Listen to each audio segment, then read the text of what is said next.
Occult knowledge, by definition, is that which is hidden from ordinary view. Throughout history, humanity has sought to uncover these hidden truths through practices ranging from ancient mysticism through modern manifestation. Some of these beliefs remain on the fringe, while others have quietly shaped philosophies, religions, and even scientific thought as we know it today. This is the complete occult iceberg.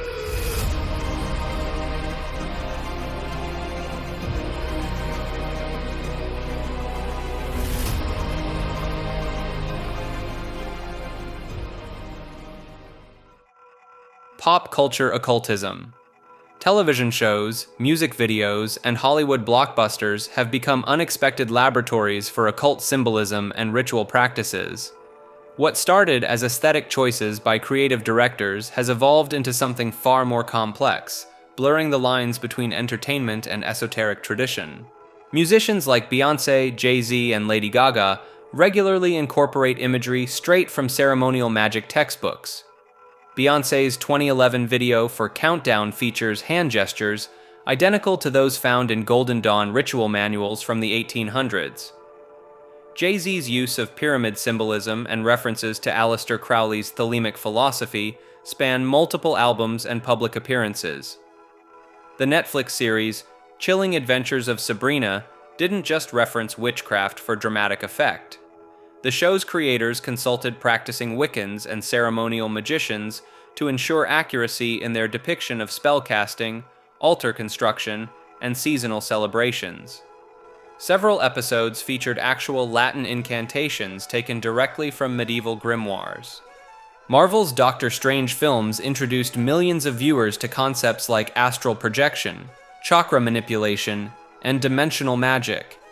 The hand gestures Benedict Cumberbatch performs on-screen mirror techniques found in Tibetan tantric traditions and Western ceremonial magic. Some viewers report experiencing spontaneous out-of-body experiences after attempting to replicate the finger positions shown in the movies. The rise of social media platforms like TikTok has created an entirely new category called witch talk. Young practitioners blend traditional spell work with pop music, creating viral content that teaches moon phase magic set to Taylor Swift songs or crystal healing tutorials synchronized to trending audio clips. Horror movies have become inadvertent instruction manuals for summoning practices. The 2013 film The Conjuring sparked a documented increase in Ouija board sales and reports of paranormal activity in theaters where the movie played. Some entertainment industry insiders claim this isn't coincidental. Former Disney animator David Hand Jr. wrote extensively about deliberate occult messaging in children's programming, pointing to specific scenes in animated films that allegedly contain subliminal magical instruction. The phenomenon has created a feedback loop where fictional portrayals influence real magical practices, which then get incorporated back into new entertainment properties, creating an ever-evolving fusion of performance and genuine esoteric work. Western yoga. The transformation of an ancient spiritual discipline into boutique fitness classes reveals one of the most successful cultural appropriations in modern history. What began as a comprehensive system for achieving spiritual liberation became a $20 billion industry focused primarily on flexibility and stress relief. Traditional yoga encompasses 8 distinct limbs, with physical postures representing just one aspect of a complex philosophical framework. The word itself means union in Sanskrit, referring to the merger of individual consciousness with universal consciousness. Western practitioners typically engage with less than 15% of this system. The pivotal moment occurred in the 1890s when Swami Vivekananda introduced yoga philosophy to American audiences at the World Parliament of Religions in Chicago. However, the physical practices didn't gain widespread adoption until the 1960s counterculture movement created demand for Eastern spirituality. Indra Devi, often called the First Lady of Yoga, opened the first yoga studio in Hollywood in 1947, teaching celebrities like Greta Garbo and Gloria Swanson. This celebrity endorsement pattern established yoga as a lifestyle brand rather than a spiritual practice. The most controversial aspect involves the systematic removal of Hindu religious elements to make yoga palatable to Western audiences. Sanskrit terminology was simplified or eliminated entirely. Complex breathing techniques designed to manipulate subtle energy were reduced to basic stress management. The ethical guidelines that traditionally preceded physical practice were largely ignored. Modern yoga teacher training programs can be completed in as little as 200 hours, compared to the traditional apprenticeship system that required decades of study under a qualified guru.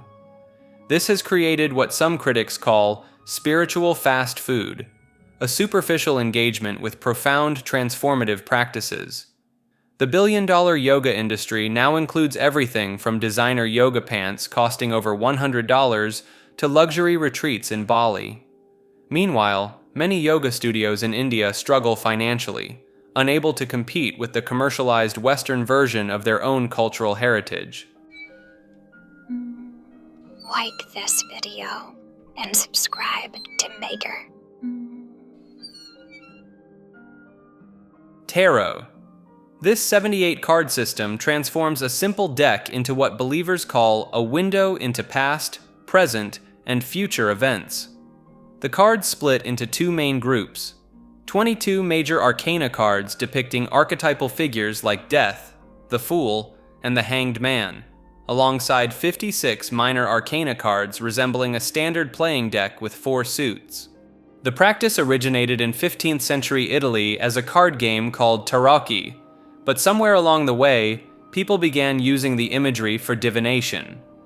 Court de Gebelin, an 18th century French scholar, claimed the cards contained ancient Egyptian wisdom, though historians found no evidence supporting this theory. Each card carries specific symbolic meanings that readers interpret based on position, surrounding cards, and intuitive impressions. The Death card rarely means literal death, but typically signals transformation or endings. The Tower represents sudden upheaval.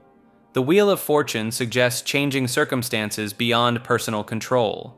Modern practitioners like Rachel Pollack and Mary Greer developed psychological approaches, treating the cards as tools for self-reflection rather than fortune-telling devices.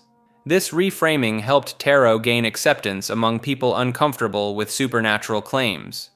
Some readers report uncanny accuracy in their interpretations, describing specific details about clients' lives that seemed impossible to guess.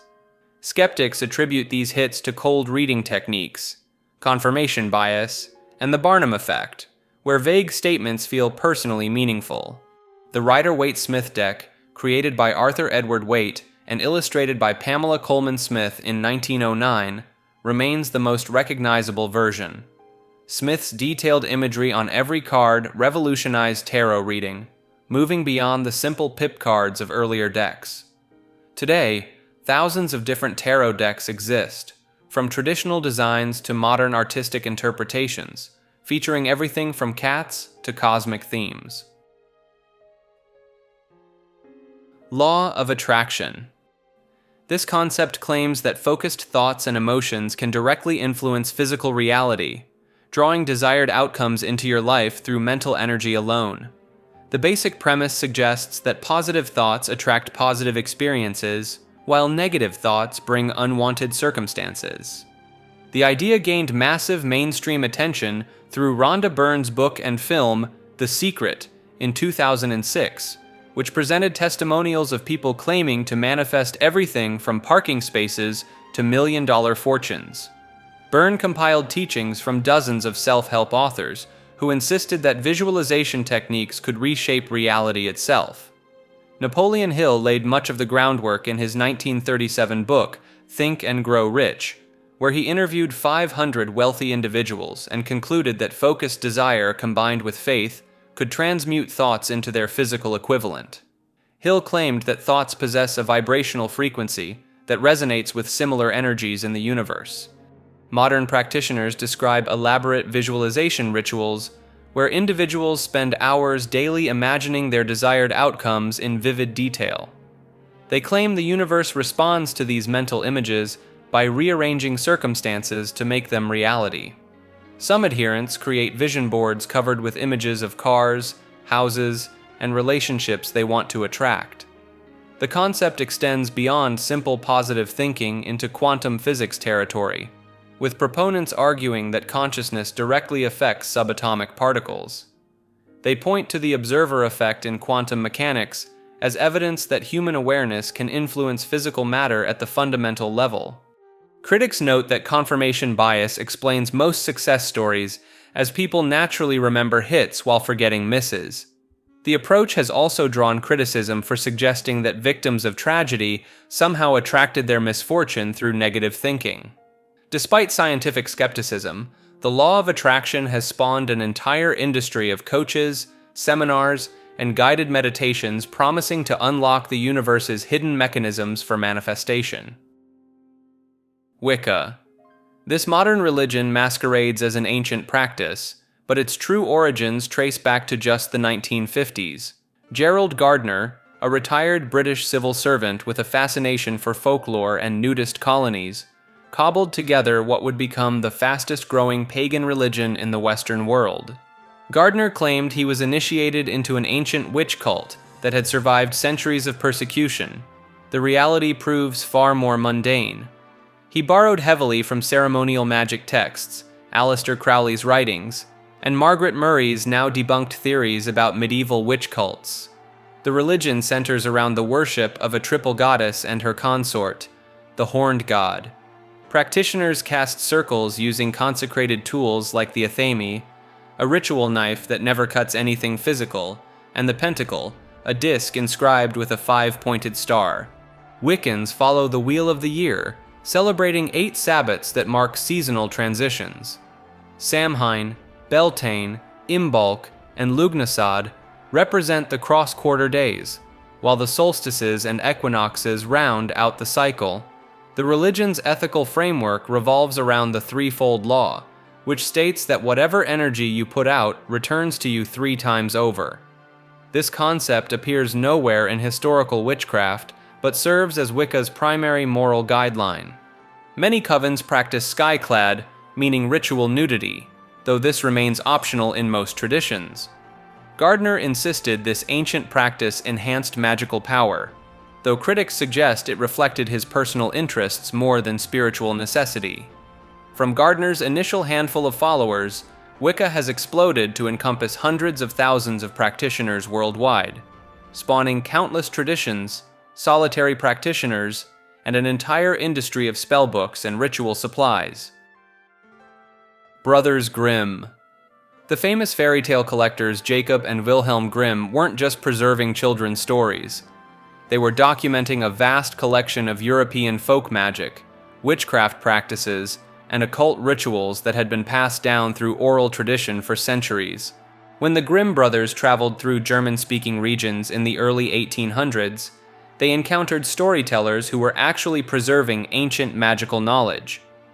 These weren't sanitized bedtime stories, but raw accounts of supernatural encounters, spell work, and interactions with otherworldly beings. Take Hansel and Gretel, for example. The original version collected by the Grimms contained detailed descriptions of hedge witch practices, including the use of gingerbread houses as magical lures, and specific incantations for binding children's souls. The witch's oven wasn't just for baking bread, but represented a ritualistic transformation chamber used in certain Germanic magical traditions. Rapunzel's tower imprisonment reflects actual practices of isolating young women to cultivate their psychic abilities. The letting down of hair wasn't romantic symbolism, but represented the ancient belief that uncut hair stored magical power, particularly in virgin priestesses. The Grimms documented over 200 tales containing references to shape-shifting, divination methods, herbal magic, and communication with spirits. Many stories included specific magical formulas and ritual instructions that practicing folk magicians could actually use. Rumpelstiltskin reveals the occult practice of name magic, where knowing someone's true name grants power over them. The spinning of straw into gold describes alchemical transformation processes that European cunning folk claimed were achievable through specific ritual work. What makes this particularly significant is that the Grimms were essentially creating an encyclopedia of European witchcraft disguised as entertainment. They preserved magical practices that would have otherwise been lost to the Inquisition and witch trials. Modern occultists have reverse-engineered many Grimm tales to reconstruct the original magical practices they describe, treating the collection as a grimoire hidden in plain sight. Superstition. The line between superstition and legitimate occult practice gets murky when you examine how both operate on the same fundamental principle. Symbolic action creates real-world results. The difference often comes down to social acceptance rather than actual mechanism. Knocking on wood to prevent bad luck traces back to pre-Christian European beliefs about protective tree spirits. The physical act of touching wood was meant to invoke these entities or awaken the divine energy within the tree itself. Medieval grimoires like the Key of Solomon contain similar physical gestures, and knocks meant to summon spiritual forces, making the backyard barbecue habit of rapping your knuckles on the deck, railing a watered-down invocation ritual. The magpie rhyme, 1 for sorrow, 2 for joy, reflects an older system of divination through bird observation called ornithomancy. Roman augurs held official government positions interpreting bird behavior to guide state decisions. Spotting a lone magpie and feeling that pang of dread is experiencing the exact same mechanism that shaped military campaigns 2,000 years ago. Salt spilling bringing bad luck, then throwing it over your left shoulder to blind the devil waiting there, encodes actual ceremonial magic principles. Salt appears in protective circles across multiple magical traditions. The left side connects to sinister forces in Western esotericism, while the right associates with beneficial spirits. This dinner table reaction preserves legitimate banishing ritual structure. Mirror breaking causing 7 years of bad luck links to the belief that mirrors capture fragments of the soul. Ancient Romans held that life renewed in 7-year cycles, so a broken mirror meant your trapped soul fragment needed 7 full cycles to regenerate. Cadoptromancy, divination by mirror, appears in medieval magical texts. Breaking your scrying tool mid-ritual would certainly qualify as cosmically unfortunate by any practicing magician's standards. The number 13 causing unease operates on numerological principles found in Kabbalistic and Pythagorean systems. 12 represents completion, 12 months, 12 zodiac signs, 12 apostles. 13 breaks the perfect pattern and enters unknown territory.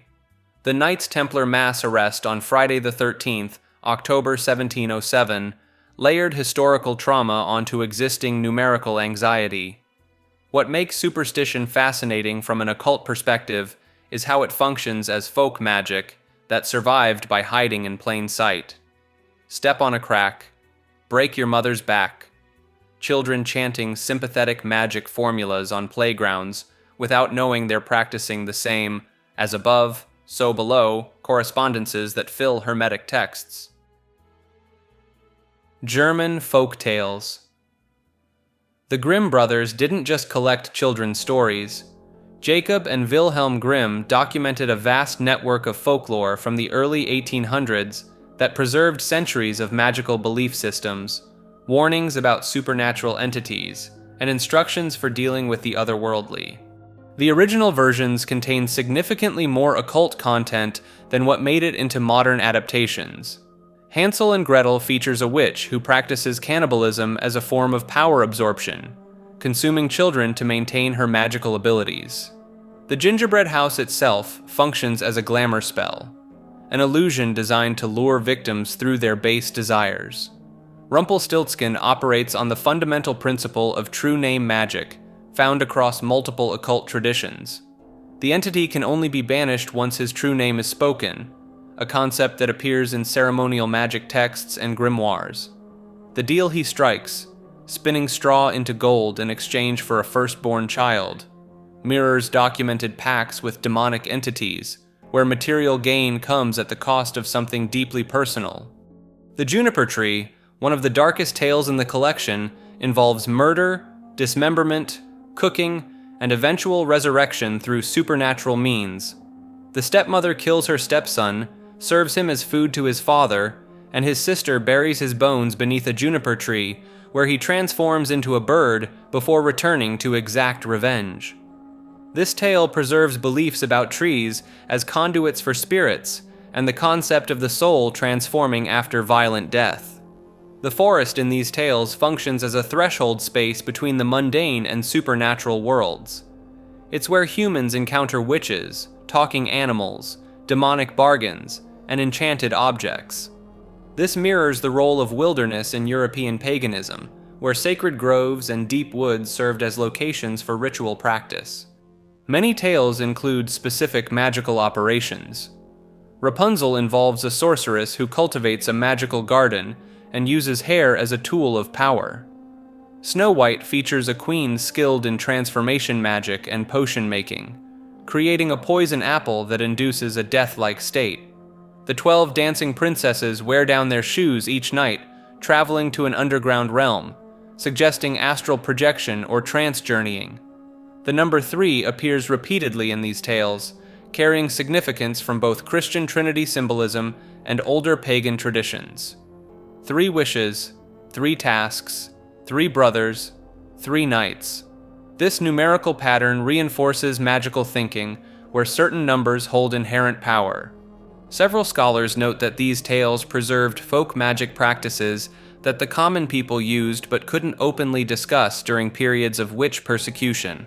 The stories served as coded warnings and instructions, teaching children about the dangers and rules of engaging with supernatural forces while maintaining plausible deniability about actual magical practice. Crystal healing. The practice operates on the belief that specific stones and minerals emit vibrations that can alter a person's energy field, physical health, and mental state. Practitioners place crystals on or around the body, corresponding to what they call chakra points, claiming each stone carries distinct properties. Amethyst supposedly soothes anxiety and promotes clarity. Rose quartz allegedly opens emotional wounds and attracts love. Black tourmaline functions as a shield against negative energy. Clear quartz acts as an amplifier for other stones. Citrine brings abundance and success, at least according to those who charge $70 for a polished chunk of it. The modern crystal healing movement traces back to the New Age explosion of the 1970s and 80s, though advocates point to older traditions. Edgar Cayce, the sleeping prophet, discussed using stones for healing in his readings during the 1930s and 40s. Some practitioners reference Ayurvedic texts from India, or claim continuity with medieval European lapidaries, which were essentially medical textbooks about stones. The method involves selecting crystals based on color theory, chakra correspondence, or intuition.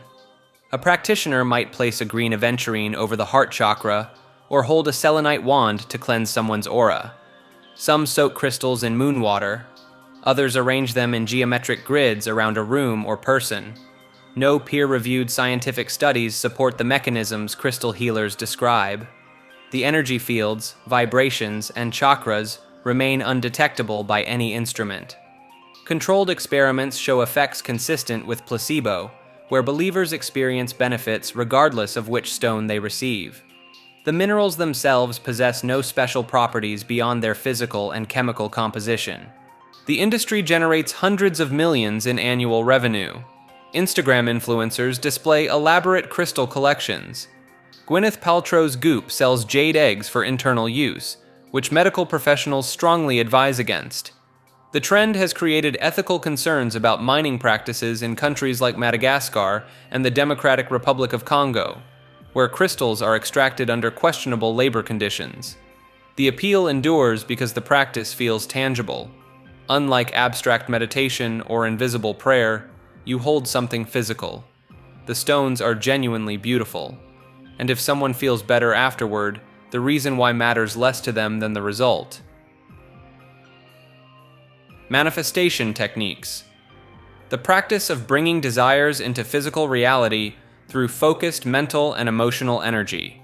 Believers claim that by aligning thoughts, feelings, and actions with specific intentions, Individuals can manipulate the fabric of reality itself to achieve goals ranging from finding parking spots to securing million-dollar deals. The methods vary widely in complexity and time investment.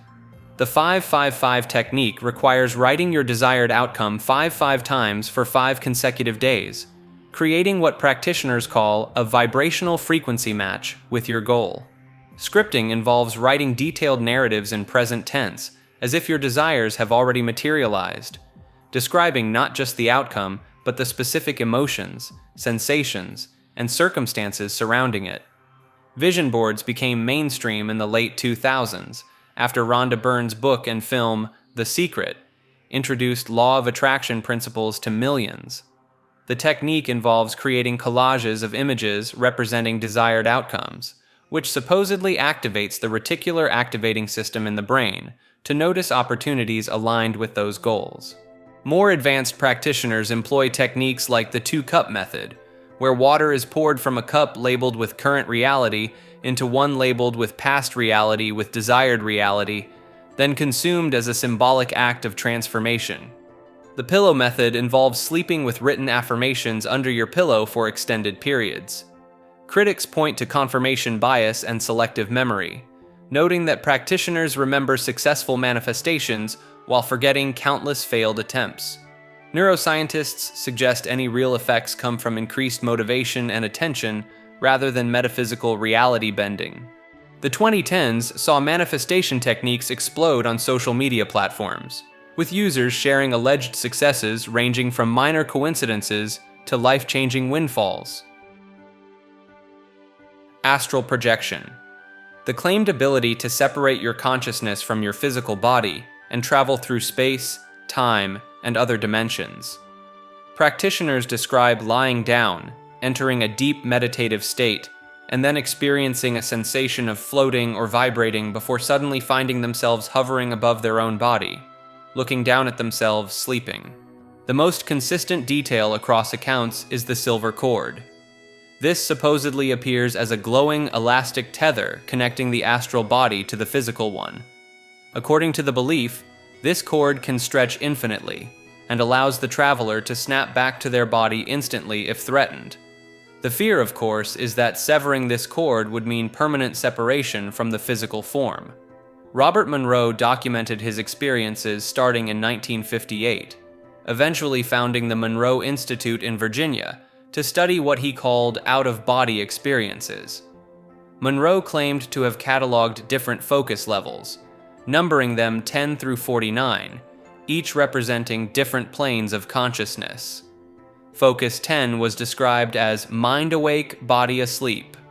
Focus 27 was supposedly a staging area where human consciousness gathers after death. The technique most commonly taught involves the vibrational stage. Practitioners report feeling intense vibrations or buzzing throughout their body, sometimes accompanied by roaring sounds or the sensation of being pulled upward. The goal is to remain calm during this phase and mentally pull away from the physical body. Some describe a rolling motion, others a sudden pop. Sleep paralysis often gets tangled up with astral projection accounts. The temporary inability to move upon waking, combined with the feeling of a presence in the room and occasional hallucinations, matches many descriptions of the early stages of projection. The difference, according to believers, is whether you panic or use the state as a launching point.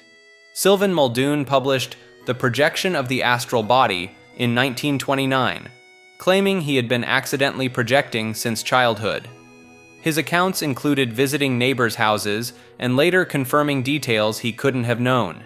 The Theosophical Society had already been discussing astral planes since the late 1800s, describing them as layers of reality occupying the same space as the physical world, but vibrating at different frequencies. The practice shows up across cultures with different names: shamanic journeying, soul flight, spirit walking. Tibetan dream yoga includes instructions for maintaining consciousness during sleep and exploring what they call the Bardo realms. Ceremonial magic. This refers to a highly structured approach to occult practice that treats ritual work like an exact science.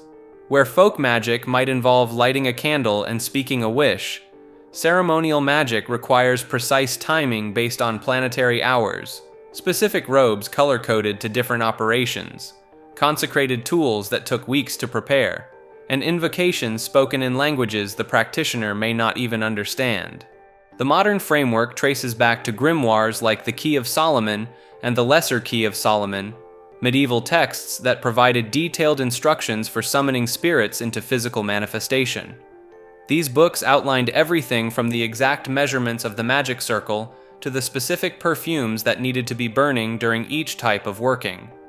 The Hermetic Order of the Golden Dawn, founded in 1888, systematized these practices into a comprehensive training program.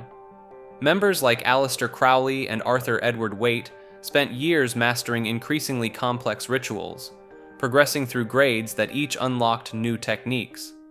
The Golden Dawn's influence spread so thoroughly that most Western ceremonial magic today still uses their framework, even when practitioners have never heard of the organization.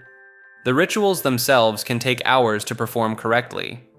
A typical evocation might require the magician to fast for days beforehand, bathe in consecrated water, don specific garments in a particular order, arrange altar tools according to directional correspondences, and then spend an hour just opening the ceremony before the actual working begins.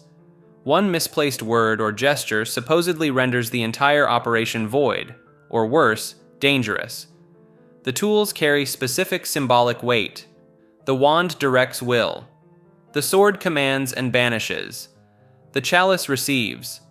The pentacle grounds energy into material reality. Practitioners spend considerable time and money acquiring or crafting these implements according to traditional specifications, sometimes waiting for astrologically auspicious moments to begin construction. Crowley's system of Thelema added sexual elements to the ceremonial framework, claiming that specific acts performed ritually could generate magical energy more potent than traditional methods. His book Magic in Theory and Practice laid out these techniques alongside more conventional operations, treating everything from simple banishing rituals to elaborate invocations as part of a unified system. Modern practitioners often spend years studying the theoretical foundations before attempting major workings. They memorize correspondences between planets, elements, Hebrew letters, tarot cards, and archangelic names. They learn to vibrate divine names in ways that supposedly produce physical effects in the ritual space. Some claim to experience visions, communications with non-physical entities, or dramatic shifts in their external circumstances following successful operations. The practice demands a level of commitment that casual dabblers typically abandon. Setting up a proper temple space, maintaining ritual purity, and performing daily practices like the lesser banishing ritual of the pentagram requires treating magic as a lifestyle rather than a hobby. Voodoo. The Hollywood version shows dolls, zombies, and dark magic. The reality is a legitimate religion practiced by millions, primarily in Haiti, Louisiana, and West Africa. Vodou, the proper spelling, blends Catholic saints with West African spirits called Loa, each governing different aspects of life and nature. The religion traveled to Haiti through enslaved Africans in the 1600s and 1700s. Practitioners communicate with Loa through elaborate ceremonies involving drumming, dancing, and animal offerings. Papa Legba opens the gateway between worlds. Erzuli Frida governs love and beauty. Baron Samedi rules over death and cemeteries, often depicted in a top hat and sunglasses. The infamous zombie connection has a documented basis. In the 1980s, ethnobotanist Wade Davis investigated Haitian zombie cases and identified a powder containing tetrodotoxin from pufferfish. The substance induces a death-like state with minimal vital signs. Bokors, practitioners who work with darker aspects of Vodou, allegedly use this to create compliant workers. Davis documented the case of Clervius Narcisse, a man who appeared at his village in 1980, claiming Bokors had zombified him 18 years earlier. Hospital records confirmed someone with his name had died and been buried in 1962. Voodoo dolls, despite their pop culture fame, play a minor role in actual practice. When used, they're typically for healing rather than harm.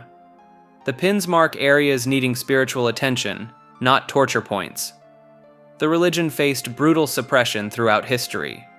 French colonizers outlawed Voodoo ceremonies, and the U.S. occupation of Haiti from 1915 to 1934 actively destroyed temples and arrested practitioners. This persecution, combined with sensationalized depictions, cemented Voodoo's sinister reputation in Western culture. New Orleans Voodoo developed its own distinct flavor, blending Haitian practices with Catholicism, Native American herbalism, and European folk magic. Marie Laveau, the Voodoo Queen of New Orleans in the 1800s, became legendary for her spiritual consultations with wealthy clients and elaborate ceremonies on the banks of Lake Pontchartrain. Dharma. This Sanskrit term translates roughly to cosmic law, but that barely scratches the surface of what practitioners believe it encompasses. Dharma functions as both the fundamental order holding reality together and the personal obligation each being has to uphold that order through right action. In Hindu and Buddhist occult traditions, Dharma operates as an invisible force more fundamental than karma itself. Breaking one's Dharma doesn't just rack up bad karma for a future life. Texts like the Mahabharata describe it as tearing the fabric of reality itself, creating ripples that affect entire lineages for generations. The concept splits into multiple layers. Sanatana Dharma refers to the eternal, universal principles that govern existence independent of time or culture. Svadharma means your personal dharma, the specific role and duties assigned to your soul based on your nature, caste, and stage of life. Esoteric schools taught that discovering your true Svadharma required techniques like meditation on past lives, astrology, and even psychedelic plants in some tantric circles. In the Mahabharata, Dharma appears as a physical being, the god Yama in disguise, who tests the hero Yudhishthira with riddles. This personification suggests early practitioners viewed Dharma not as an abstract principle, but as a conscious intelligence monitoring human behavior. Medieval alchemical texts from India describe Dharma as the organizing principle that allows successful transmutation. Without aligning your work with Dharma, the elements simply wouldn't cooperate. Several grimoires from Kashmir Shaivism in the 9th and 10th centuries outline rituals specifically designed to bring a practitioner's life into dharmic alignment before attempting more advanced magical operations. The penalties for violating Dharma, according to texts like the Laws of Manu, extend beyond personal consequences. Communities that allow dharmic violations supposedly invite natural disasters, failed crops, and the birth of demons in physical form. Thelema. Aleister Crowley received what he claimed was a divine transmission in Cairo in 1904. Over 3 days, an entity calling itself Aiwass dictated a text that would become the Book of the Law, the foundation of an entirely new religious and magical system. The central doctrine can be summed up in one phrase: "Do what thou wilt shall be the whole of the law." This sounds like a license for hedonism, but Thelema distinguishes sharply between your true will and your passing whims. Your true will is your fundamental purpose, the specific reason you exist in this particular time and place. Discovering it requires years of magical practice and self-examination. The system teaches that everyone has one singular destiny, and fulfilling it aligns you with cosmic forces Crowley called the New Aeon. The Book of the Law itself reads like fever dream poetry. It announces the end of Christianity's age and the beginning of the Aeon of Horus, marked by individual sovereignty and the formula, love under will. Crowley spent the rest of his life writing commentaries explaining what Aiwass meant, often contradicting himself in the process. Thelema absorbed practices from the Hermetic Order of the Golden Dawn, yoga, Kabbalah, and Crowley's own innovations in sex magic. He reformed the Ordo Templi Orientis to use these techniques in its degree system, creating rituals that remain in use today. The religion maintains a formal structure with initiatory grades, each requiring specific knowledge and experiences. Modern Thelemic groups range from strict traditionalists who follow Crowley's writings to the letter, to liberal interpreters who treat the philosophy as a framework for personal development. Some focus on ceremonial magic. Others emphasize the mystical aspects. The movement influenced everyone from Jack Parsons, the rocket scientist who founded the Jet Propulsion Laboratory, to Kenneth Anger's experimental films and Led Zeppelin's Jimmy Page, who bought Crowley's former home. Aleister Crowley. The man who called himself the Great Beast 666 wasn't just trying to be edgy.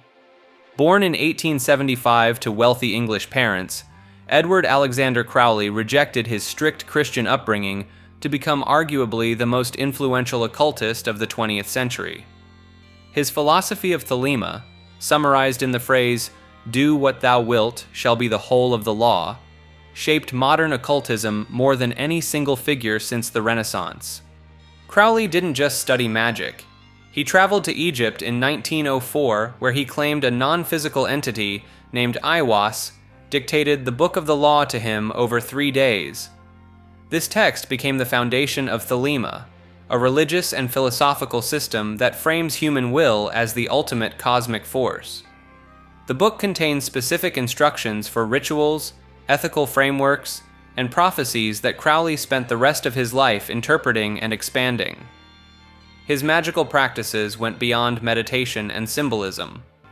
Crowley used substances including hashish, cocaine, and mescaline as tools for consciousness exploration, documenting their effects in his magical diaries.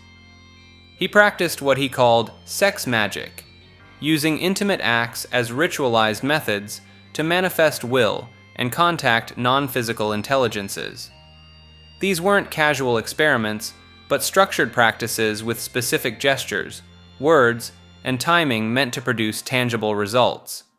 The Abramelin operation serves as one example of his dedication. This ritual requires 6 months of isolation, prayer, and preparation to contact one's holy guardian angel, a concept Crowley described as reaching communication with one's true divine nature. He completed this operation in 1906 at Boleskine House, on the shores of Loch Ness in Scotland, a location he specifically chose for its isolation. The house later gained its own reputation for paranormal activity. Crowley founded multiple organizations to spread his teachings. The most significant was the Ordo Templi Orientis, or OTO, which he reformed around Thelemic principles after joining in 1910. The order still operates worldwide with thousands of members. He also established the Abbey of Thelema in Sicily in 1920, a commune where followers lived according to Thelemic law. The Italian government expelled him in 1923 after several scandals and a death at the abbey. His written output was staggering. Beyond the Book of the Law, he produced the Book of Thoth, a complete reinterpretation of tarot symbolism that came with his own deck painted by Lady Frida Harris. Magic in Theory and Practice laid out his complete magical system in technical detail. The Confessions ran to over 1,000 pages of autobiography. His poetry, novels, and essays fill shelves. His personal life matched his reputation for excess. Crowley burned through multiple marriages and countless relationships. He fathered several children but maintained poor relationships with most of them. His drug use, initially framed as magical experimentation, became genuine addiction in his later years. He died in 1947 in a boarding house in Hastings, England, poor and dependent on heroin. Freemasons.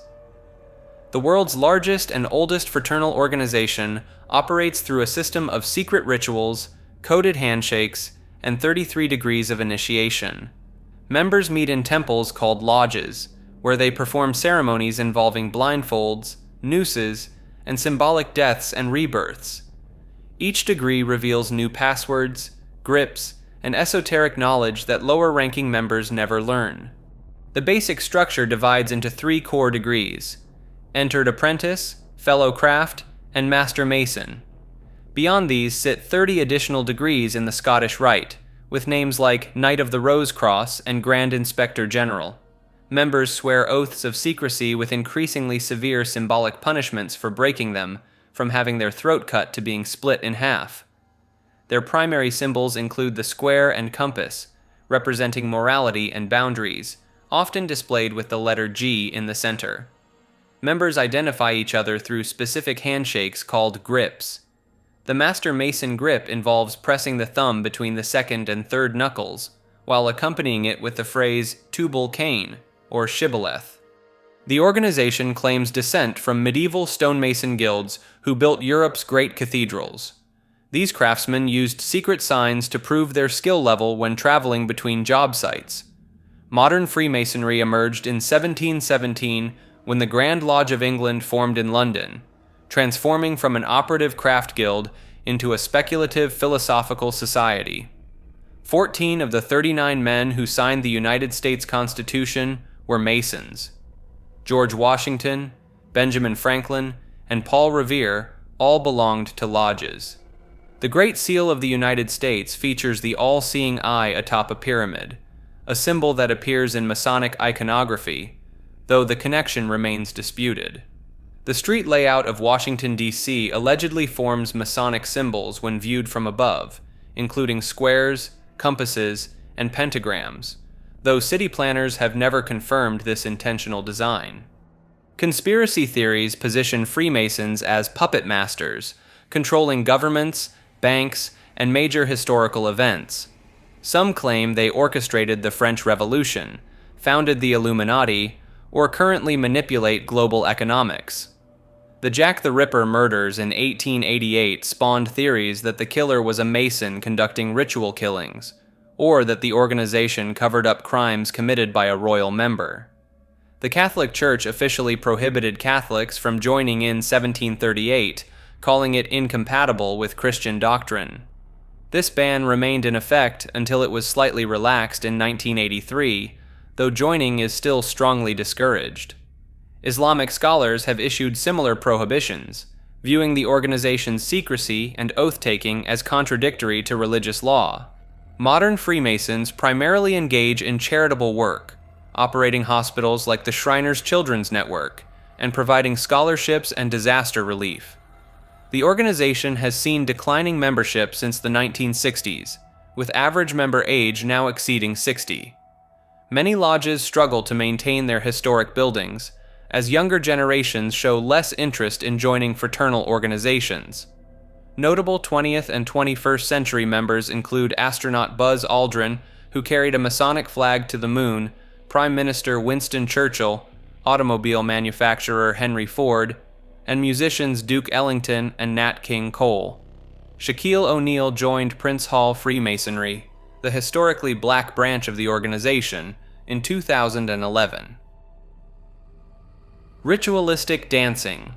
Movement as a gateway to altered states goes back thousands of years, but the mechanics behind why spinning, stomping, or swaying can fundamentally change consciousness remains a point of fascination in occult circles. The whirling dervishes of the Mevlevi order perfected their technique in the 13th century. They spin counterclockwise with one hand pointed up and one pointed down, supposedly channeling divine energy through their bodies. Practitioners report that after 15 to 20 minutes of continuous rotation, the physical world dissolves, and they enter a state of spiritual ecstasy. The technique requires years of training to avoid simply falling over or vomiting. In Haitian Voodoo, specific dance movements paired with drumming rhythms are designed to invite possession by the Loa. Each spirit has its own associated steps and gestures. When a practitioner performs the dance for Erzuli, the spirit of love, the movements flow and undulate. For Ogun, the warrior spirit, the dancing becomes aggressive and militaristic. Witnesses describe the moment of possession as unmistakable. The dancer's entire demeanor shifts in an instant. Their eyes roll back, and they begin moving in ways that seem impossible given their prior physical limitations. The San people of southern Africa have practiced trance dancing for an estimated 20,000 years. Their healing dances last entire nights, with participants dancing in circles around a fire until they achieve what they call Kia, a state where spiritual energy boils up the spine. During Kia, Healers claim they can see inside bodies, pull sickness out with their hands, and travel to the spirit world. Then there's the darker historical record. The dancing plague of 1518 in Strasbourg saw dozens of people dance uncontrollably for days until they collapsed from exhaustion or heart attacks. Similar outbreaks occurred throughout medieval Europe. Modern theories blame ergot poisoning or mass hysteria, but contemporary accounts describe the dancers as if compelled by an invisible force, unable to stop even when begging for help. Chaos Magic. This system throws out the rulebook that every other magical tradition clutches like a security blanket. Emerging in the late 1970s and early 1980s through the work of Peter J. Carroll and Ray Sherwin, Chaos Magic operates on a principle that would make traditional occultists break out in hives. Belief itself is just a tool you pick up and put down as needed. The core philosophy gets summarized as, nothing is true, everything is permitted. Rather than spending years studying one specific tradition, chaos magicians borrow from anywhere and everywhere. Hindu deities, comic book characters, corporate logos, video game imagery. If it generates the right mental state, it works.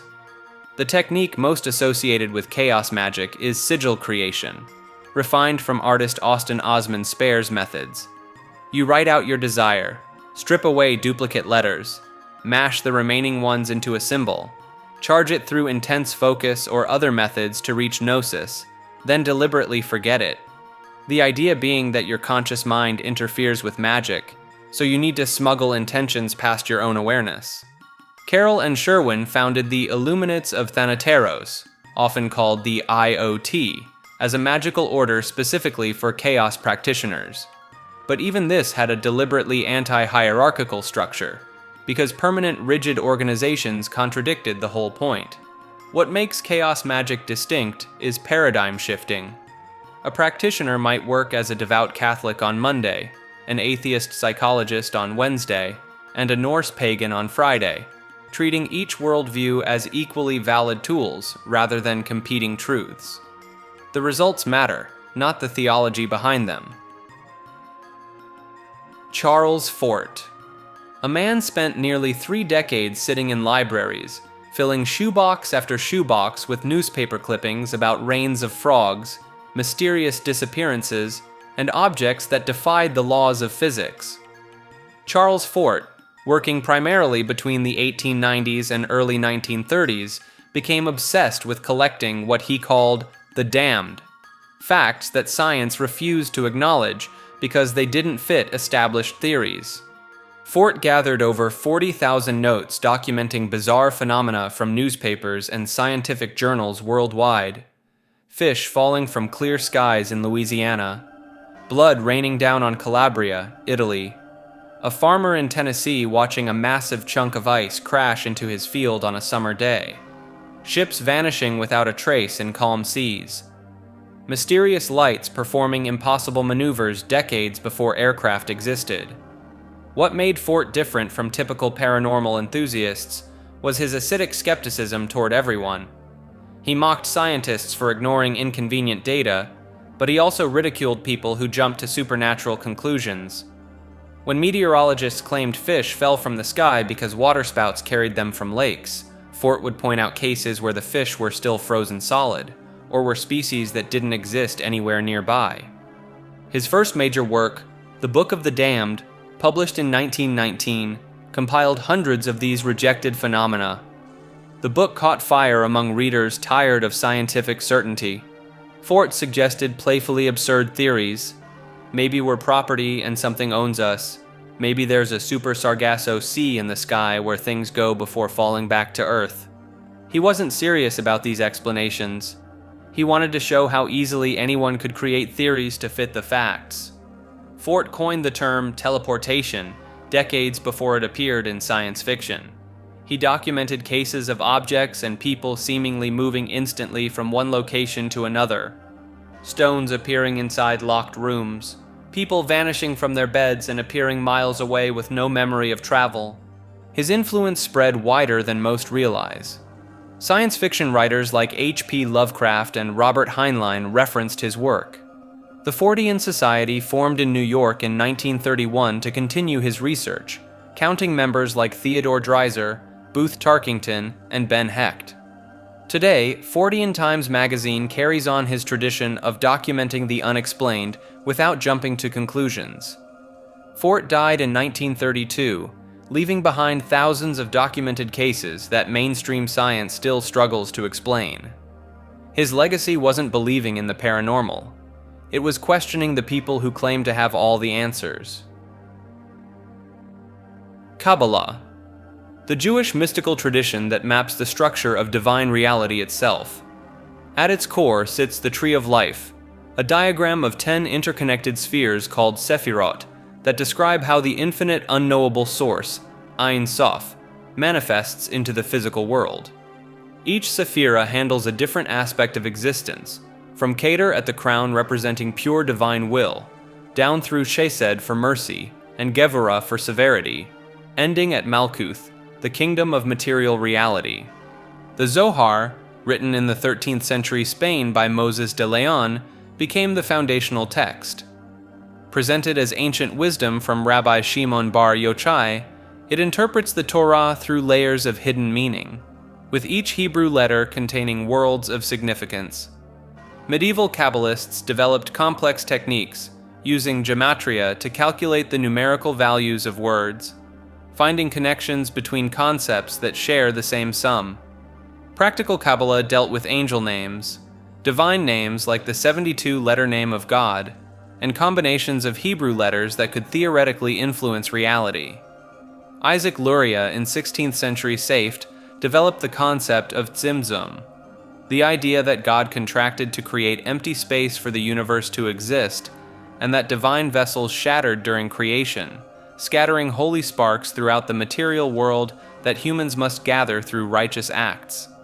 The tradition stayed mostly within Jewish scholarship until the late 19th and early 20th centuries, when groups like the Hermetic Order of the Golden Dawn adapted the Tree of Life into their ceremonial magic systems. Aleister Crowley incorporated Kabbalistic structures throughout his writings. Modern celebrity interest turned it into something else entirely, with centers teaching stripped-down versions that traditional scholars barely recognize. The red string bracelets, the simplified interpretations, the commercialization brought the terminology into mainstream vocabulary while leaving most of the actual system behind. Tree of Life. The Kabbalistic diagram known as the Tree of Life maps the entire structure of existence onto a single image. 10 spheres called Sephiroth connect through 22 paths, each representing different aspects of divine energy, as it flows from pure abstraction into physical reality. At the top sits Kether, the crown, described as infinite nothingness before creation. At the bottom is Malkuth, the kingdom, which is the material world we experience. Between them, 8 other Sephiroth bear names like Chesed, meaning mercy, Gevurah meaning severity, and Tifereth meaning beauty. Each sphere carries its own list of correspondences, specific angels, planets, colors, Hebrew letters, and sections of the human body. The Golden Dawn, a ceremonial magic order founded in 1888, built their entire training system around this structure. Members would spend years studying one sephira at a time, memorizing hundreds of associations. They assigned each of the 22 paths to a tarot card, creating a system still used by modern readers. Practitioners engage in something called pathworking, a guided meditation where they visualize traveling up the tree. The idea is that by mentally ascending through the Sephiroth, a person can access higher states of consciousness. Some groups claim this allows direct contact with angels assigned to each sphere. The diagram also contains a gap called the Abyss, positioned between the top 3 spheres and the lower 7. Crossing this divide supposedly requires destroying the ego entirely. Aleister Crowley wrote extensively about his own attempt to cross the abyss, describing the experience as confronting a demon named Choronzon, who represents the dispersion of thought itself. A hidden 11th sphere called Dath, meaning knowledge, appears in some versions. This sphere has no official placement, but is said to represent the unified consciousness that existed before the fall. Different Kabbalistic schools argue whether Dath should be included at all, with some calling it a scar left by a cosmic mistake. The tree appears in Christian mysticism, Hermetic philosophy, and modern Wicca, each tradition rearranging the correspondences to fit their theology. Jewish Kabbalists, who originated the system, often express frustration at how Western occultists have modified the original meanings. Sigil Magic. The practice works like this. You turn your desires into symbols, charge those symbols with intention, and then deliberately forget about them so your subconscious can manifest what you want. The whole system is built on bypassing your conscious mind, which practitioners believe sabotages your goals with doubt and anxiety. Austin Osman Spare developed the modern version of this technique in the early 1900s. Spare was an English artist and occultist who had a brief, messy collaboration with Aleister Crowley before they fell out. He spent his later years creating art in a London basement, largely forgotten by the occult community, while his sigil method only gained widespread attention decades after he created it. The creation process follows a specific formula. You write your intention as a simple statement, something like, "I will find a new job." Then you strip out all the vowels and repeating consonants, leaving just the unique letters. Those remaining letters get arranged and combined into an abstract symbol that no longer looks like language. The symbol becomes a container for your will. Charging the sigil requires reaching an altered state of consciousness. Spare advocated for what he called the death posture, pushing yourself to mental and physical exhaustion to imprint the sigil on your subconscious. Modern practitioners expanded the methods considerably. Some use meditation, others use physical exertion, and many employ the moment of climax during intimate activities. The common thread is shutting down your critical, doubting mind long enough for the sigil to slip past your conscious defenses. Grant Morrison, the comic book writer, brought sigil magic to mainstream attention in the 1990s through interviews and his work. Morrison claimed to have used sigils for everything from career advancement to encountering supernatural entities. He described the practice as a technology anyone could access, stripping away mystical language and presenting it as practical psychology. His advocacy introduced the technique to people who would never have touched traditional occult books. The forgetting phase is crucial and often the hardest part. After charging your sigil, you destroy it and remove it from conscious awareness. People burn their sigils, bury them, or dissolve them in water. The point is to stop obsessing over your desire and let the instruction you planted in your subconscious operate without interference. Checking on a sigil's progress is considered counterproductive, like digging up a seed every day to see if it sprouted. The method spawned countless variations. Some practitioners create digital sigils and use them as phone wallpapers. Others incorporate sigils into tattoos, though this contradicts the traditional instruction to forget, since a permanent marking on your body is hard to ignore. Chaos magic traditions embraced sigil work as a cornerstone technique, valuing it precisely because it required no belief in specific gods or cosmologies. The appeal lies partly in accessibility. You need no special tools, rare ingredients, or initiation into a secret tradition. Just a pen, paper, and willingness to engage in the process. This democratic quality made sigil magic perfect for the internet age, where solitary practitioners could learn and experiment without joining formal groups or buying elaborate setups. Critics point out that sigil magic might just be self-hypnosis with occult branding. If you charge a sigil for confidence and then forget about it, you might act more confident without realizing you've primed yourself psychologically. The results could be confirmation bias, noticing when things work and forgetting when they don't. Practitioners tend to respond that the mechanism doesn't matter as long as it produces results, whether those results come from supernatural forces or psychological conditioning. Black Eye Club.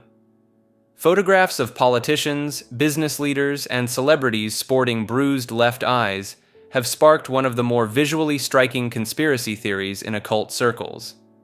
The pattern became impossible to ignore when researchers compiled images of Pope Francis, Prince Philip, George W. Bush, John Kerry, Harry Reid, and dozens of other public figures, all displaying similar facial injuries. The theory claims these black eyes serve as visible markers of secret society initiations or punishments within elite circles. Some versions point to the Eye of Horus symbolism in Egyptian mysticism, suggesting the left eye carries specific occult significance.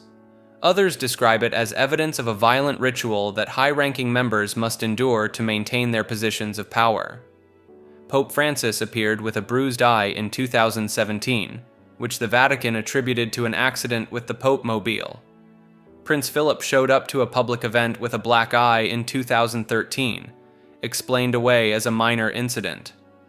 John McCain, Mitch McConnell, and numerous other political figures have all been photographed with similar injuries, each accompanied by mundane explanations ranging from falls to surgeries. Believers in the theory point out the improbable frequency of these injuries among the global elite, particularly affecting the same eye. They note how quickly the mainstream media moves past these incidents without investigation. The unofficial tally of documented cases numbers well over 100 prominent individuals spanning multiple decades. Skeptics counter that elderly people fall frequently, blood thinners cause easy bruising, and confirmation bias makes people notice patterns that simply reflect the natural occurrence of minor injuries among thousands of public figures constantly under camera surveillance. O9A. The Order of Nine Angles emerged in the United Kingdom during the 1960s, presenting itself as a traditional satanic group with roots in pre-Christian paganism. The organization quickly distinguished itself from other left-hand path groups through its extreme positions and decentralized structure. Unlike centralized occult organizations, O9A operates through autonomous cells called Nexions, which function independently while supposedly following the same core teachings. This structure makes it difficult to track the group's actual size or membership, with estimates ranging from a few dozen to several hundred active participants worldwide. The group's founder, using the pseudonym Anton Long, published a series of texts outlining a system called the Sevenfold Way. This framework presents a path of spiritual development through increasingly transgressive acts, which the organization frames as overcoming societal conditioning. The writings explicitly advocate for illegal activities as part of spiritual advancement, a position that sets it apart from most occult traditions. What makes O9A particularly controversial in occult circles is its overt embrace of National Socialism and fascist ideology as part of its spiritual framework. The organization's texts promote what they call aeonic strategy, which involves infiltrating various political and social movements to cause civilizational collapse. Several members have been convicted of terrorism-related offenses in the United States and Europe.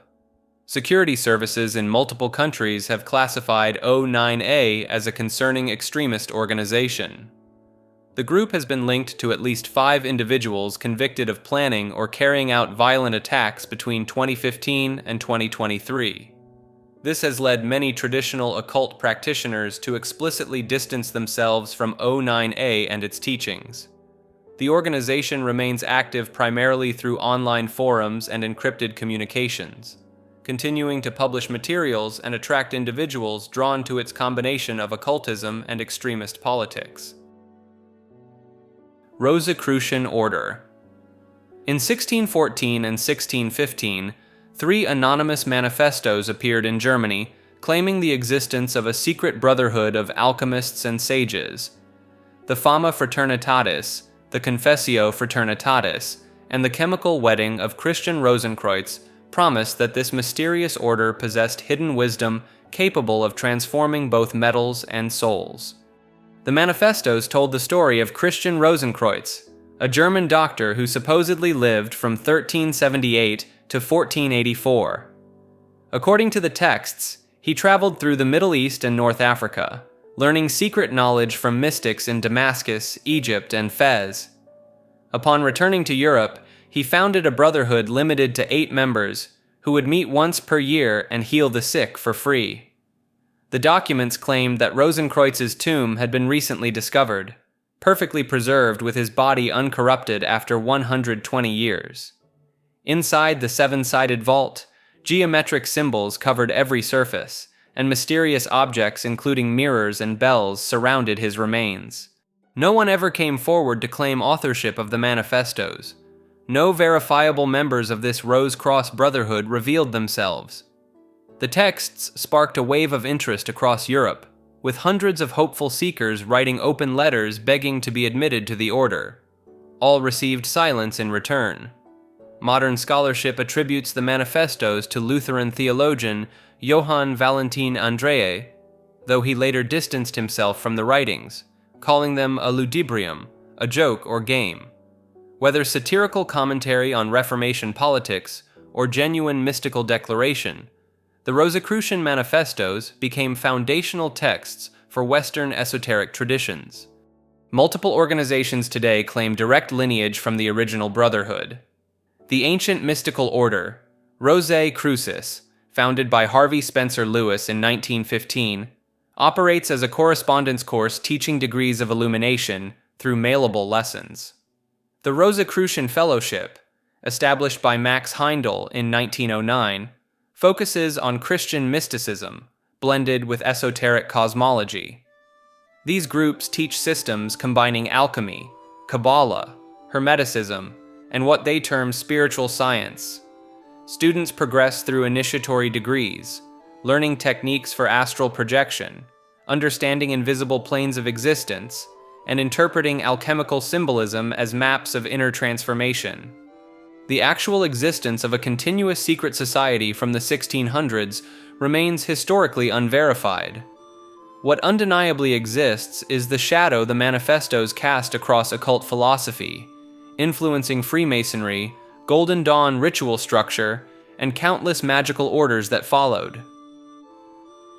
Kyle Odom. In March 2016, a former Marine and biochemistry student walked up to Pastor Tim Remington outside his church in Coeur d'Alene, Idaho, and shot him 6 times at point-blank range. The pastor survived. Odom then drove across the country to Washington, D.C., threw documents over the White House fence, and was arrested. What made this case capture the attention of conspiracy circles wasn't just the violence, but the 21-page manifesto Odom mailed to his parents and local news stations. The document detailed his belief that Martians had infiltrated humanity, living among us as shapeshifters in positions of power. According to Odom, these beings had been controlling human civilization for thousands of years, and could be identified by certain physical characteristics, which he listed in detail. Odom claimed Pastor Remington was one of these Martian entities, and had been specifically targeting him with psychic attacks and hypnosis. His manifesto included descriptions of how these beings operated, their biological differences from humans, and an extensive list of public figures he believed were actually Martians in disguise. Before the incident, Odom had been an accomplished student with no criminal history. His writings showed someone who genuinely believed he was protecting humanity from an extraterrestrial threat. Mental health experts who evaluated him noted the systematic nature of his delusions, how they had developed over months of isolation and increasing paranoia. The case became a focal point for discussions about untreated mental health issues in veterans, the dangerous intersection of conspiracy theories and psychosis, and how someone can construct an entire alternate reality that feels absolutely real to them. Odom was sentenced to 25 years in prison. Pastor Remington made a full recovery and continues his work. The Hermetic Order of the Golden Dawn.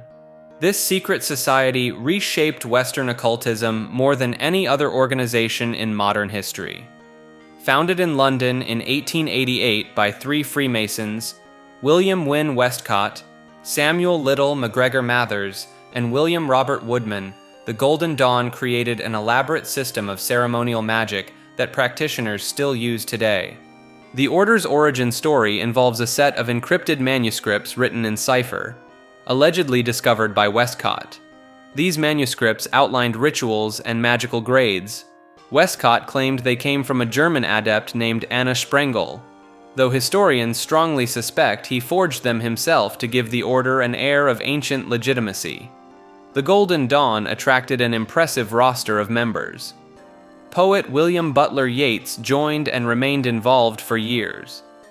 Actress Florence Farr became a high-ranking initiate.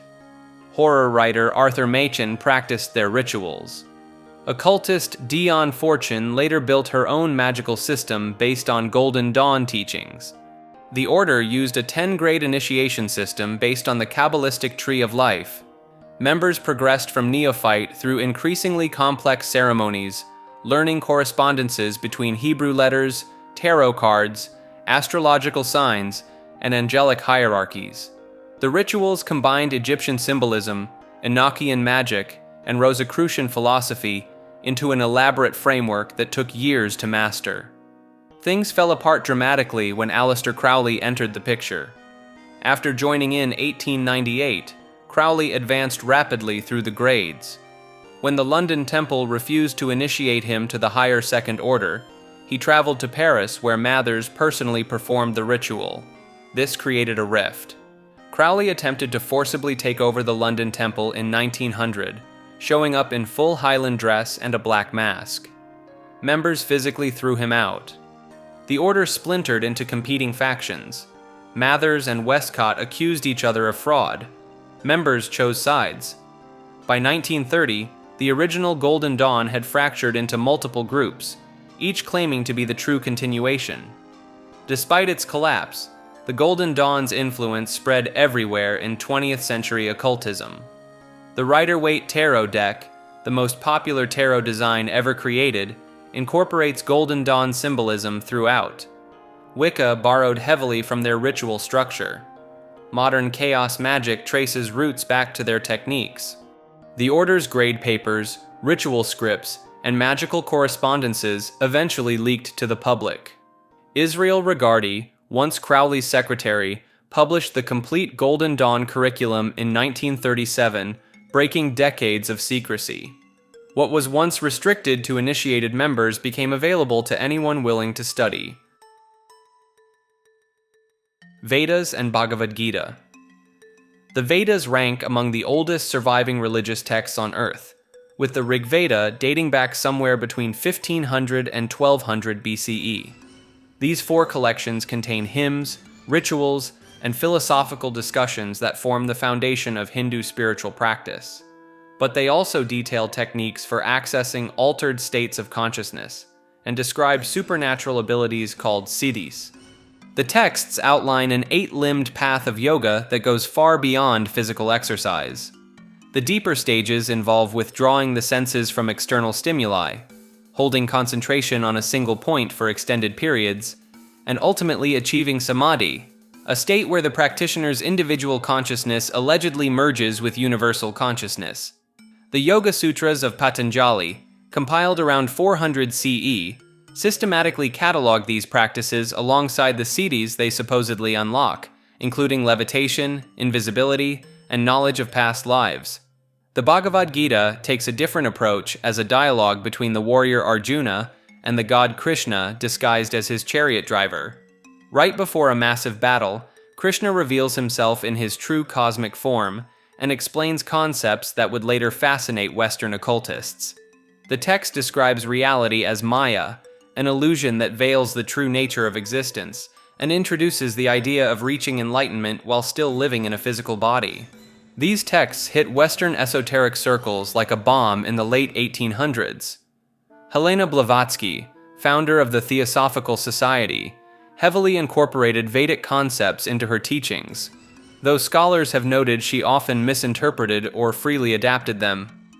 The idea of chakras, spinning energy centers along the spine, became particularly popular despite the fact that early Vedic texts barely mention them.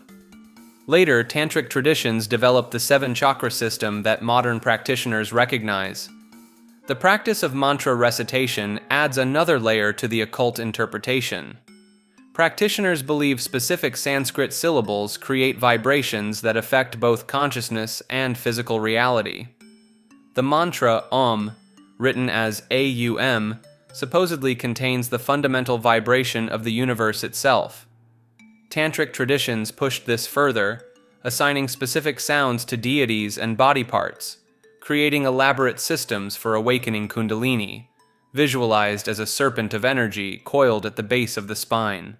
Western interest in these practices exploded during the 1960s and 70s when gurus like Maharishi Mahesh Yogi brought transcendental meditation to celebrities and eventually millions of practitioners.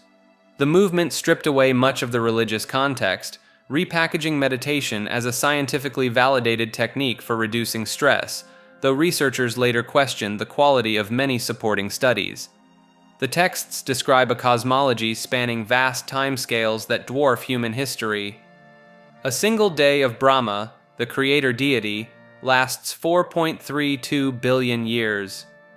The universe goes through endless cycles of creation and dissolution, with human civilization rising and falling within each cycle. Some readers interpret passages describing flying vehicles called vimanas and devastating weapons as evidence of advanced ancient technology, though mainstream scholars view these as mythological embellishments. Manley P. Hall, a Canadian mystic who wrote one of the most comprehensive encyclopedias of occult knowledge at the age of 27. The book, published in 1928, weighs 14 pounds and spans over 200 pages of dense esoteric material covering everything from Pythagorean mathematics to Rosicrucian allegories to the hidden meanings in tarot cards. Hall compiled information from mystery schools, hermetic texts, and philosophical systems that most people had never heard of, and bound them into a single tome. He didn't just summarize these traditions, he connected them, drawing lines between Egyptian initiation rites and Masonic symbolism, between alchemical processes and psychological transformation. The Philosophical Research Society, which Hall founded in Los Angeles in 1934, became a repository for one of the world's largest collections of occult literature. Rare manuscripts, first editions of alchemical texts, and documents from secret societies filled the shelves. Hall spent 6 decades giving lectures, writing over 150 books, and teaching classes on comparative religion and esoteric philosophy. In 1973, the Supreme Council of the Scottish Rite honored Hall with the 33rd degree, the highest degree in Freemasonry, specifically for his writings on Masonic symbolism. They recognized his work as instrumental in preserving and explaining the philosophical foundations of the craft. Hall died in 1990 under circumstances that raised questions. He was found with injuries to his head, and while the official cause was listed as natural, some of his students pointed to evidence suggesting otherwise. His estate became the subject of legal battles, with accusations that valuable items from his collection had disappeared. His influence extends through modern occultism. References to Hall's work appear in everything from conspiracy documentaries to academic studies on Western esotericism. Bohemian Club. Every July, some of the most powerful men in America gather in a 2,700-acre redwood grove north of San Francisco. Presidents, CEOs, military officials, and artists converge for 2 weeks of what they call lakeside talks and theatrical performances. The centerpiece of their gathering is a ceremony called the Cremation of Care, performed in front of a 40-foot concrete owl. The club itself dates back to 1872, started by journalists and artists in San Francisco. Over the decades, membership shifted to include politicians like Richard Nixon, Ronald Reagan, and both Bush presidents, along with business magnates and media executives. The waiting list for membership supposedly stretches years long, with initiation fees reaching 6 figures. The Cremation of Care ceremony opens each encampment. Members dressed in red robes transport an effigy called Dull Care by boat across a lake. At the Owl Shrine, which they call Moloch, they burn the effigy while a high priest delivers a dramatic monologue about banishing worldly concerns. The whole production includes pyrotechnics, orchestral music, and theatrical lighting. Recordings and photographs from inside the grove remain scarce. A filmmaker named Alex Jones snuck in with a hidden camera in the year 2000, capturing footage of the ceremony. His documentation shows the elaborate staging and confirms the basic structure of the ritual, though interpretations of its meaning vary wildly. Members insist the ceremonies are purely theatrical, descendants of 19th century Bohemian artistic traditions. The owl represents wisdom, they say, not any darker symbolism. Critics point to the secretive nature of the meetings and wonder what gets discussed when Supreme Court justices drink beside weapons manufacturers in the woods. The Manhattan Project was allegedly conceived during lakeside talks at the Grove in 1942. Corpus Hermeticum. A collection of Greek and Latin dialogues written between the 1st and 3rd centuries that became the instruction manual for Renaissance magicians and alchemists across Europe. The texts claim to record conversations between Hermes Trismegistus, a fusion of the Greek god Hermes and the Egyptian god Thoth, and his students about the nature of reality, divine knowledge, and the structure of the cosmos. The Corpus Hermeticum vanished from Western Europe during the medieval period, surviving only in Byzantine manuscripts. In 1460, Cosimo de' Medici acquired a Greek copy and immediately halted his translator Marsilio Ficino's work on Plato to prioritize these texts instead. Ficino published his Latin translation in 1471, and the impact was immediate. Scholars believed they were reading the wisdom of an ancient Egyptian priest who predated Moses and influenced Plato himself. The most famous principle from these writings became, as above, so below, the idea that cosmic patterns mirror earthly ones and vice versa. This single concept justified astrology, alchemy, and ritual magic for generations of practitioners. If the microcosm reflects the macrocosm, then manipulating symbols and materials on Earth could theoretically influence celestial forces. The texts outline a cosmology where divine mind emanates through planetary spheres to create the material world. Humans contain a divine spark trapped in matter, and through gnosis or direct spiritual knowledge, they can ascend back through the planetary realms to reunite with the source. This framework gave occultists a roadmap for spiritual transformation that felt both ancient and philosophically rigorous. Giordano Bruno built his entire magical philosophy around Hermetic principles before the Inquisition burned him at the stake in 1600. John Dee incorporated Hermetic cosmology into his angelic communications. Isaac Newton owned multiple copies and filled the margins with notes, trying to extract alchemical secrets he believed the ancients had encoded in the text. The authenticity collapsed in 1614 when scholar Isaac Casaubon used linguistic analysis to prove the texts were written in the early Christian era, not ancient Egypt. The vocabulary, philosophical concepts, and Greek style all dated to the 2nd and 3rd centuries. Rather than predating Plato, the Corpus Hermeticum had borrowed from Platonism, Stoicism, and possibly early Christian and Jewish mysticism. This revelation did nothing to diminish the text's influence on occultism. The Golden Dawn, Aleister Crowley, and modern chaos magicians continued treating it as a foundational document. The ideas themselves remained potent regardless of authorship. The principles of correspondence, mental causation, and spiritual ascent became permanent fixtures in Western esotericism. The corpus contains 17 treatises, with the Poimandres being the most significant. In this dialogue, Hermes receives a vision from the divine mind, who reveals the creation of the cosmos and the fall of the anthropos, the primordial human who descended into matter and became entrapped in physical form.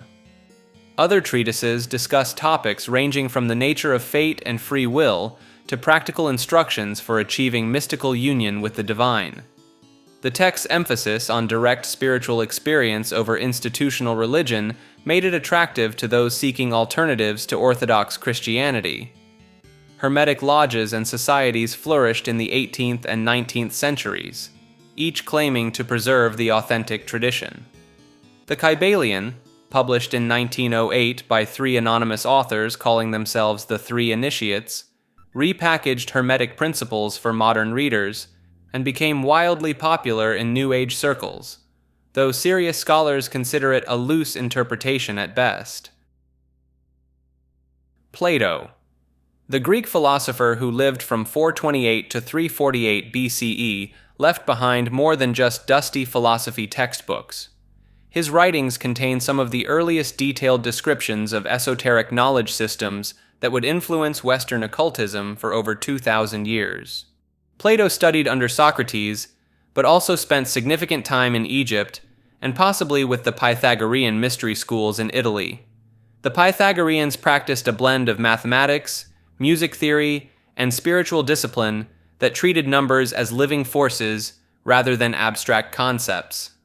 This shows up throughout Plato's work, particularly in the Timaeus, where he describes 5 geometric solids that supposedly make up the building blocks of physical reality. These Platonic solids became foundational to Renaissance magic. Fire corresponds to the tetrahedron with its sharp points. Earth matches the stable cube. Air takes the octahedron form. Water flows as the icosahedron. The 5th solid, the dodecahedron, represents the cosmos itself, or what some practitioners call the ether.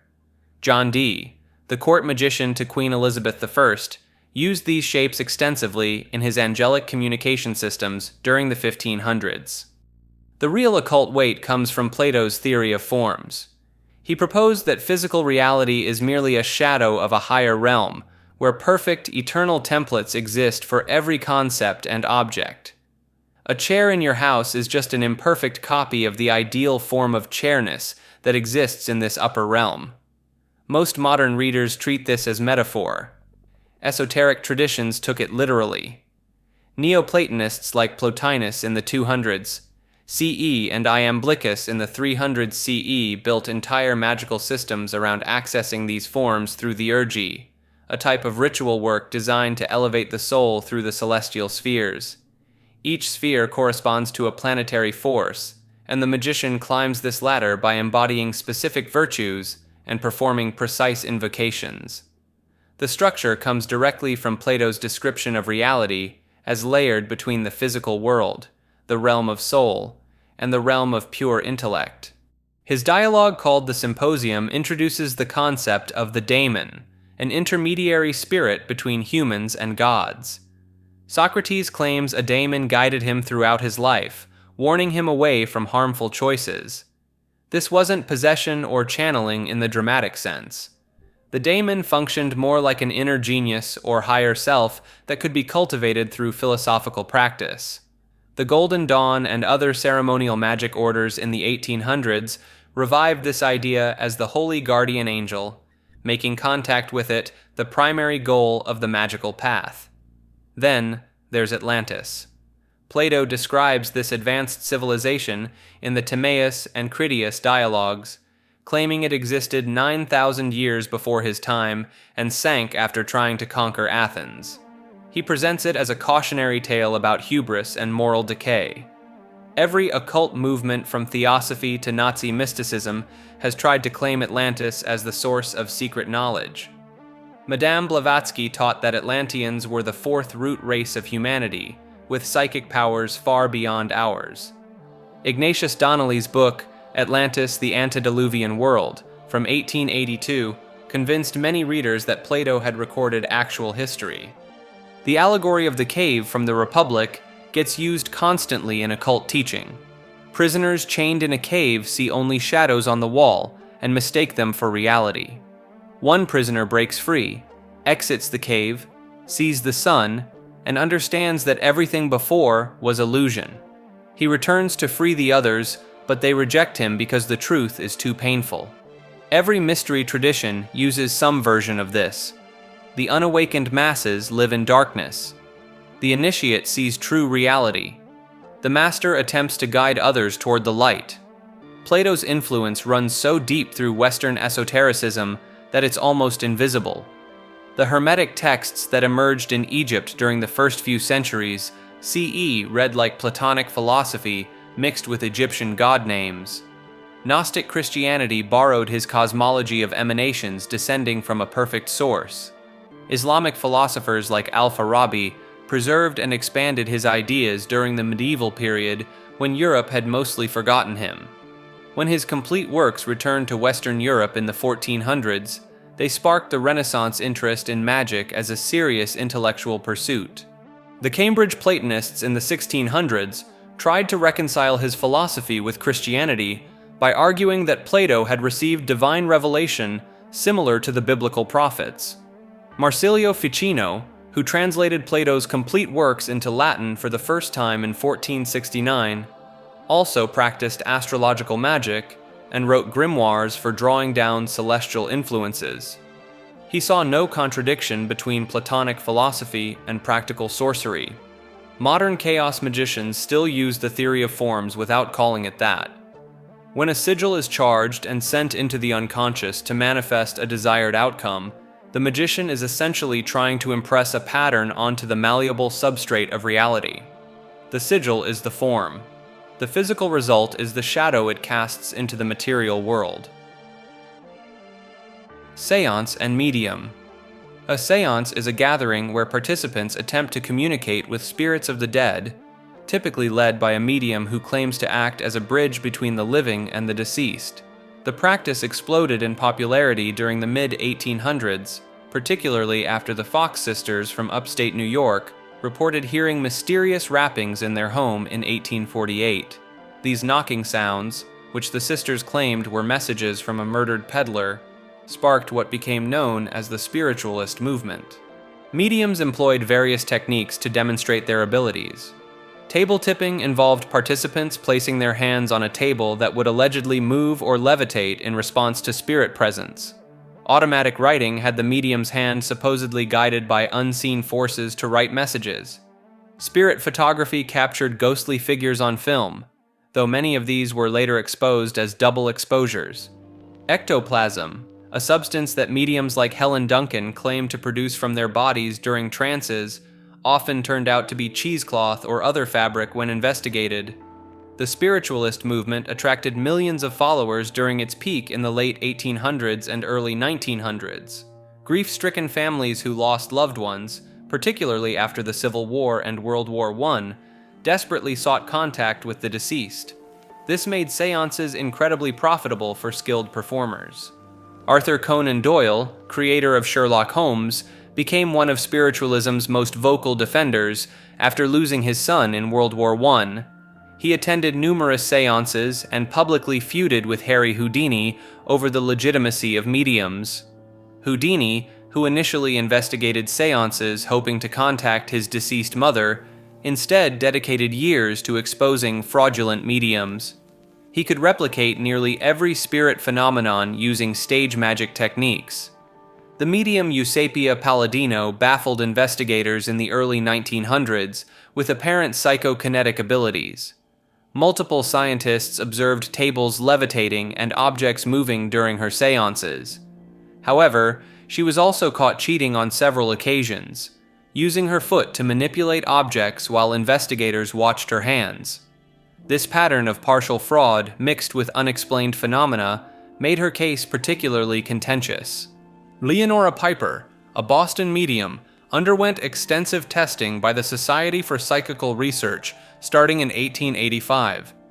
She would enter trance states and deliver specific information about deceased relatives that impressed investigators like William James.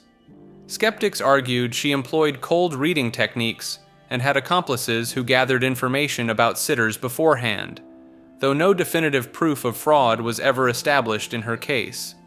Modern séances still occur, though they're less common than during spiritualism's heyday.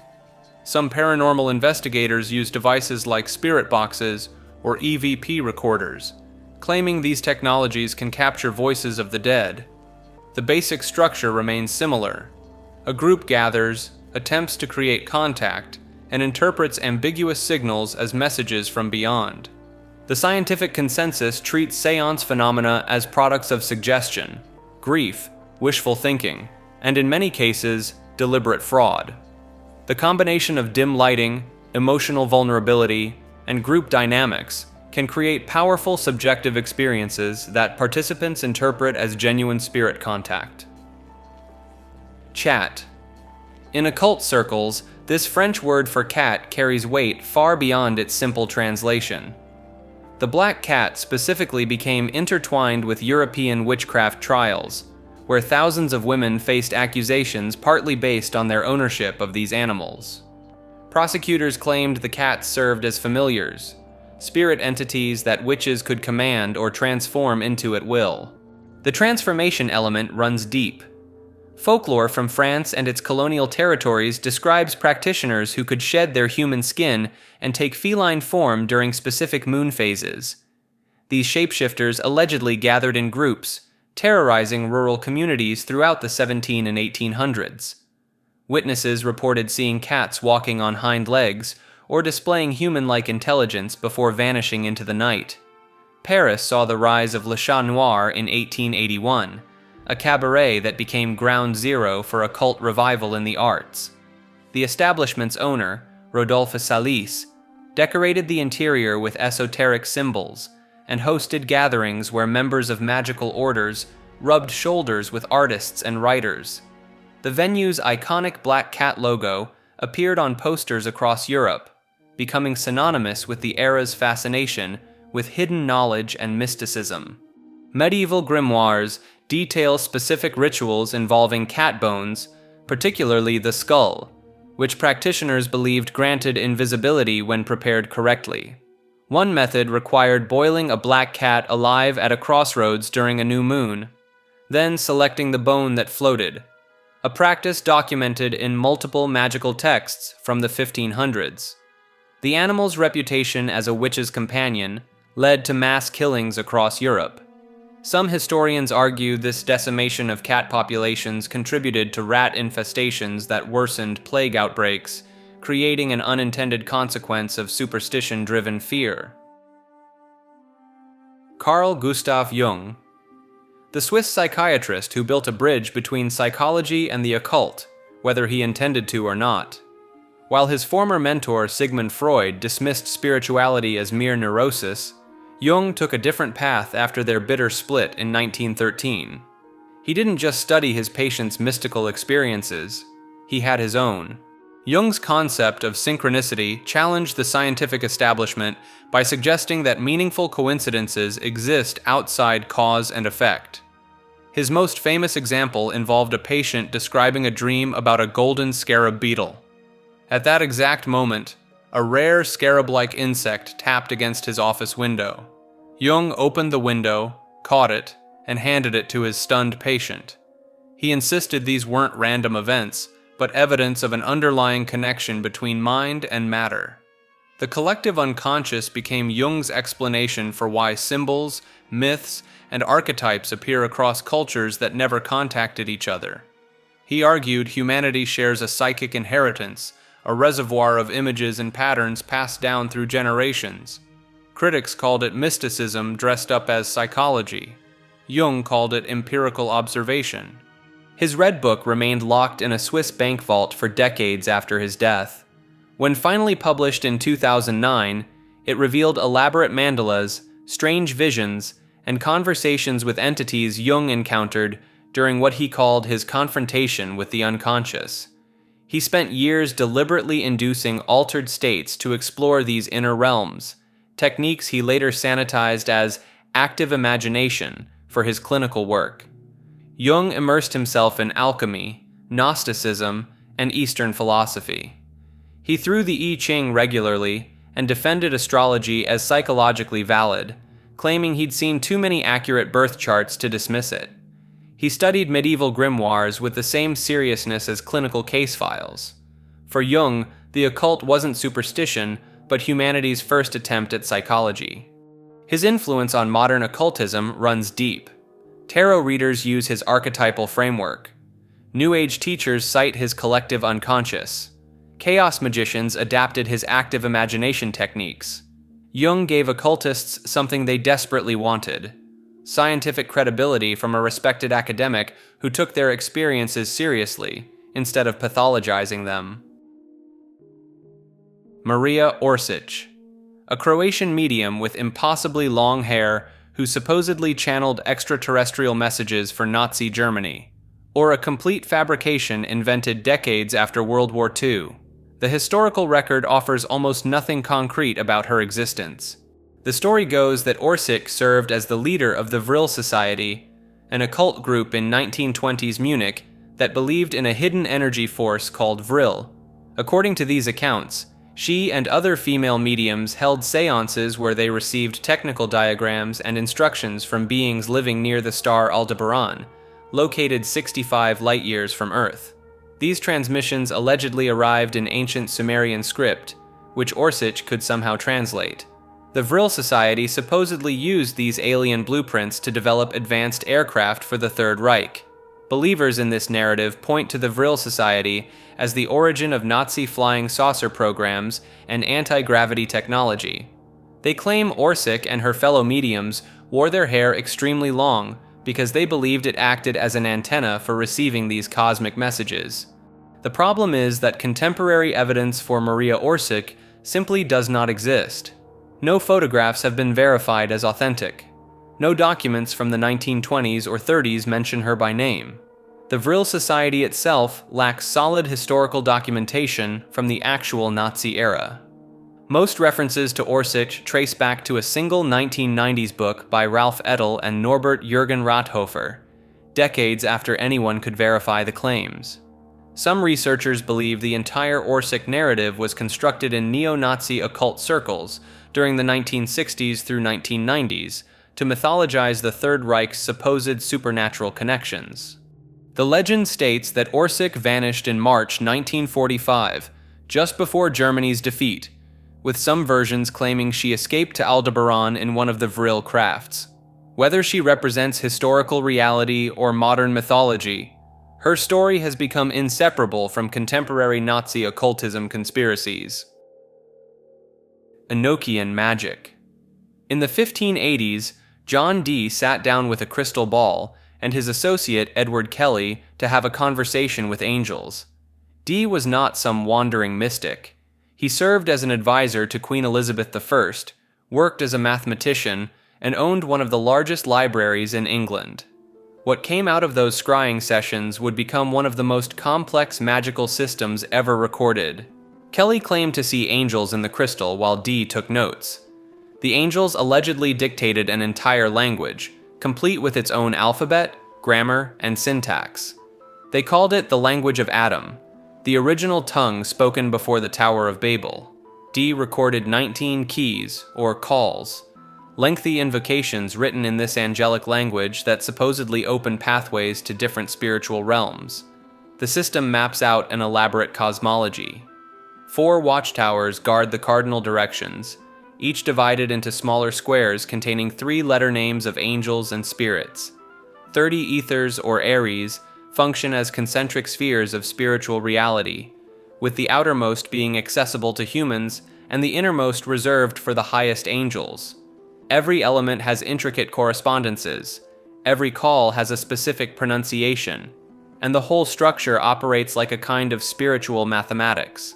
The Golden Dawn magical order adopted Enochian work in the late 1800s, and Aleister Crowley later explored the ethers extensively during his travels in Algeria. Crowley claimed the experience nearly destroyed his sanity. Modern ceremonial magicians still debate whether Dee genuinely contacted non-human entities or accidentally created an egregore, a thought form given independent existence through focused belief. The language itself remains bizarre. Linguists have analyzed it and found it contains consistent grammatical rules unlike glossolalia or random invention. Some words resemble corrupted Hebrew or Latin, while others have no clear earthly origin. Practitioners claim Enochian produces faster and more intense results than other magical systems, though this comes with warnings about the dangers of mispronunciation or improper preparation. Whether angels truly spoke to 2 Elizabethan scholars or Dee and Kelly built an elaborate hoax, the system they created has endured for over 4 centuries, intricate enough that people still discover new patterns within its structure. Book of the Law. In April of 1904, Aleister Crowley sat in a Cairo apartment for 3 consecutive days, and transcribed a text he claimed was being dictated to him by a non-corporeal entity named Aiwass. The resulting manuscript, also called Liber al vel Legis, became the foundational scripture of Thelema, and one of the most influential occult texts of the 20th century. The circumstances leading up to this event started with Crowley's wife, Rose Kelly, entering unexpected trance states during their honeymoon in Egypt. She kept insisting that the Egyptian god Horus was waiting for him. Crowley, skeptical at first, tested her by taking her to the Bulaq Museum in Cairo and asking her to identify Horus among the artifacts. She walked past all the major statues and pointed to a painted wooden stele in a display case. The exhibit number was 666. The text itself spans 3 chapters, each supposedly delivered by a different speaker.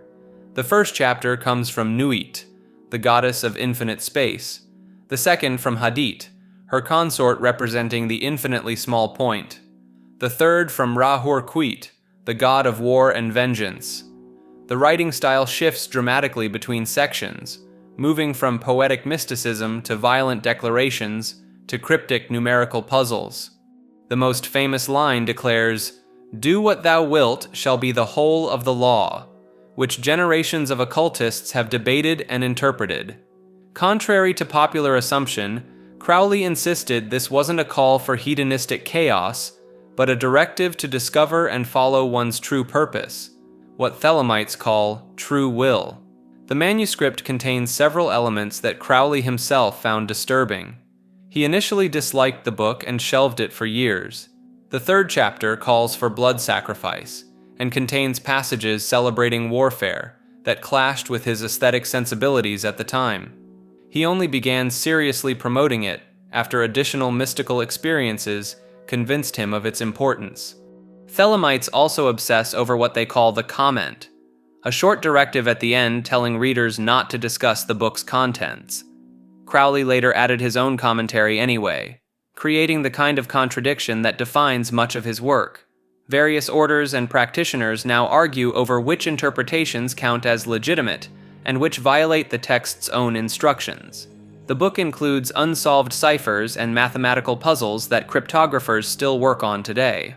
One grid of letters and numbers in the manuscript has generated countless proposed solutions, none definitively proven. Some believers think the cipher contains prophecies or magical formulas too dangerous to decode. The Kybalion. Published in 1908 by 3 anonymous authors calling themselves the Three Initiates, this slim volume claims to reveal the secret teachings of Hermes Trismegistus, the legendary Egyptian Greek sage. The book presents 7 hermetic principles that supposedly govern all of reality, passed down through mystery schools for thousands of years. The first principle, mentalism, states that the universe itself is mental in nature. Everything exists as a thought in the mind of the All, an infinite consciousness. The second, correspondence, gives us the famous phrase, "as above, so below," suggesting patterns repeat at every scale of existence. Vibration claims nothing rests. Everything moves at different frequencies. Polarity argues that opposites are actually identical in nature, but different in degree. Rhythm describes the pendulum swing between extremes. Cause and effect denies chance, stating every action has a reaction. Gender extends beyond biology to claim masculine and feminine energies exist in all things. The catch? Modern scholars have traced the text's actual origins to William Walker Atkinson, a Chicago lawyer turned New Thought author who churned out dozens of books under various pseudonyms. The Kybalion's prose style, printing details, and philosophical concepts match Atkinson's other works almost perfectly. Rather than ancient Egyptian wisdom, the book reflects turn-of-the-century American occultism mixed with mental science movements. Despite this, or perhaps because of it, the Kybalion became one of the most influential occult texts of the 20th century. Its principles show up everywhere from Golden Dawn rituals to modern manifestation techniques. The book gave people a framework that felt ancient and mysterious while remaining vague enough to apply to almost anything. The real mystery isn't whether the teachings are authentically hermetic, It's why a fabricated text resonated so deeply that practitioners still quote it as gospel over a century later. Lesser banishing ritual of the pentagram. This ceremonial practice from the Hermetic Order of the Golden Dawn serves as the basic spiritual hygiene routine of Western occultism. The practitioner traces blazing pentagrams in the air at each cardinal direction while vibrating Hebrew names of God, creating an energetic boundary against unwanted influences. The Golden Dawn developed this ritual in the late 1880s as the foundation for all their magical work. Members were instructed to perform it daily, sometimes twice, regardless of whether they planned any other magical operations. Israel Regardie, who published the order's secret teachings in the 1930s, called it essential as brushing your teeth. The sequence follows precise choreography. The magician faces east, draws a pentagram while vibrating Yod-He Vav-He, then turns to each subsequent direction, doing the same with different divine names. After completing the circle, they call upon 4 archangels to stand guard at each quarter: Raphael in the east, Gabriel in the west, Michael in the south, and Uriel in the north. Practitioners report everything from improved mental clarity to actual physical sensations of energy movement.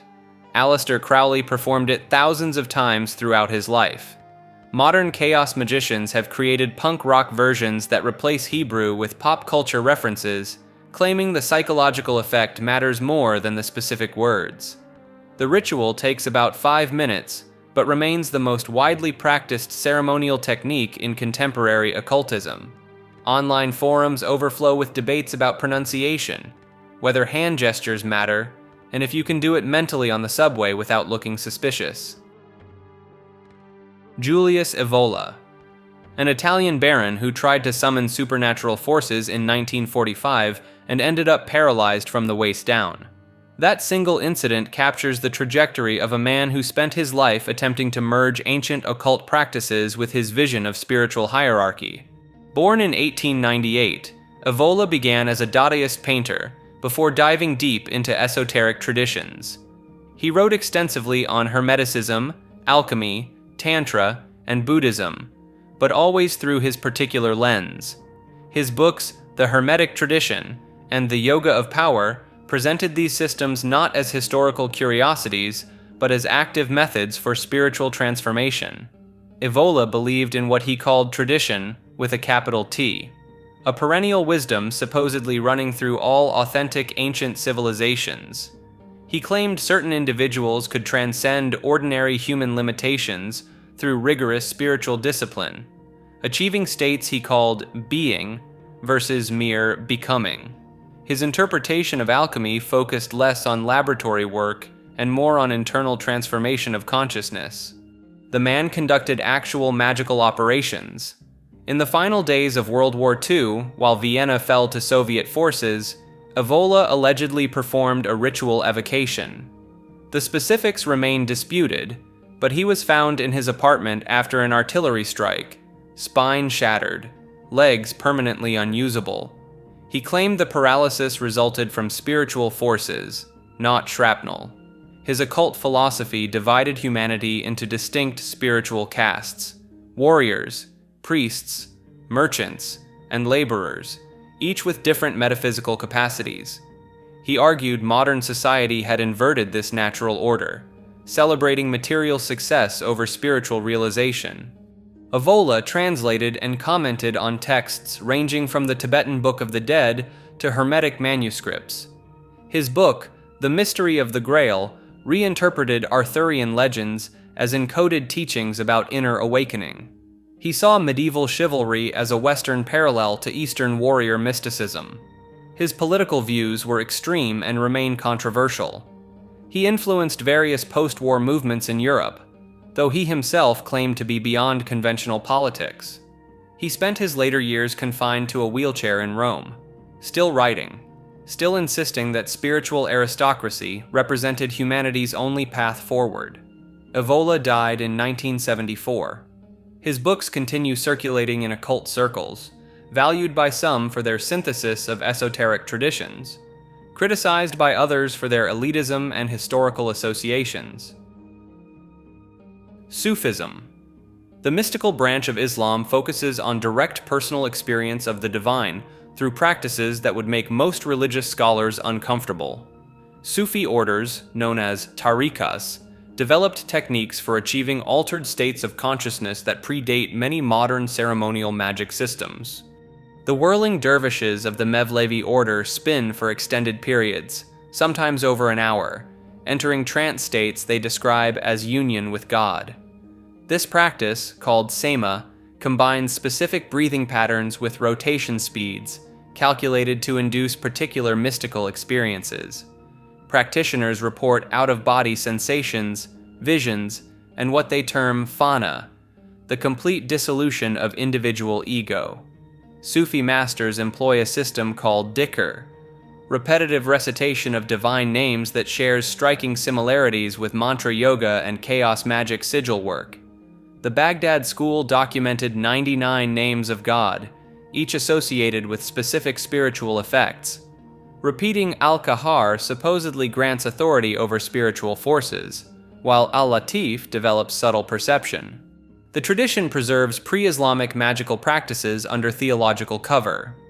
Sufi texts describe methods for controlling jinn, creating protective talismans, and interpreting dreams as prophetic visions. The 13th century mystic Ibn Arabi wrote extensively about communicating with angelic intelligences and traveling through spiritual dimensions. He mapped with geometric precision. Medieval Sufi brotherhoods functioned as secret societies, complete with initiation rituals, hierarchical degrees, and guarded knowledge transmitted only to qualified students. The Naqshbandi order required initiates to spend 40 days in isolated darkness, subsisting on minimal food, while practicing specific visualization exercises. Their cosmology includes the concept of the perfect human, an individual who has fully realized divine attributes and can operate as a channel between material and spiritual realms. This figure appears across multiple mystical traditions under different names, suggesting either cultural transmission or independent discovery of the same underlying phenomenon. Rene Guenon, a French mathematician who abandoned academia in the early 1900s to become one of the most influential figures in modern esotericism. Guenon claimed that every major religion and mystical tradition stems from a single source he called the primordial tradition, a universal truth that predates recorded history. His central argument was stark. Modern civilization represents a complete inversion of traditional knowledge. Where ancient societies organized themselves around metaphysical principles and spiritual hierarchies, the contemporary world worships quantity over quality, materialism over meaning. He wrote that humanity was living in what Hindu tradition calls the Kali Yuga, the age of maximum spiritual darkness. Guenon didn't just theorize. After years studying Freemasonry, Hermeticism, and various esoteric orders in Paris, he converted to Sufism and moved to Cairo in 1930. He spent the last 2 decades of his life there, adopting the name Abdel Wahed Yahya and marrying into a traditional Egyptian family. He never returned to Europe. His books became foundational texts for traditionalism, influencing everyone from Julius Evola to contemporary alt-right philosophers. Works like The Reign of Quantity and The Crisis of the Modern World argue that everything from democracy to modern science represents spiritual degradation. He claimed that only certain mystery schools and initiatory organizations still preserved fragments of authentic traditional knowledge. What made Guenon unusual was his precision. Unlike many occult writers who spoke in vague mystical terms, he applied mathematical rigor to metaphysical concepts. His work on sacred geometry and symbolism connected Vedic mathematics, Islamic esotericism, and Christian mysticism through specific structural principles. The controversy lies in where his ideas led. His philosophy of radical anti-modernism provided intellectual framework for various extreme political movements, though Guenon himself avoided direct political involvement and warned against mixing spiritual truth with temporal power. Eliphas Levi, the French magician who essentially invented modern occultism as we know it. Born Alphonse Louis Constant in 1810, This failed Catholic deacon transformed himself into the most influential magical writer of the 19th century. Levi did something nobody had done before. He took the scattered mess of European magical traditions, mixed in Kabbalah, stirred in some tarot cards, and created a coherent system that people are still using today. His book Transcendental Magic became the blueprint for every ceremonial magic lodge that followed. Levi claimed he could summon historical figures. In 1854, he performed a ritual in London to conjure the spirit of Apollonius of Tyana, a 1st century mystic. Levi said the ghost actually appeared, draped in a shroud, but the experience terrified him so much he almost passed out. He refused to discuss the details for the rest of his life. The man also drew the most famous image of Baphomet you've probably seen plastered everywhere, that goat-headed winged hermaphrodite sitting cross-legged with a torch between its horns. That's his. He created it to represent the sum total of the universe, the balance of opposites, the whole as above so below concept made flesh. His influence on later occultists borders on absurd. Aleister Crowley believed he was Levi reincarnated because Crowley was born the same year Levi died. The Golden Dawn built their entire tarot system from his work. Every modern magic book that connects the 22 tarot trumps to the 22 Hebrew letters is following Levi's framework. He died in 1875, but his books never went out of print. They're still teaching people how to draw pentagrams correctly. Rudolph Steiner. An Austrian philosopher who claimed he could perceive spiritual dimensions as clearly as physical reality, Rudolph Steiner founded anthroposophy in the early 1900s and built an empire of alternative practices that still operate worldwide today. His followers run over 1,000 Waldorf schools, biodynamic farms that plant according to cosmic rhythms, and anthroposophic medical clinics that treat illnesses based on karmic imbalances. Steiner described the Akashic Records as a cosmic library containing every thought and event in history, which he accessed through clairvoyant vision to write detailed accounts of Atlantis, Lemuria, and the spiritual evolution of humanity across multiple root races. He lectured on subjects ranging from agriculture to architecture, often delivering his insights in marathon speaking sessions that lasted hours without notes. His biodynamic farming method involves burying cow horns filled with manure and stirring preparations in specific vortex patterns to harness cosmic forces.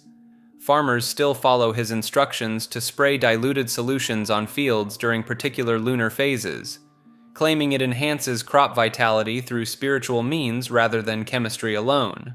The movement gets darker when examining Steiner's racial theories. He organized human evolution into a hierarchy of root races with Europeans at the spiritual pinnacle, describing other groups as remnants of earlier evolutionary stages. Modern Waldorf schools distance themselves from these teachings, though critics argue his racial cosmology remains embedded in the curriculum's structure. Steiner designed the Goetheanum, a massive wooden temple in Switzerland that burned down under mysterious circumstances in 1922. Its concrete replacement still stands as the world headquarters of anthroposophy, featuring architecture based on organic forms he claimed reflected spiritual realities. Helena Blavatsky, the Russian mystic who claimed to receive teachings from hidden masters in Tibet and built an entire spiritual movement that would shape Western occultism for over a century. Born Helena von Hahn in 1831, she spent decades traveling through Egypt, India, and Tibet, before landing in New York City in 1831-73, with stories that would captivate the spiritualist scene. In 1875, Blavatsky co-founded the Theosophical Society, alongside Henry Steele Olcott and William Quan Judge. The organization promised to reveal ancient wisdom traditions that supposedly predated all known religions. She claimed direct contact with beings she called the Mahatmas, ascended masters living in remote Himalayan monasteries who transmitted esoteric knowledge through psychic channels. Her magnum opus, The Secret Doctrine, published in 1888, spans over 1,500 pages of cosmology, anthropology, and occult philosophy. The text introduces concepts like the 7 root races of humanity, each evolving through different stages of spiritual development. She synthesized Hindu and Buddhist concepts with Western esotericism, introducing terms like karma and reincarnation to American and European audiences decades before they became mainstream. The Mahatma letters became central to theosophical teaching. These were physical letters that allegedly materialized through paranormal means, written by the masters Kuthumi and Morya. Blavatsky claimed they would appear in sealed boxes or drop from the ceiling during seances. The Society for Psychical Research investigated these claims in 1885 and concluded they were fraudulent, stating that Blavatsky had written the letters herself. The scandal nearly destroyed the Theosophical Society. Despite the fraud accusations, her influence spread rapidly. By the time of her death in 1891, Theosophical lodges operated across Europe, America, and India. She introduced Western audiences to Eastern spiritual concepts, helped spark interest in comparative religion, and laid groundwork for what would eventually become the New Age movement. Her writings influenced figures from Rudolph Steiner to L. Ron Hubbard, and her organizational model of spiritual lodges teaching graduated levels of secret knowledge became a template for numerous 20th century occult groups. Memphis Rap Sigils. The Memphis rap scene of the 1990s produced some of the darkest, most lo-fi hip-hop ever recorded. Groups like 3-6 Mafia, Tommy Wright III, and Blackout were sampling horror films, chanting repetitive hooks, and wrapping their releases in deliberately unsettling artwork. What some listeners began noticing was that certain album covers and tape inserts featured geometric patterns and symbols that looked suspiciously similar to chaos magic sigils. Sigils, for context, are symbols charged with specific intentions in occult practice. A practitioner condenses a desire into a visual mark, then releases it into the subconscious through ritual. The theory goes that Memphis rappers were either intentionally or accidentally creating these charged symbols and distributing them through thousands of cassette tapes across the southern United States. The Prophet Posse's logo is frequently cited as the most blatant example. The angular, interconnected design shares structural similarities with sigils found in texts on chaos magic from the same era. Coop Stanika's solo work featured recurring triangular motifs and inverted imagery that sigil enthusiasts claim follow traditional construction methods. Some believers point to the repetitive, mantra-like hooks in Memphis rap as a form of auditory sigil activation. When DJ Paul chants the same phrase 30 times over a droning beat, the argument goes that this creates a trance state in listeners, making them more receptive to whatever intention was encoded in the album's visual symbols. The commercial success of 3-6 Mafia, who eventually won an Oscar, gets interpreted as evidence that something in their early work was genuinely charged with power.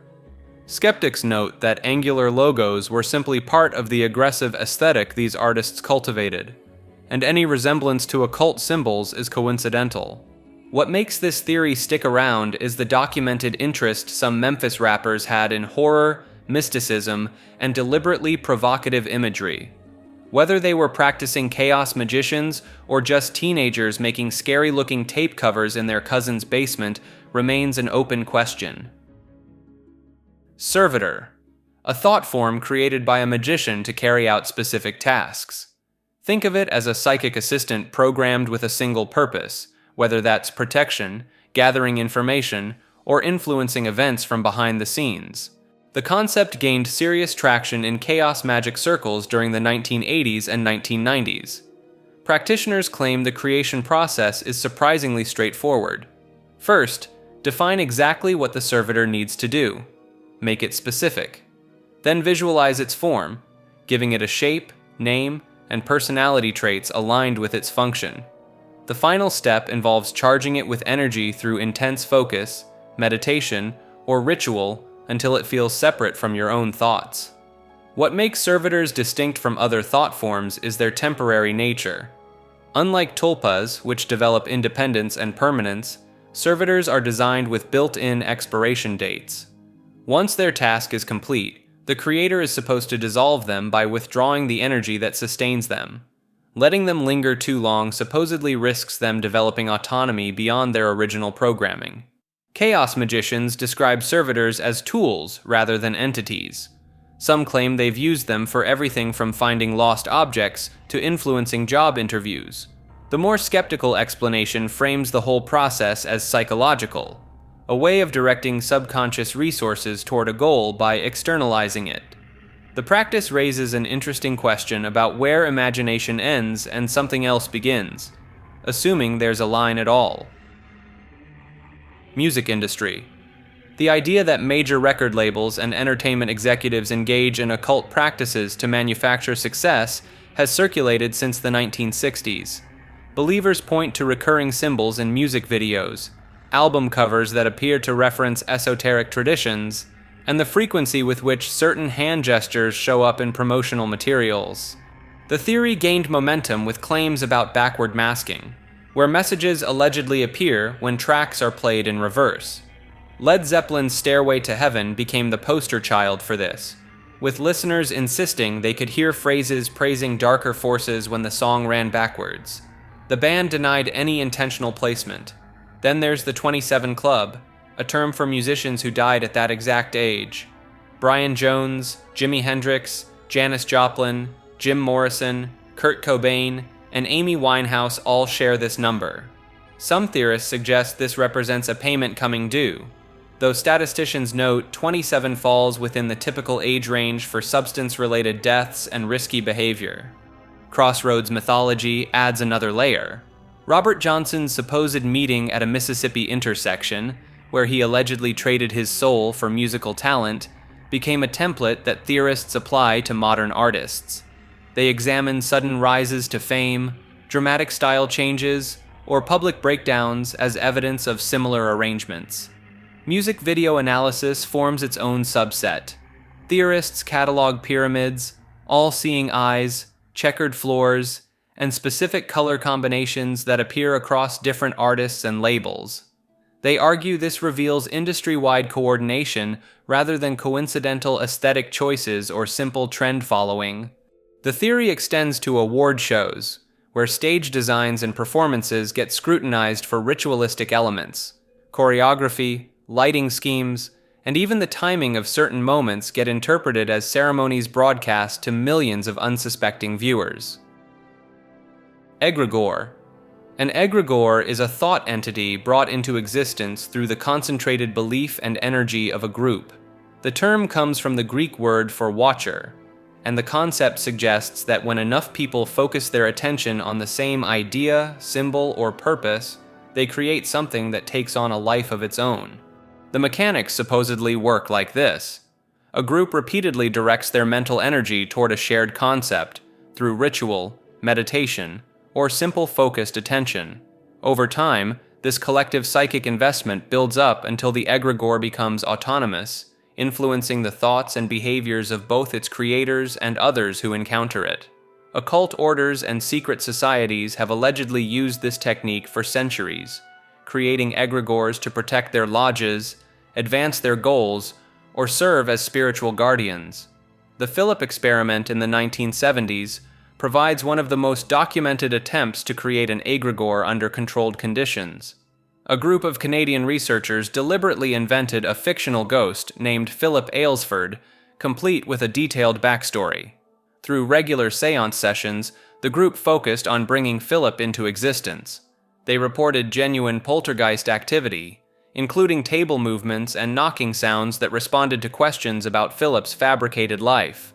The researchers concluded they had manufactured a genuine paranormal entity from pure imagination. Modern occultists point to corporate brands as unintentional egregores: the golden arches, the swoosh, the bitten apple. Billions of people hold these symbols in their minds daily, feeding them with attention and emotional energy. Some practitioners claim these corporate egregores influence consumer behavior far beyond traditional marketing, operating on a psychic level that bypasses rational thought. Internet culture has turbocharged egregore creation. Slenderman emerged from a forum post in 2009, and within years had supposedly driven real-world violence. Pepe the Frog transformed from a comic character into a political symbol charged with intense collective meaning. Chaos magicians argue that memes function as modern sigils, and viral memes are egregores spreading through the collective unconscious at digital speed. The concept overlaps heavily with the Tibetan Buddhist idea of tulpas, thought forms created through intense visualization and meditation. Some online communities have taken this practice mainstream, with members claiming to have created fully autonomous mental companions through sustained imaginative effort. They report these tulpas developing personalities, preferences, and knowledge beyond what their creators consciously intended. The darker interpretation suggests egregores can escape their creators' control. A group might form an egregore for protection or prosperity, only to find it demanding more attention, influencing them in unexpected ways, or attracting unwanted energies. Occult literature warns that egregores feed on the emotional states used to create them. An egregore built on fear or anger will crave more of those emotions, potentially driving its creators toward increasingly extreme behaviors. G.I Gurdjieff. George Ivanovich Gurdjieff was a Greek-Armenian mystic who showed up in Moscow around 1912 with a fully formed spiritual system, and absolutely no interest in explaining where he learned it. He claimed to have spent decades traveling through Central Asia, Tibet, and the Middle East, studying with secret brotherhoods, but conveniently kept the details vague enough that nobody could verify his story. His teaching system, called the Fourth Way, proposed that humans are essentially asleep, moving through life as biological machines responding to stimuli without any real consciousness. Gurdjieff taught that people needed to wake up through intense self-observation and deliberately uncomfortable exercises. Unlike monks who renounce the world or yogis who focus on the body, his students were supposed to transform while living ordinary lives, which he claimed was significantly harder. The methods he used at his Institute for the Harmonious Development of Man in France were deliberately designed to shatter people's self-image. He would assign impossible tasks, publicly humiliate students, suddenly change all the rules, and create situations specifically calculated to trigger emotional reactions. One student might be told to dig a ditch, then fill it back in, then dig it again. Another might be praised one day and torn apart the next for the same behavior. His reasoning was that only by seeing how mechanically they reacted to stress could people begin to develop real will. Gurdjieff introduced the Enneagram symbol to the West, though he claimed it represented universal laws rather than personality types. His cosmology involved the ray of creation, the law of 3, and the law of 7, which attempted to explain how everything from galaxies to human psychology operated according to mathematical principles. He taught that humans had multiple centers of intelligence, the intellectual, emotional, and moving centers, which rarely worked in harmony. His most famous book, Beelzebub's Tales to His Grandson, was deliberately written to be almost unreadable. Gurdjieff stated openly that he wanted readers to struggle with the dense, repetitive prose because easy reading produced no transformation. The book runs over 1,000 pages of a space traveler explaining Earth's problems to his grandson, written in a style that makes James Joyce look straightforward. Students described him as equal parts genius and charlatan. He would get drunk during meetings, contradict himself constantly, and sometimes appeared to be playing an elaborate joke on everyone. Yet many intelligent, accomplished people, including the writer Catherine Mansfield and the architect Frank Lloyd Wright's wife, considered him the most important teacher they ever encountered. His movements and sacred dances, which he claimed came from ancient monasteries, required students to perform complex choreography while simultaneously counting in different rhythms and remembering symbolic meanings. Neurologically speaking, these exercises would overload normal processing and potentially create altered states, though whether that leads to enlightenment or just exhaustion remains debatable.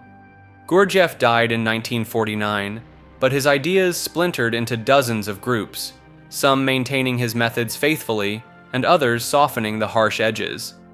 The Fourth Way influenced everyone from the Esalen Institute to modern corporate training seminars, though often without credit. His core message, that humans live in a hypnotic sleep and need shocking awake, keeps finding new audiences every generation who discover that being comfortable might be the biggest obstacle to being conscious. Israel Regardie. In 1937, a former secretary decided to commit what many considered the ultimate betrayal of Western occultism. He published the complete ritual system, teachings, and secret papers of the Hermetic Order of the Golden Dawn, the most influential magical order in modern history.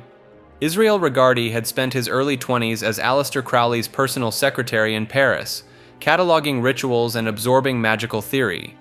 But unlike Crowley, who guarded secrets jealously and sold them piecemeal, Regardie believed occult knowledge was dying because it stayed locked in the hands of petty lodge politics and ego battles. The Golden Dawn had fractured by the 1930s, split into rival factions that spent more time suing each other than practicing magic. Regardie watched initiates hoarding scraps of knowledge, using secrecy as social currency. So he walked into a publisher's office with 4 volumes worth of material: grade ceremonies, Enochian calls, Tatwa vision techniques, the complete Kabbalistic system, talismanic magic, everything. The backlash was immediate. Fellow occultists called him a traitor and an oathbreaker. Some claimed he would face karmic retribution for violating his sacred vows. Regardie's response was simple. He pointed out that the material he published was already scattered across private collections and badly copied manuscripts. The secrets were not being protected, they were being corrupted. What made Regardie different from other magical authors was his insistence on psychological grounding. He trained as a Reichian therapist, and believed that people attempting high magic without psychological stability were setting themselves up for delusion or worse. He actually refused to teach certain practices to students until they underwent therapy first. His publications became the blueprint for virtually every ceremonial magic group that formed after World War II. The modern revival of Golden Dawn lodges, from the 1970s onward, would not exist without his decision to make those 4 volumes public. Whether that was an act of preservation or betrayal depends entirely on who you ask. P.D. Ouspensky. Peter Demianovich Ouspensky spent the early 1900s trying to mathematically prove the existence of higher dimensions and the hidden structure of reality. The Russian mathematician turned mystic believed that most humans operate in a state of waking sleep, mechanically going through life without genuine consciousness. His book Tertium Organum, published in 1912, argued that a 4th dimension exists beyond our 3-dimensional perception, and that accessing it requires developing higher states of awareness. Ouspensky didn't mean time when he discussed the 4th dimension.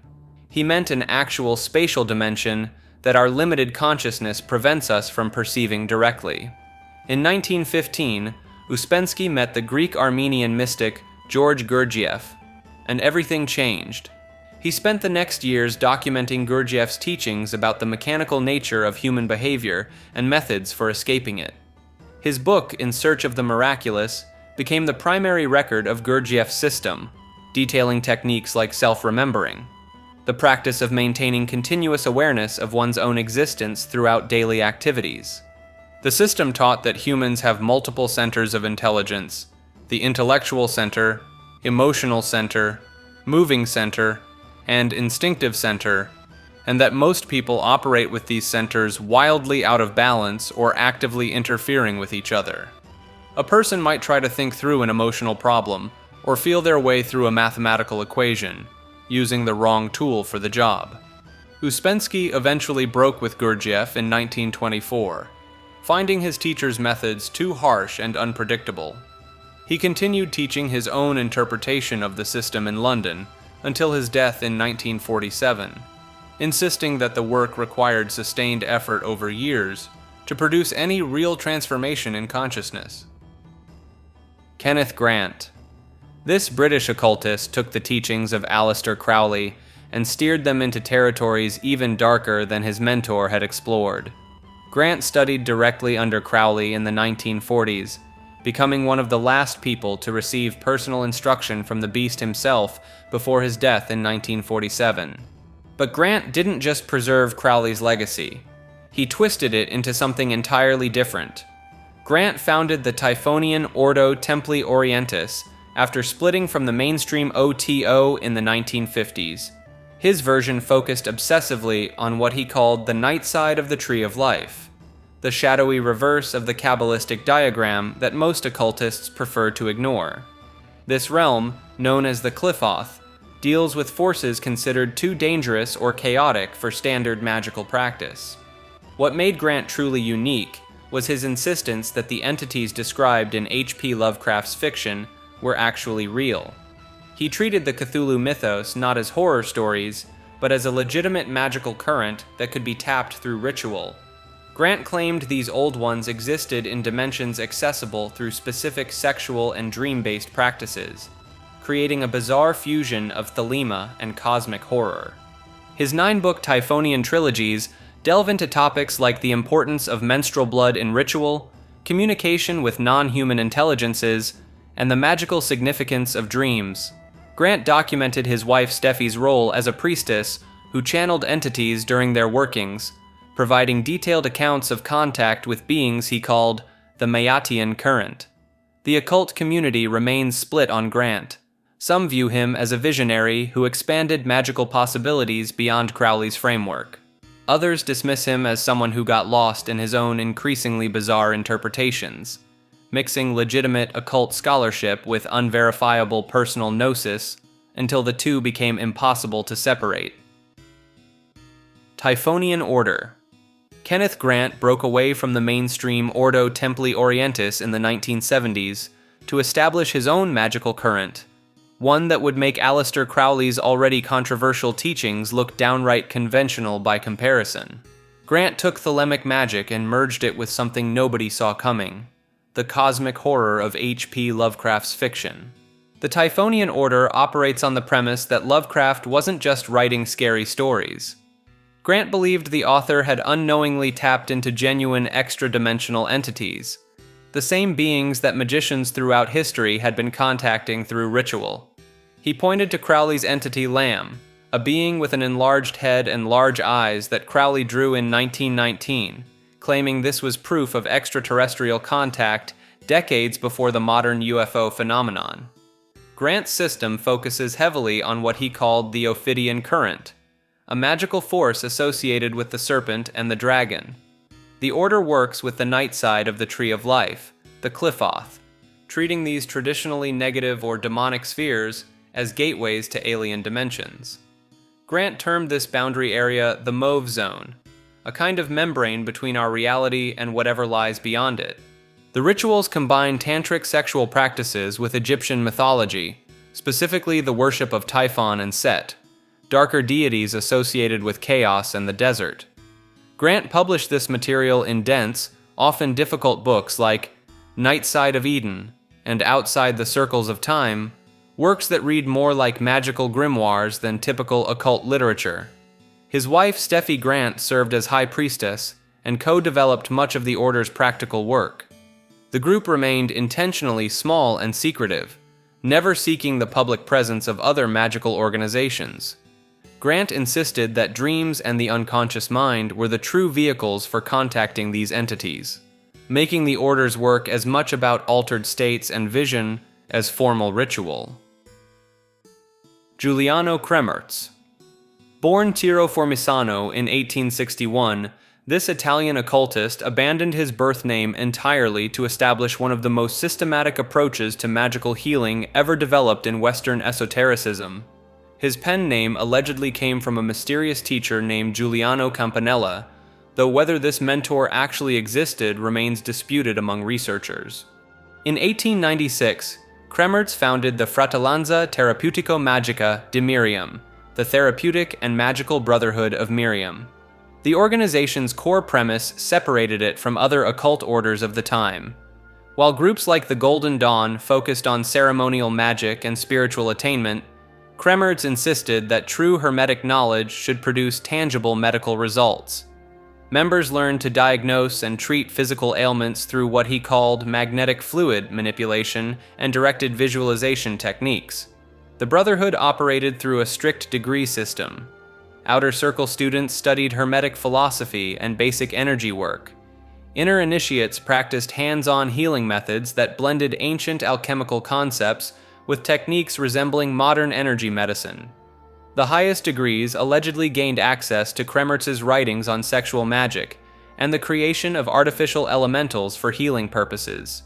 His published works, particularly Dialogues on Hermetic Science and The Door Hermetic, laid out a cosmology where human consciousness could directly influence physical matter through trained will and knowledge of correspondences.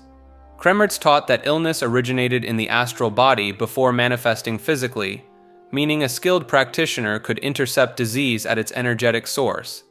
The Brotherhood spread throughout Italy and into France, though it fractured after Kremmertz's death in 1930. Multiple successor organizations emerged, each claiming authentic transmission of his methods, leading to decades of legal battles over his archive and unpublished manuscripts. Semen retention. This practice involves abstaining from ejaculation with the belief that sexual energy can be transmuted into spiritual power, heightened consciousness, and even psychic abilities. The concept appears across multiple esoteric traditions, from Taoist sexual alchemy to tantric practices to Western occult systems. In Taoist tradition, practitioners refer to this energy as Jing, one of the three treasures of vitality. The idea centers on redirecting sexual energy upward through the body rather than releasing it, supposedly strengthening the life force and extending lifespan. Taoist texts from as early as the 3rd century describe techniques for retention combined with breathing exercises and meditation.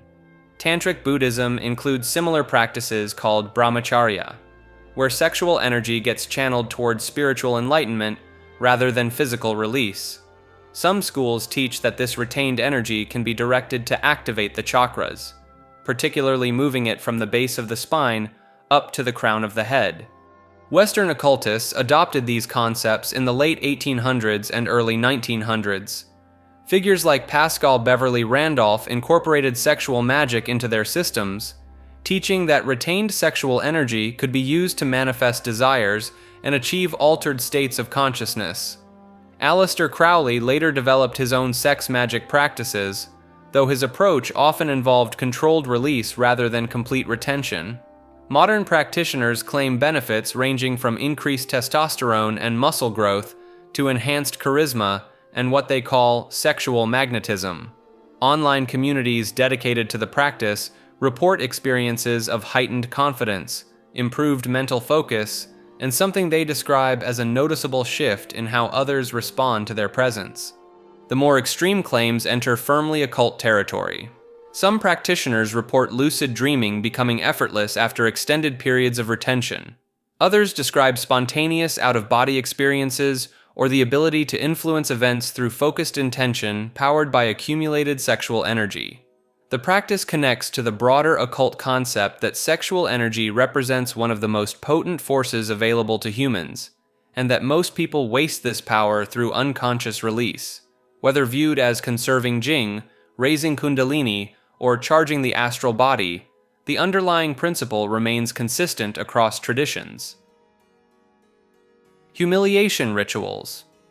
This theory claims that celebrities and powerful figures must undergo deliberate public embarrassment as payment for their success.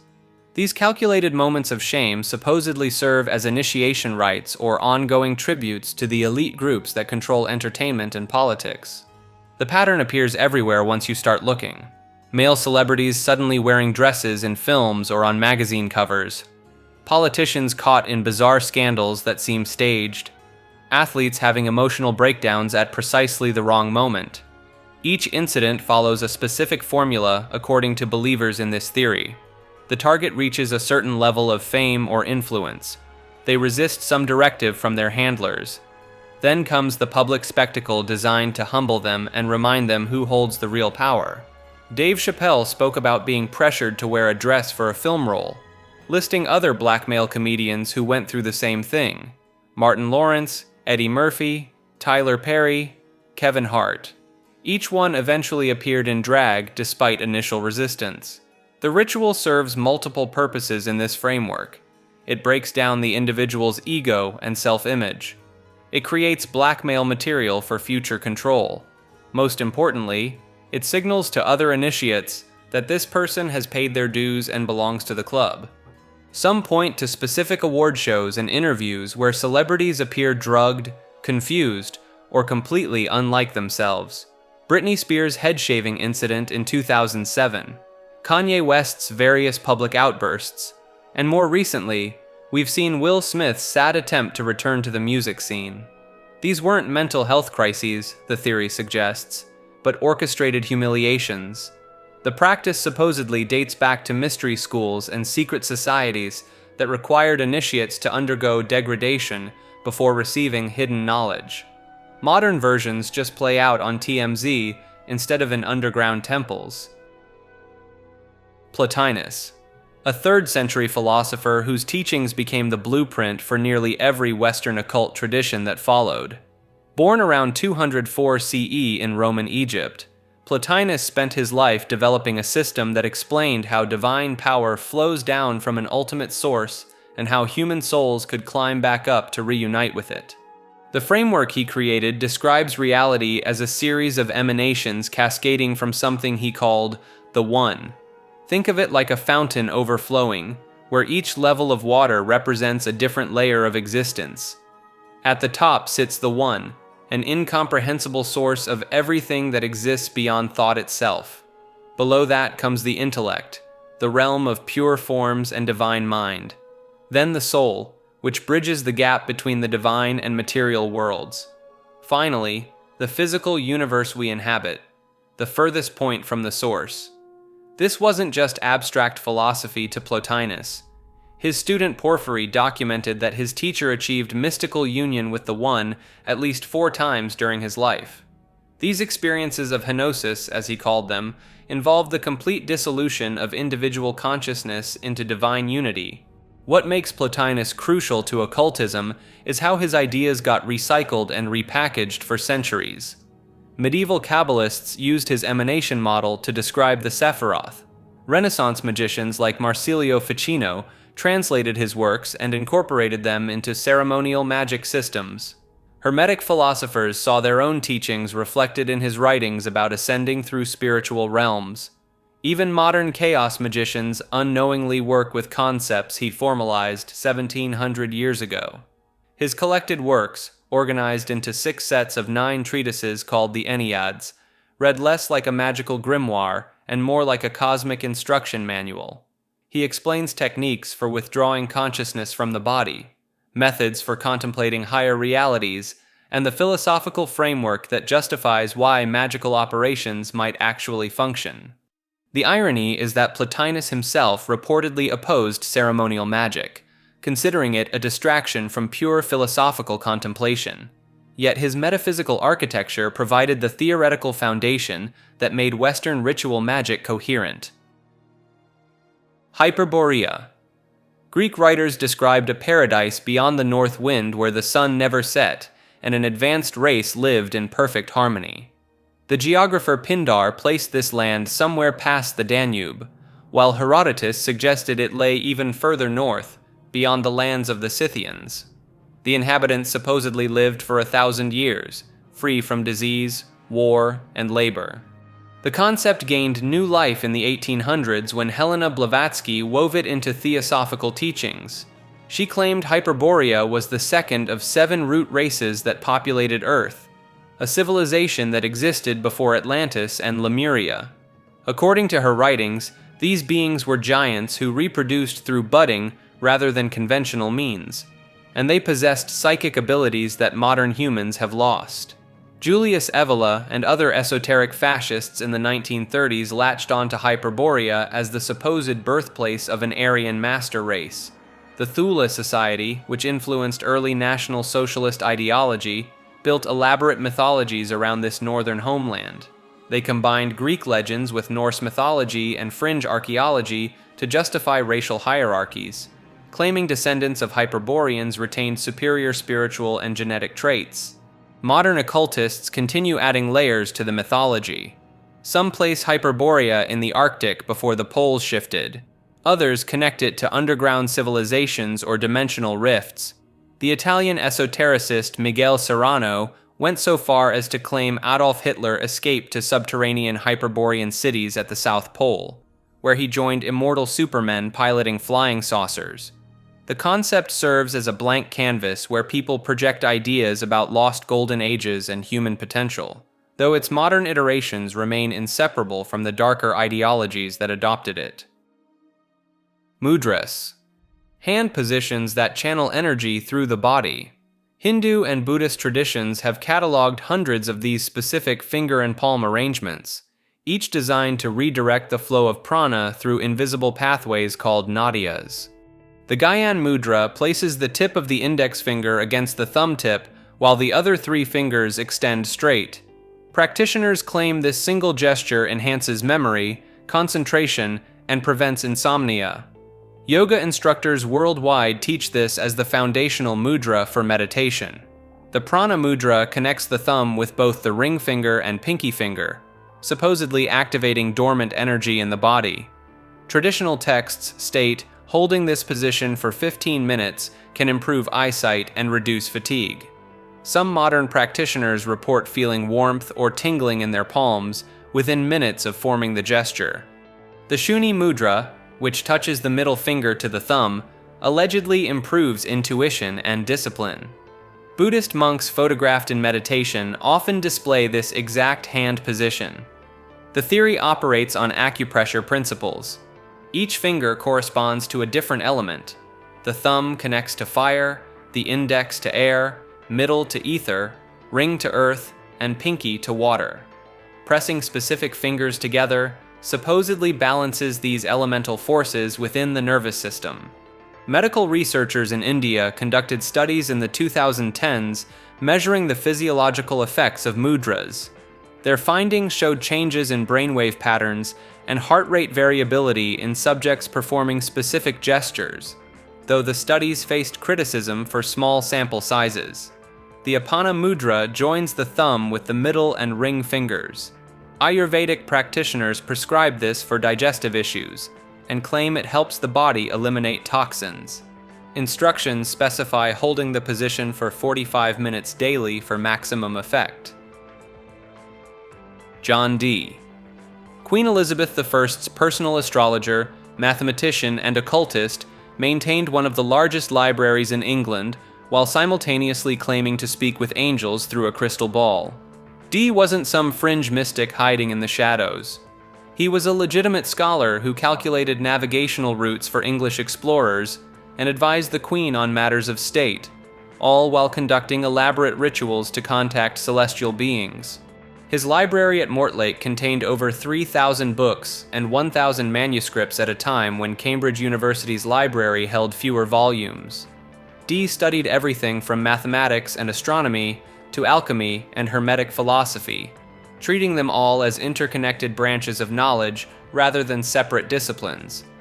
The real controversy started when Dee partnered with Edward Kelly in the 1580s. Kelly, a convicted forger with cropped ears as punishment for his crimes, claimed he could see and hear angels in Dee's scrying stone. Together, they developed what became known as Enochian Magic, an entire system of angelic communication complete with its own alphabet and language structure. The angels allegedly provided detailed instructions for magical operations, including the names of angelic hierarchies, specific geometric tablets covered in letters, and elaborate rituals. Dee meticulously recorded everything in his spiritual diaries, filling thousands of pages with conversations he believed were divine revelations. Whether Kelly was genuinely experiencing visions or running an elaborate con on the aging scholar remains debated, especially since the angels eventually commanded the two men to share their wives, which conveniently benefited Kelly. Despite the questionable circumstances, the Enochian system became foundational to later occult traditions. The Hermetic Order of the Golden Dawn incorporated it extensively in the late 1800s, and Aleister Crowley claimed the Enochian calls were dangerously powerful. Modern chaos magicians and ceremonial magicians still use variations of Dee's system. Dee died in poverty in 1608, his library destroyed by mobs who considered him a dangerous sorcerer. The man who advised queens and conversed with angels ended up destitute, but his magical system outlived him by centuries. Knights Templar were pagan. The Knights Templar started as Catholic warrior monks in 1119, tasked with protecting pilgrims traveling to Jerusalem.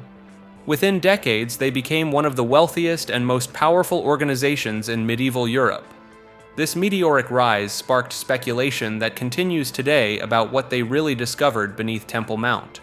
The pagan theory centers on the charges leveled against the Templars during their mass arrest in 1307.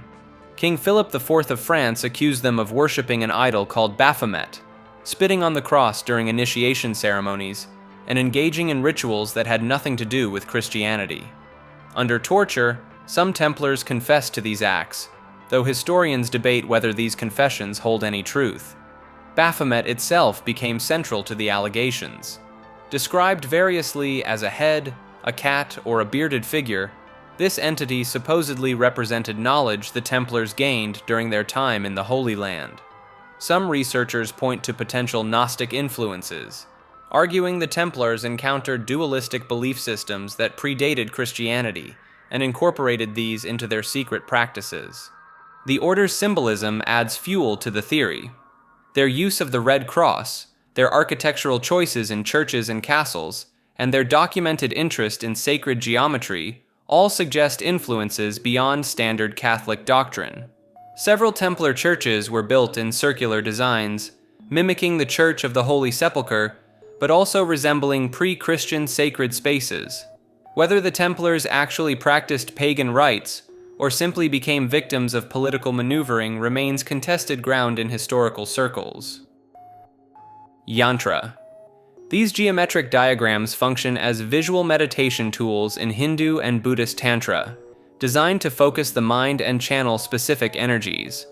Each yantra consists of precise mathematical patterns, typically featuring interlocking triangles, circles, lotus petals, and a central point called the bindu.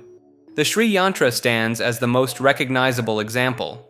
9 interlocking triangles radiate from a central point, 4 pointing upward to channel masculine energy, 5 pointing downward for feminine energy. The resulting pattern creates 43 smaller triangles, all contained within concentric circles, and a square border with 4 gates. Practitioners claim that meditating on this single diagram can induce altered states of consciousness and activate what they call the Kundalini energy at the base of the spine. Traditional texts outline specific methods for yantra construction. The measurements must follow exact proportions, and many practitioners insist the diagrams only work when drawn during auspicious astrological moments. Some yantras get engraved on copper or gold plates, while others appear as 3-dimensional pyramidal structures called Meru yantras. Different yantras serve distinct purposes. The Kali yantra supposedly grants protection and removes obstacles. The Ganesh yantra attracts success and removes barriers. The Lakshmi yantra draws wealth and abundance. Each deity in the Hindu pantheon has a corresponding yantra that embodies their particular energy pattern. Believers place these diagrams in homes, wear them as amulets, or use them as focal points during puja ceremonies.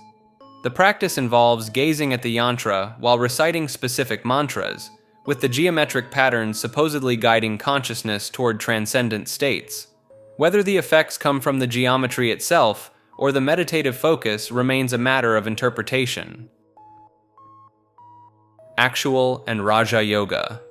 Raja Yoga translates directly to royal yoga, marking it as one of the 4 classical paths detailed in Hindu philosophy. The system centers on mental discipline and meditation rather than physical postures. Patanjali's Yoga Sutras, written sometime between 400 BCE and 200 CE, laid out the framework that practitioners still follow.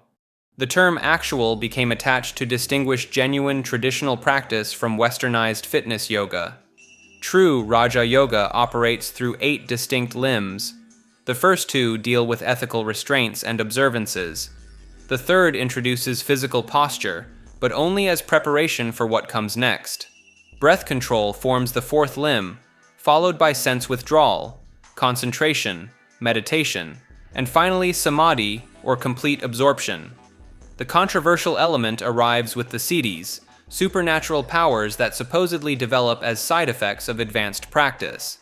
The Yoga Sutras list specific abilities including telepathy, knowledge of past lives, invisibility, and levitation.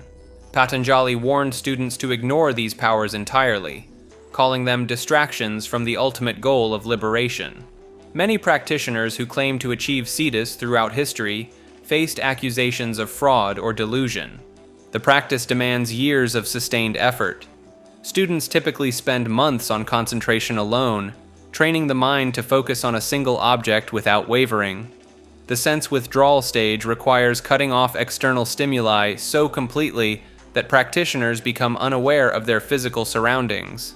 Modern neuroscience studies have documented unusual brain states in long-term meditators, showing decreased activity in areas associated with self-awareness and increased gamma wave production.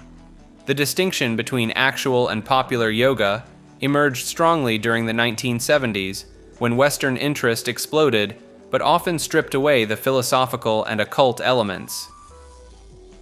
Mandate of Heaven. This Chinese political doctrine turned cosmic law into the ultimate justification for overthrowing emperors. The basic premise holds that heaven itself grants rulers the right to govern, but only as long as they remain virtuous and competent. Lose that virtue, and heaven withdraws its approval, making rebellion not just permissible, but cosmically sanctioned. The Zhou dynasty introduced this concept around 1046 BCE after defeating the Shang dynasty. They needed a way to justify their conquest, so they claimed the previous rulers had become corrupt and lost heaven's favor. Natural disasters, floods, famines, and peasant uprisings all served as proof that the cosmic order had shifted. What makes this genuinely occult is how it functioned as a divination system for political legitimacy. Court astronomers monitored celestial events constantly. Comets, eclipses, unusual cloud formations, and planetary movements all carried weight as potential signals of heaven's displeasure. A meteor shower during a time of drought could spark genuine panic in the imperial court. The emperor held the title Son of Heaven and performed elaborate rituals at the Temple of Heaven in Beijing, including animal sacrifices meant to maintain the connection between the earthly and celestial realms. These weren't symbolic gestures, but believed to be genuine supernatural exchanges that kept the cosmic order functioning. The cyclical nature created a self-fulfilling prophecy. Dynasties that faced rebellions and natural disasters were clearly losing the mandate, which encouraged more rebellion, which further proved they had lost it. The Ming dynasty fell to the Qing in 1644 during a period of severe droughts and locust plagues, which scholars at the time documented as clear signs of heaven's withdrawal. Fourth Way. George Gurdjieff, a Greek-Armenian mystic who traveled extensively through Central Asia in the late 1800s, claimed to have discovered a fourth path to spiritual awakening that didn't require you to abandon normal life. The first three ways, he said, were the way of the fakir who works through physical suffering, the way of the monk who works through devotion, and the way of the yogi who works through the mind. His method lets you work on all three simultaneously while keeping your day job. The core claim is unsettling. According to Gurdjieff, humans live their entire lives asleep, operating like machines responding to external stimuli. You think you're making decisions, but you're actually just reacting based on patterns programmed into you since childhood. He taught that people don't actually have a unified self, but rather a collection of different I's that take control depending on the situation. The person who promises to wake up early is a different I than the one who hits snooze. His student Peter Uspensky popularized these ideas in the West through his book In Search of the Miraculous, detailing Gurdjieff's teachings in systematic form. The practices involve something called self-remembering, where you try to maintain awareness of yourself while simultaneously being aware of your surroundings. Most people, they claim, are only aware of what's in front of them, never the one doing the observing. Gurdjieff introduced the Enneagram symbol to Western audiences, though his version focused on understanding cosmic laws rather than personality types. He also created a series of sacred dances called the movements, designed to break automatic patterns in the body. His methods were deliberately challenging.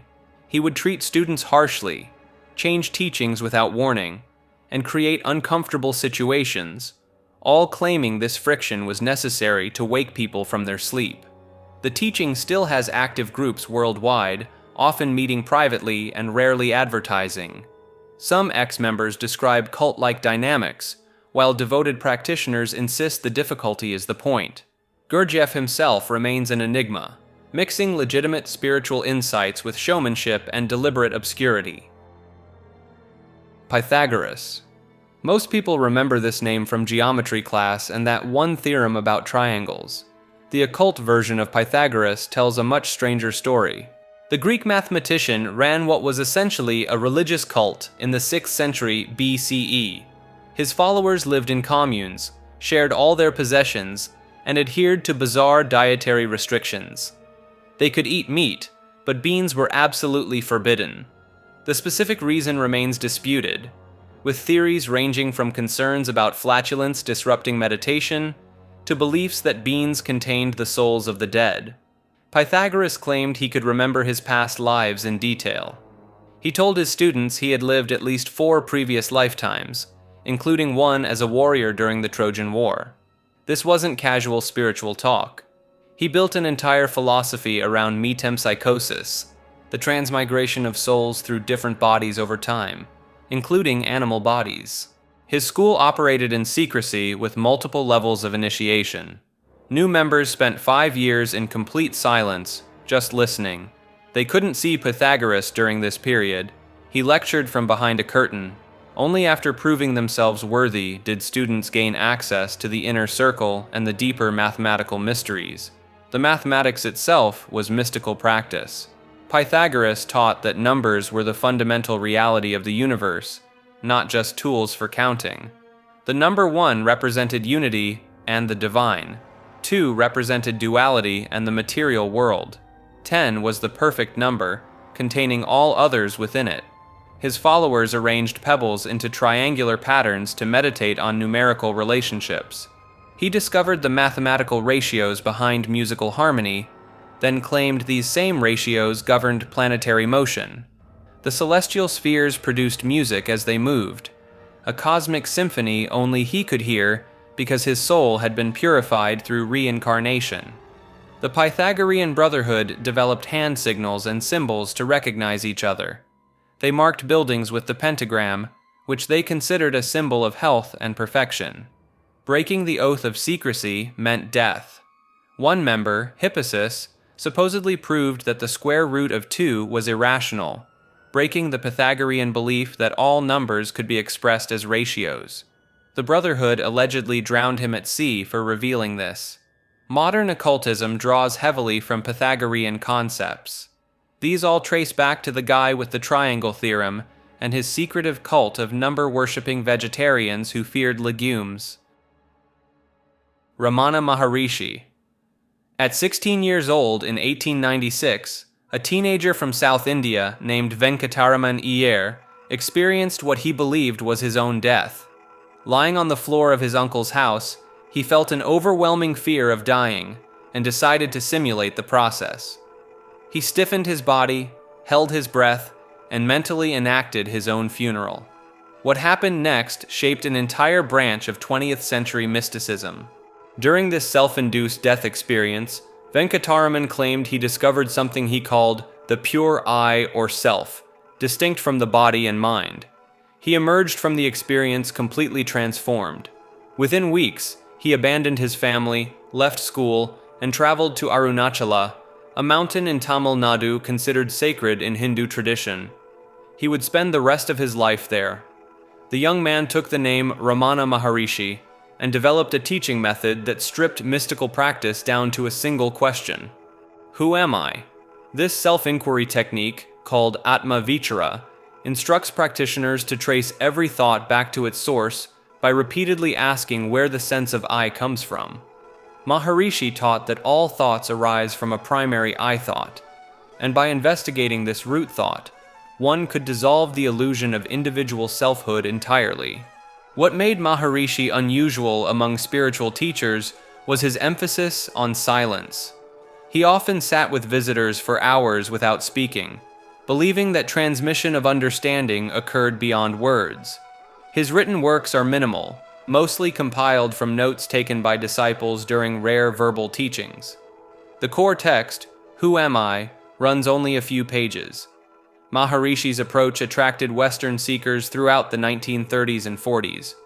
Writer Paul Brunton's 1934 book, A Search in Secret India, introduced Maharishi to European and American audiences. Brunton described sitting with the sage and experiencing profound states of consciousness through mere proximity. This launched decades of spiritual tourism to Arunachala. The practice itself sounds deceptively simple. When a thought arises, you ask who is having this thought. The answer is always I. Then you ask who or what is this I.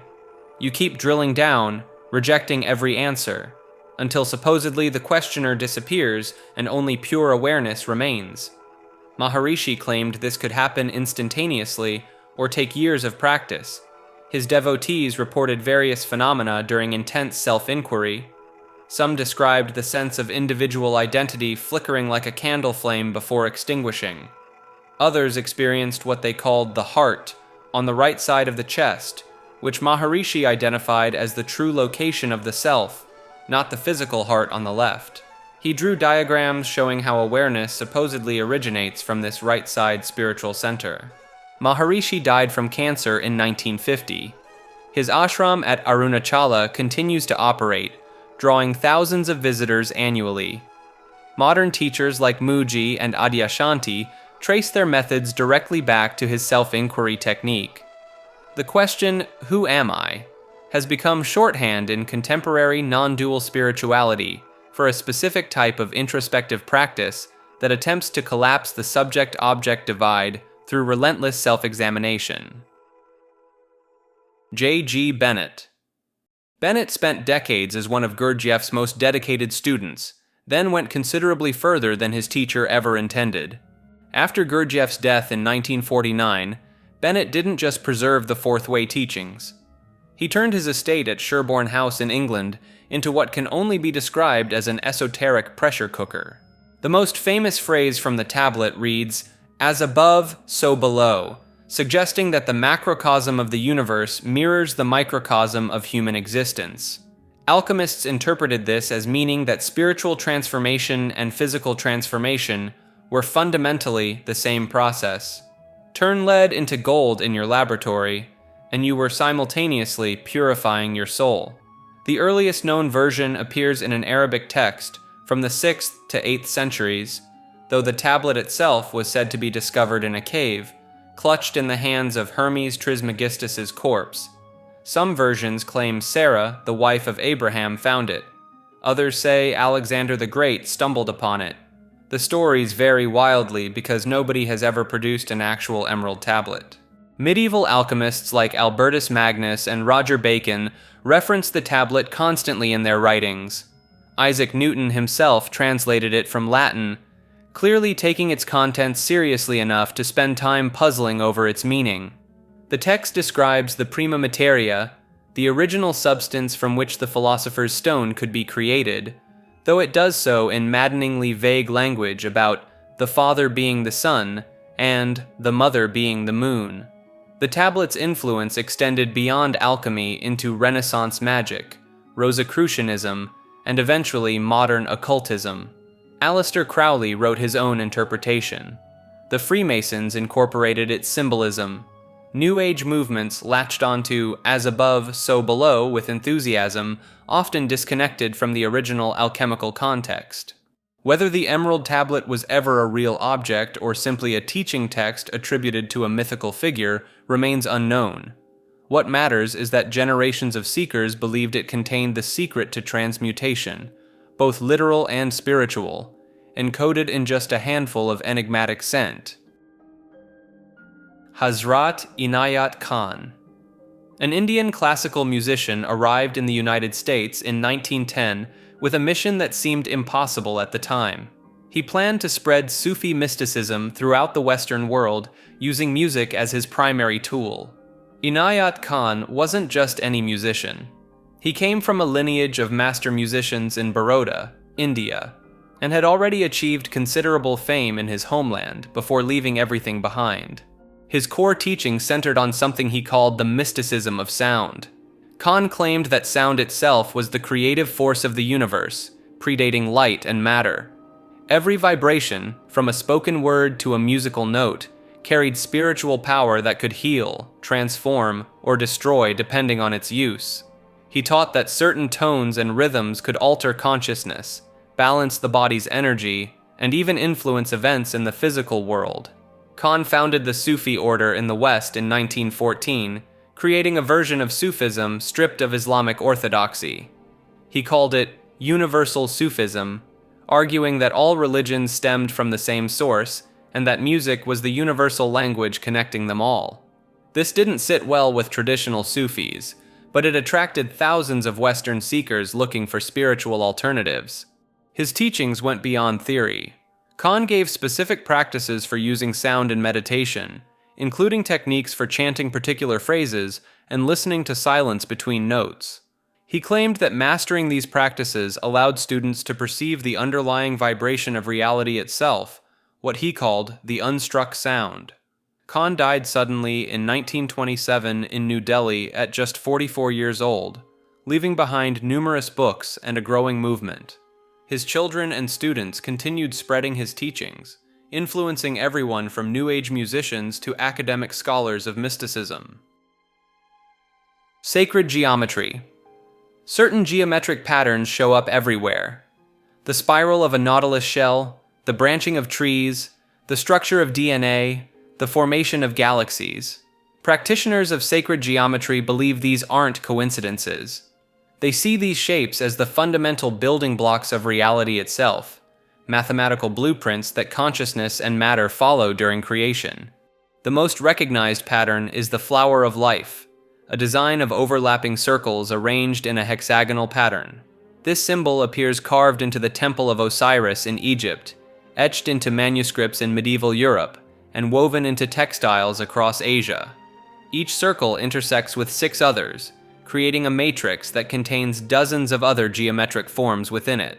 From the flower of life, occultists derive Metatron's cube, which contains all 5 Platonic solids. These are the only 3-dimensional shapes where every face is identical, every angle is identical, and every edge is the same length. The tetrahedron, cube, octahedron, dodecahedron, and icosahedron. Plato associated each solid with the classical elements: fire, earth, air, ether, and water. The golden ratio, roughly 1.618, shows up in sacred geometry constantly. The Parthenon uses these proportions. The Great Pyramid of Giza encodes it in its dimensions. Renaissance artists like Leonardo da Vinci employed it deliberately. The human body displays it in the relationship between various bone lengths. Architects throughout history have incorporated these patterns into religious structures. Chartres Cathedral in France uses specific ratios and angles based on geometric principles. The Kaaba in Mecca sits at coordinates that some claim form geometric relationships with other sacred sites. Gothic cathedrals often feature rose windows built on geometric mandalas. Modern practitioners use sacred geometry for meditation, believing specific shapes affect consciousness. The Sri Yantra from Hindu tradition combines 9 interlocking triangles in a pattern that supposedly represents the cosmos. Mandalas used in Buddhist practice follow strict geometric rules during construction. The mathematical basis is real. Fibonacci sequences do appear in nature. The golden ratio does show up in surprising places. Where sacred geometry becomes occult is in the claim that these patterns carry inherent power, that reality responds to them in specific ways, and that understanding them grants access to hidden dimensions of existence. Scrying. The practice involves staring into reflective or translucent surfaces until visions appear. Crystal balls get most of the attention, but practitioners use black mirrors, bowls of water, fire, smoke, and even polished obsidian. The goal is to enter a trance state where images emerge from the depths of whatever surface you're gazing into. The technique appears in grimoires dating back to the 1500s, though mirror gazing goes back much further. John Dee, mathematician and advisor to Queen Elizabeth I, conducted extensive scrying sessions with his associate Edward Kelly. Dee would ask questions while Kelly stared into a black obsidian mirror or crystal sphere, reporting elaborate visions of angels who delivered messages in a unique language called Enochian. Their detailed records survive today, filling multiple volumes with the conversations Kelly claimed to witness. The method requires intense focus on a single point within the reflective surface. After several minutes, practitioners report their peripheral vision begins to fade. The surface itself seems to cloud over or darken. Then images start to form, ranging from simple symbols to complex scenes playing out like film footage.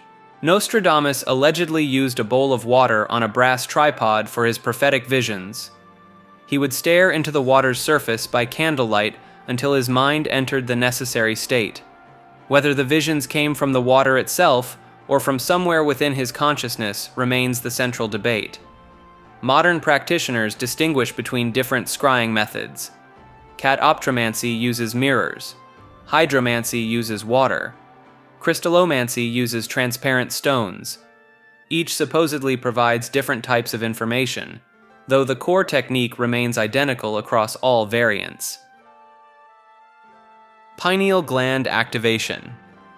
This pea-sized gland buried deep in your brain has become one of the most discussed topics in modern occult circles. The pineal gland produces melatonin to regulate sleep cycles, but practitioners claim it serves as a biological gateway to higher consciousness when properly activated. René Descartes called it the seat of the soul in the 1600s. He theorized this was the point where the immaterial mind interacted with the physical body. Modern occultists took this concept further, identifying the pineal gland as the physical manifestation of the third eye described in Eastern mysticism. The activation theory centers on a process called decalcification. Proponents argue that fluoride in drinking water, along with calcium deposits from diet and environmental toxins, gradually calcify the gland over time. This calcification supposedly blocks its ability to produce dimethyltryptamine, or DMT, a powerful psychedelic compound. Dr. Rick Strassman's research in the 1990s at the University of New Mexico suggested the pineal gland might naturally produce DMT, though this remains scientifically unconfirmed in humans. Activation protocols typically involve removing fluoride from toothpaste and water, consuming specific foods like raw cacao and chlorella, and practicing extended meditation sessions. Some practitioners report experiencing vivid dreams, enhanced intuition, or spontaneous visions after weeks or months of these practices. The more ambitious claim to achieve astral projection or communication with non-physical entities. The gland's light-sensitive nature adds another layer to the theory. Despite being located far from the eyes, it contains cells similar to those in the retina and responds to light-dark cycles. This biological quirk fuels speculation about its role in perceiving realities beyond visible light frequencies. Paracelsus. The Swiss physician born Philippus von Hohenheim in 1493 made himself so infamous that the word bombastic literally derives from his middle name, Bombastus. He earned his reputation by publicly burning the medical texts of Galen and Avicenna in Basel, declaring that his shoe buckles knew more about medicine than all the physicians who followed ancient tradition. Paracelsus rejected the idea that disease came from imbalanced humors. Instead, he treated patients with mercury, sulfur, and other chemical compounds, making him one of the first to use chemistry in medicine. He administered these substances in carefully measured doses, a practice that formed the foundation of modern pharmacology. His famous declaration that the dose makes the poison remains a cornerstone principle in toxicology today. His occult contributions went far beyond medicine. Paracelsus codified the 4 elemental spirits that became standard in Western esotericism: gnomes for earth, undines for water, sylphs for air, and salamanders for fire. He described these beings as occupying a middle ground between humans and pure spirits, possessing bodies made from subtle matter rather than flesh. The physician believed in creating artificial life through alchemical means. His writings detail the process for producing a homunculus, a miniature artificial human grown in a flask from specific ingredients including human materials. According to his instructions, this being would take 40 days to form and possess prophetic abilities.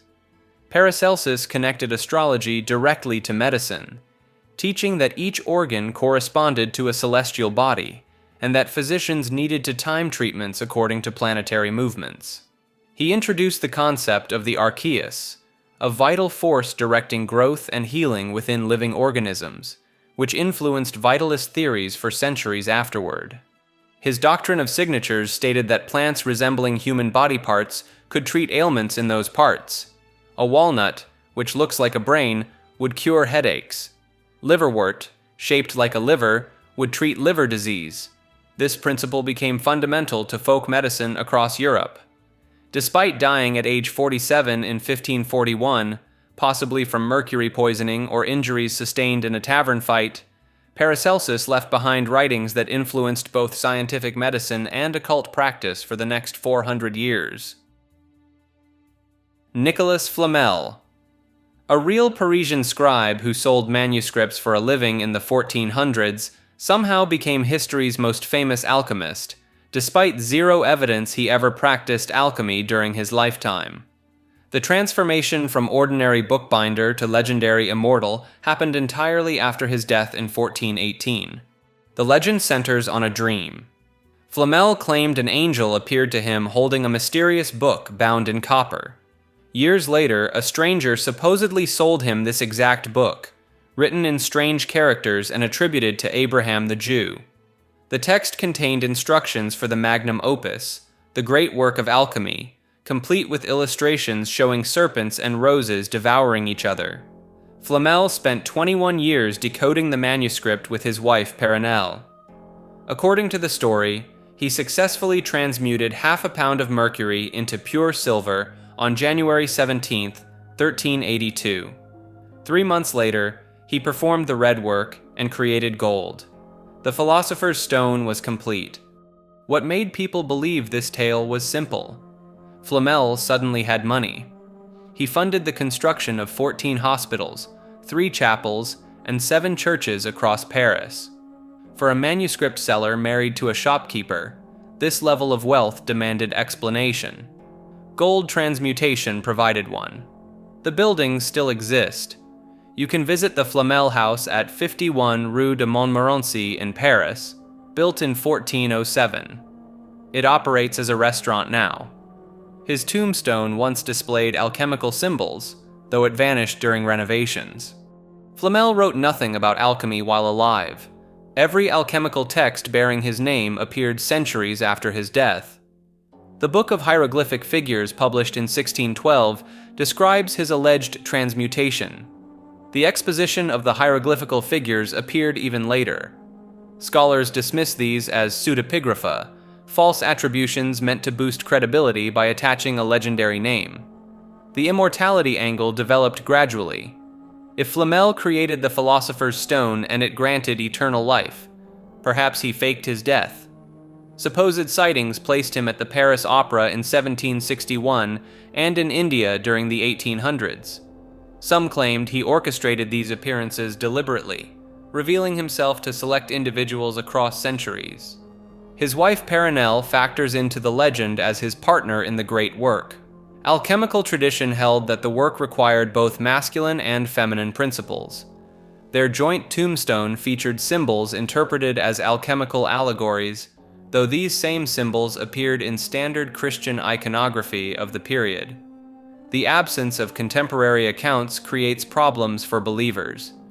None of Flamel's neighbors, clients, or the church officials who received his donations mentioned alchemy.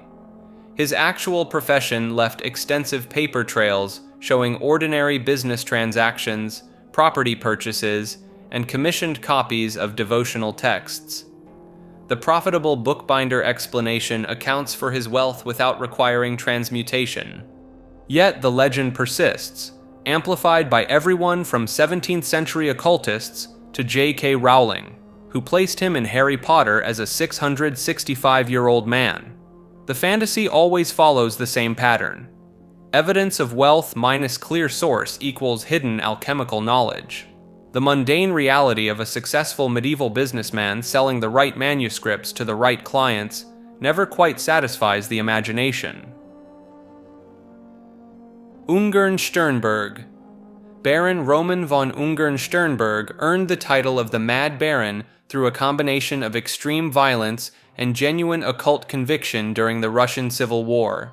This Baltic German nobleman carved out a brief empire in Mongolia between 1918 and 1921, ruling from a blood-soaked throne while consulting Buddhist lamas and practicing ritual magic.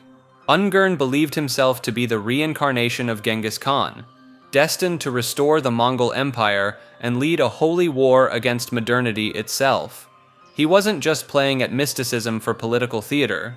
The Baron maintained a personal coterie of shamans and Buddhist monks who advised him on military strategy through divination and dream interpretation. His military headquarters doubled as an esoteric temple where Tibetan rituals occurred alongside tactical planning. The occult elements went beyond personal belief. Ungern's officers reported that he would enter trance states before battles, claiming to receive visions of future events. He practiced a syncretic blend of Buddhism, shamanism, and his own invented mysticism, creating what witnesses described as a fever dream of a government. His capital in Urga became a strange hybrid of military dictatorship and theocratic mystery cult. His execution by the Bolsheviks in 1921 didn't end the legends. Stories persist in Mongolia and Siberia about his supernatural abilities, claimed sightings of his ghost, and whispered tales that certain lamas preserved his teachings. Some occult circles consider him a dark bodhisattva, a figure who achieved spiritual power through the left-hand path of violence and chaos. The historical record confirms he was certainly real and certainly terrifying, but the question of whether his mystical practices held actual power remains in that uncomfortable zone where brutality and belief intersect. Austin Osman Spare. This English artist and occultist created a magical system in the early 1900s that would reshape how practitioners approach spellwork. Born in 1886, Spare developed an extraordinary talent for drawing that earned him a place studying under the renowned painter John Singer Sargent. But his real legacy came from what he did with symbols. Spare invented Sigil Magic, a technique that strips away all the ceremonial trappings of traditional occultism. The method works like this. Write down your desire in a simple sentence, remove all repeating letters, then combine what remains into a unique symbol. Once created, the practitioner charges the sigil through intense focus or trance states, then deliberately forgets both the symbol and the original desire. The forgetting part is crucial. Spare believed the conscious mind interferes with magical results, so the sigil needed to sink into what he called the subconscious to do its work. He laid out these ideas in his 1913 book, The Book of Pleasure, which reads more like mystical poetry than instruction manual. Spare claimed an elderly witch named Mrs. Patterson taught him sorcery as a child, though historians remain skeptical this woman ever existed. His relationship with Aleister Crowley started friendly but soured quickly. Crowley invited Spare to join his magical order, but Spare refused, finding Crowley's elaborate rituals unnecessarily complex. This rejection apparently didn't sit well with Crowley. Despite his innovative magical theories, Spare spent his later years in poverty, creating art in a South London basement.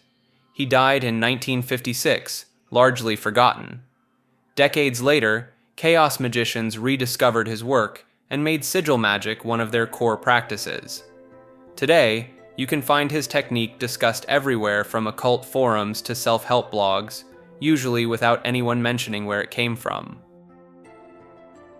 Automatic writing. A pen moves across paper, filling pages with words, symbols, or drawings, while the writer claims no conscious control over what appears.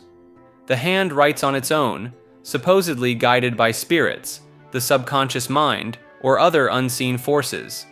The practice gained widespread attention in the spiritualist movement of the 1800s, when mediums used it to channel messages from the dead during seances. Unlike other forms of spirit communication that required elaborate setups, automatic writing only needed paper and a writing instrument. The medium would enter a trance state, grip a pen, and let their hand move freely across the page. Psychologist William James documented sessions with medium Leonora Piper in the 1890s, recording how she produced detailed information about deceased individuals while appearing unconscious of what she wrote. He remained skeptical, but intrigued by the accuracy of certain details. The Surrealist movement adopted automatic writing in the 1920s as a creative technique. André Breton and other artists used it to bypass rational thought and tap into the unconscious mind. They weren't seeking spirit contact, but rather raw, unfiltered creativity. The results often contained vivid imagery and unexpected word combinations that influenced their paintings and poetry. The technique involves multiple approaches. Some practitioners write with their eyes closed, others stare at a fixed point while letting their hand move, and some use tools like planchettes attached to pencils. The writing often starts as illegible scribbles before forming recognizable letters, and the content ranges from coherent sentences to streams of disconnected words. Patience worth became one of the most documented cases. Starting in 1913, housewife Pearl Curran produced millions of words attributed to a 17th century Englishwoman named Patience Worth. The writings included novels, poems, and historical details. Scholars noted the consistent use of archaic English and historical knowledge that Curran supposedly lacked in her conscious life. Skeptics point to the ideomotor effect, where unconscious muscle movements create motion without conscious awareness. The same phenomenon explains Ouija board movements. According to this explanation, the writer's own knowledge, memories, and linguistic patterns surface without their awareness, creating the illusion of external communication. Some automatic writers report their handwriting changes completely during sessions, becoming unrecognizable compared to their normal script. Others produce mirror writing or write in languages they don't consciously know, though linguists often identify these as simplified versions of languages the person had brief exposure to years earlier. The practice continues in modern occult circles and paranormal investigation, with some using it to contact specific entities or explore past lives. The writings rarely provide verifiable information about the deceased, instead offering vague statements open to interpretation. Was Genghis Khan real? Some fringe historians and conspiracy researchers argue that Genghis Khan never actually existed as a single person. They point to the absence of contemporary primary sources written during his lifetime and claim the historical figure was invented centuries later by Chinese and Persian chroniclers. The theory suggests Genghis Khan was a composite character created from multiple Mongol chieftains and military leaders whose exploits were merged into one legendary figure. Supporters note that the earliest detailed accounts of his life come from writings produced 50 to 100 years after his supposed death in 1227. They highlight inconsistencies in different historical accounts about his appearance, personality, and specific military tactics. Some versions describe him as tall with a flowing beard, while others depict him as relatively short with cat-like eyes. The secret history of the Mongols, considered the primary source, wasn't even discovered by Western scholars until the 1800s. Another angle claims the Mongol Empire's rapid expansion was impossible for a single leader to coordinate given 13th century communication technology. The theory argues it makes more sense that multiple Khans operated simultaneously across different regions, and later historians simplified the narrative by attributing everything to one man. A smaller subset goes further, suggesting Genghis Khan was deliberately fabricated by later dynasties to justify their own conquests or explain away a period of historical upheaval they didn't fully understand. These theorists treat him less as a person and more as medieval propaganda that took on a life of its own. Mainstream historians dismiss these claims, pointing to archaeological evidence, genetic studies tracing his lineage, and the sheer volume of independent sources from multiple cultures that reference him. Vril Gesellschaft. This secret society allegedly operated in Munich during the 1920s, claiming to channel messages from beings in the Aldebaran star system through two mediums named Maria Orsic and Sigrun. The society took its name from an energy force described in Edward Bulwer-Lytton's 1871 novel, The Coming Race, where an underground civilization wielded a substance called vril that could power machines, heal bodies, or destroy entire cities with focused thought. According to documents that surfaced decades later, Maria Orsic began receiving transmissions in a script she claimed was ancient Sumerian, containing technical diagrams for constructing circular flying machines. These communications supposedly described how the Aldebarans had colonized Earth 500 million years ago, establishing themselves as the original Aryan race before retreating to inner Earth regions accessible through polar openings. The group allegedly attracted members from the Thule Society, including Rudolf Hess and Heinrich Himmler, who saw potential military applications in these otherworldly technologies. Meeting records describe attempts to build a Jenseitsflug machine, literally a machine for flight to the beyond, using instructions transmitted through Orsic's automatic writing sessions. By 1922, the society claimed to have constructed a working prototype powered by counter-rotating magnetic disks that created an interdimensional field. Test flights allegedly took place at isolated locations near Munich, with reports describing craft that moved silently, changed direction instantaneously, and generated luminous halos during operation. The trail goes cold after 1945, though some researchers claim Orsic and her inner circle evacuated to a base in Antarctica using their advanced craft, while others insist they successfully opened a portal to Aldebaran itself. What remains are scattered photographs of uncertain origin showing young women with extremely long hair, technical drawings of disc-shaped vehicles, and testimony from former German scientists who spoke vaguely of alternative propulsion projects that went far beyond conventional rocket technology. Atlantean Connection. The idea here claims that modern occult practices didn't just pop up randomly throughout history.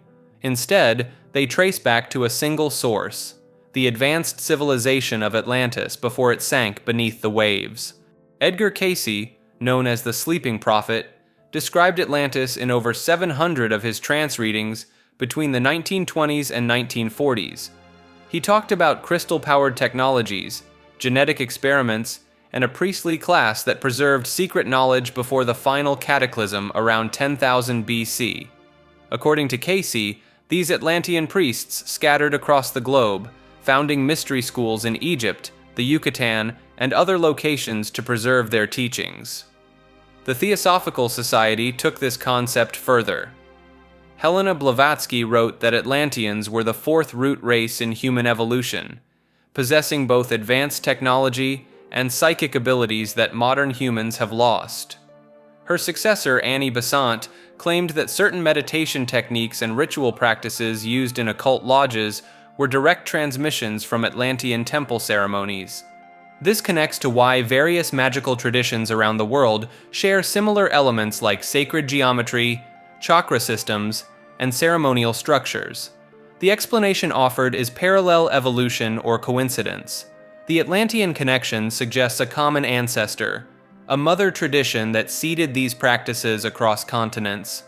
Some occultists point to the Hall of Records, supposedly hidden beneath the Sphinx or in the Yucatan, containing crystallized Atlantean knowledge waiting to be rediscovered. Others claim certain bloodlines carry dormant Atlantean DNA that can be activated through specific esoteric practices. The appeal is obvious. It transforms scattered magical traditions into chapters of one epic story, with practitioners as inheritors of humanity's most advanced ancient civilization. Victor Schauberger. An Austrian forester in the early 1900s noticed something that would set him on a path that intersects forestry, physics, and allegations of secret Nazi technology. Schauberger watched trout in mountain streams and claimed they could hold themselves perfectly still in rushing water. even swimming up waterfalls by spinning their bodies in a specific spiral motion that created a vacuum effect. This observation became the foundation for his theory of implosion technology, where conventional engines work through explosion, expanding outward with heat and pressure. Schauberger insisted nature operates through implosion, spiraling inward with cooling and suction. He built water-based devices that used spiral copper pipes, claiming they could produce massive amounts of energy by mimicking the vortex patterns found in rivers and whirlpools. His most famous prototype was called the Repulsine, a disc-shaped machine that allegedly levitated during a test in 1945. The Nazi connection adds a darker layer. Schauberger was reportedly forced to work at the Mauthausen concentration camp, designing propulsion systems for the Third Reich. After the war, both American and Soviet forces interrogated him about these projects. He maintained that his prototypes were confiscated and that occupying forces prevented him from continuing his research.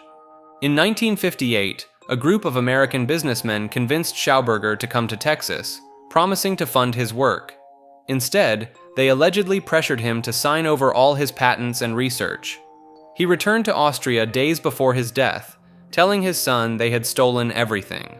His last words were supposedly about how he should have never left the forest. Modern vortex water systems and various energy devices still cite Schauberger's work, though mainstream science dismisses his theories as pseudoscience that confuses fluid dynamics with mysticism.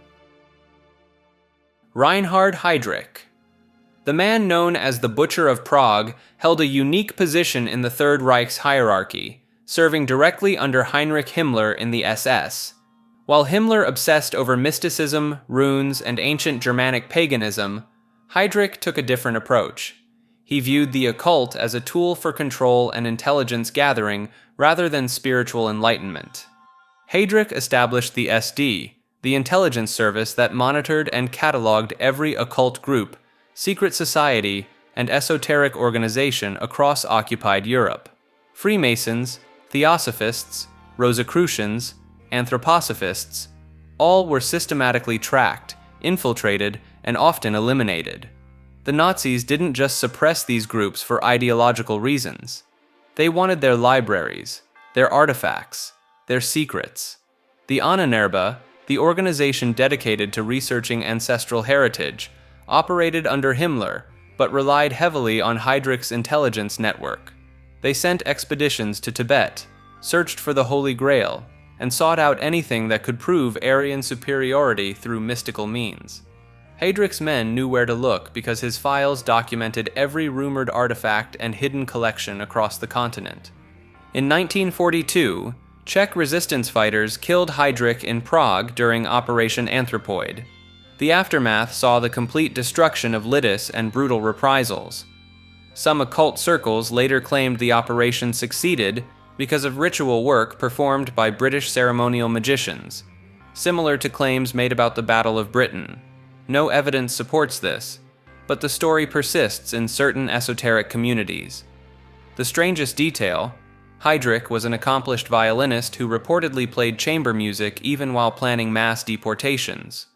That cold duality, art and atrocity, fit perfectly with how the Nazi regime weaponized symbolism, mythology, and occult imagery for the most mundane evil imaginable. Guido von List, an Austrian occultist who went temporarily blind in 1902 and claimed the experience unlocked ancestral memories of ancient Germanic priests. During his 11 months without sight, List developed an entirely new runic system he called the Armanen runes, 18 symbols he insisted were the original alphabet of the ancient Aryan race. List built his occult framework around the idea that a secret priesthood called the Armanenschaft had preserved hidden knowledge through the centuries by encoding it in folk songs, heraldry, and architecture.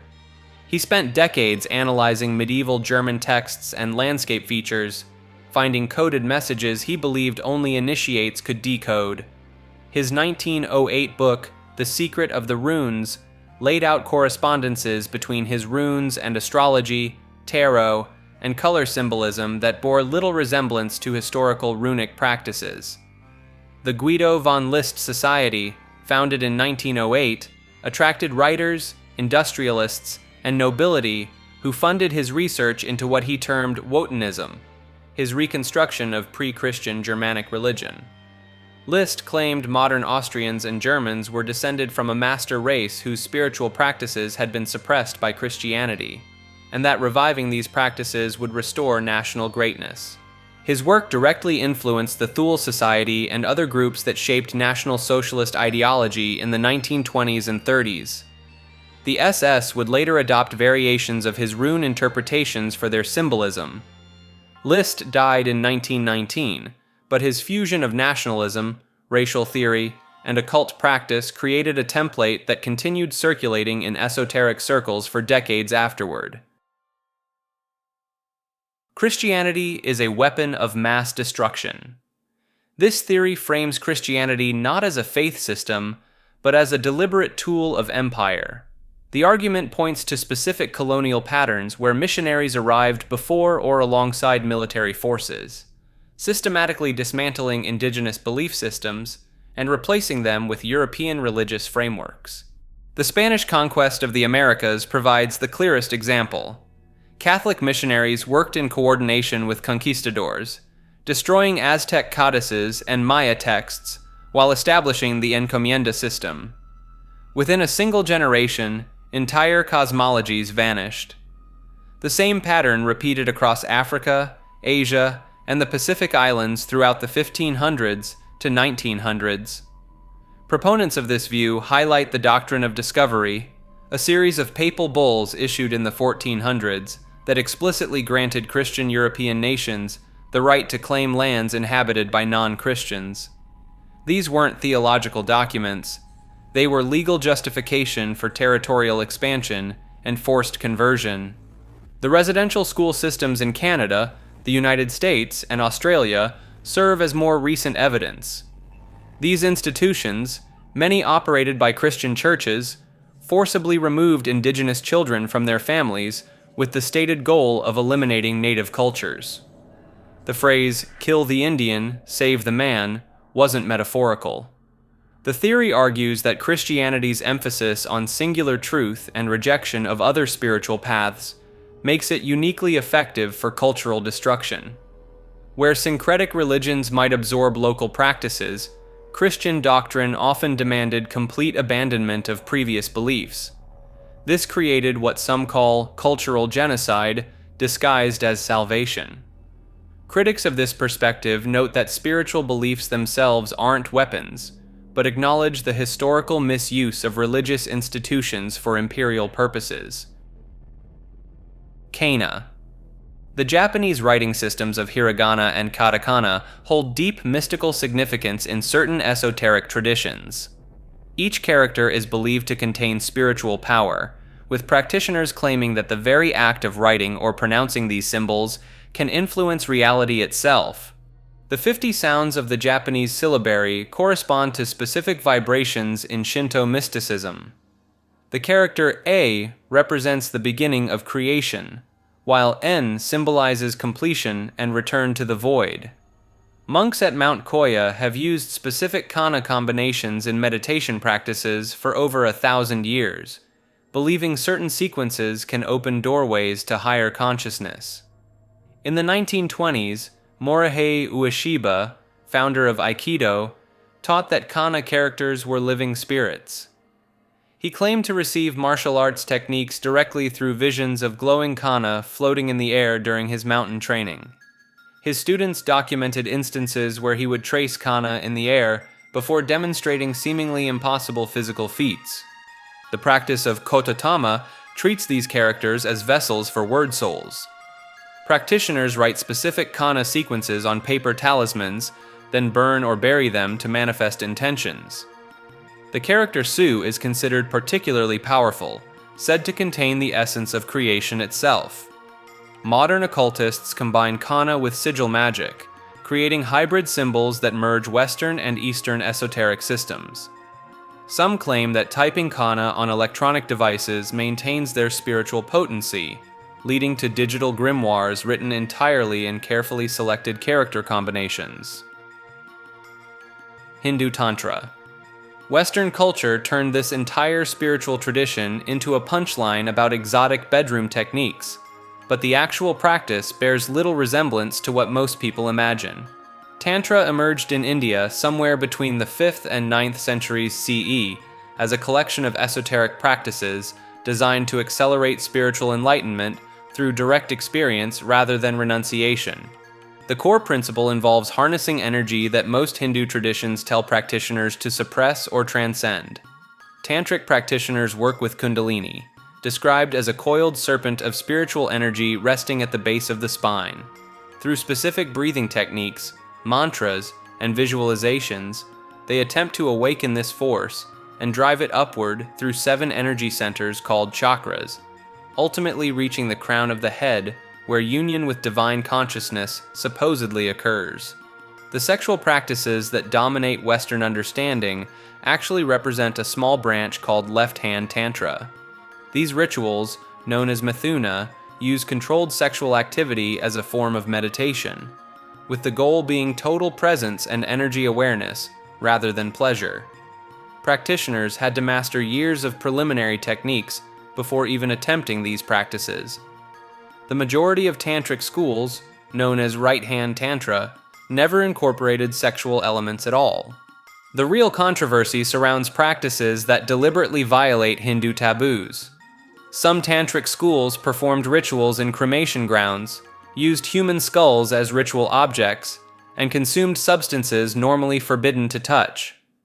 The logic claimed that transcending deeply ingrained cultural prohibitions could shatter the ego's attachment to social conditioning. Texts like the Mahanirvana Tantra and Kularnava Tantra outline these methods in explicit detail. Modern practitioners range from traditional Indian lineages maintaining ancient techniques to Western adaptations that often strip away the Hindu framework entirely.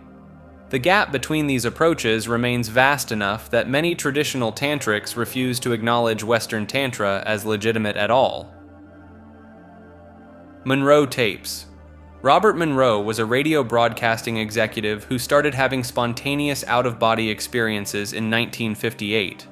Rather than dismiss these episodes, he spent the next decades developing audio technology to replicate the state on demand. His work led to the creation of the Monroe Institute and a series of recordings known as the Gateway Experience tapes. The technology relies on binaural beats, a phenomenon where playing different frequencies in each ear creates a perceived third tone in the brain. Monroe called his specific approach hemisync, short for hemispheric synchronization. The idea was simple: get both sides of the brain operating at the same frequency to induce altered states of consciousness. The tapes guide listeners through progressively deeper states labeled by focus levels. Focus 10 is described as mind awake, body asleep. Focus 12 adds expanded awareness. By Focus 15, participants report leaving time entirely. Focus 27 supposedly reaches the outer edges of human consciousness before death. What elevated these tapes beyond New Age curiosity was a 1983 CIA document. The Army had commissioned an analysis of the Gateway process, and the resulting report treated Monroe's work with unexpected seriousness. The document outlined how the tapes could be used for intelligence gathering, remote viewing, and accessing information beyond normal perception. It discussed the nature of consciousness, energy, and reality in ways that read more like theoretical physics than spycraft. Thousands of people have reported profound experiences using the tapes. Common themes include encounters with non-physical entities, access to past life memories, communication with the deceased, and perception of future events. Some users describe a vibration state that precedes separation from the physical body. Others mention a clicking sound or a feeling of being pulled upward. The Monroe Institute still operates in Virginia, offering week-long residential programs where participants use the tapes in specially designed sound chambers called CHEC units.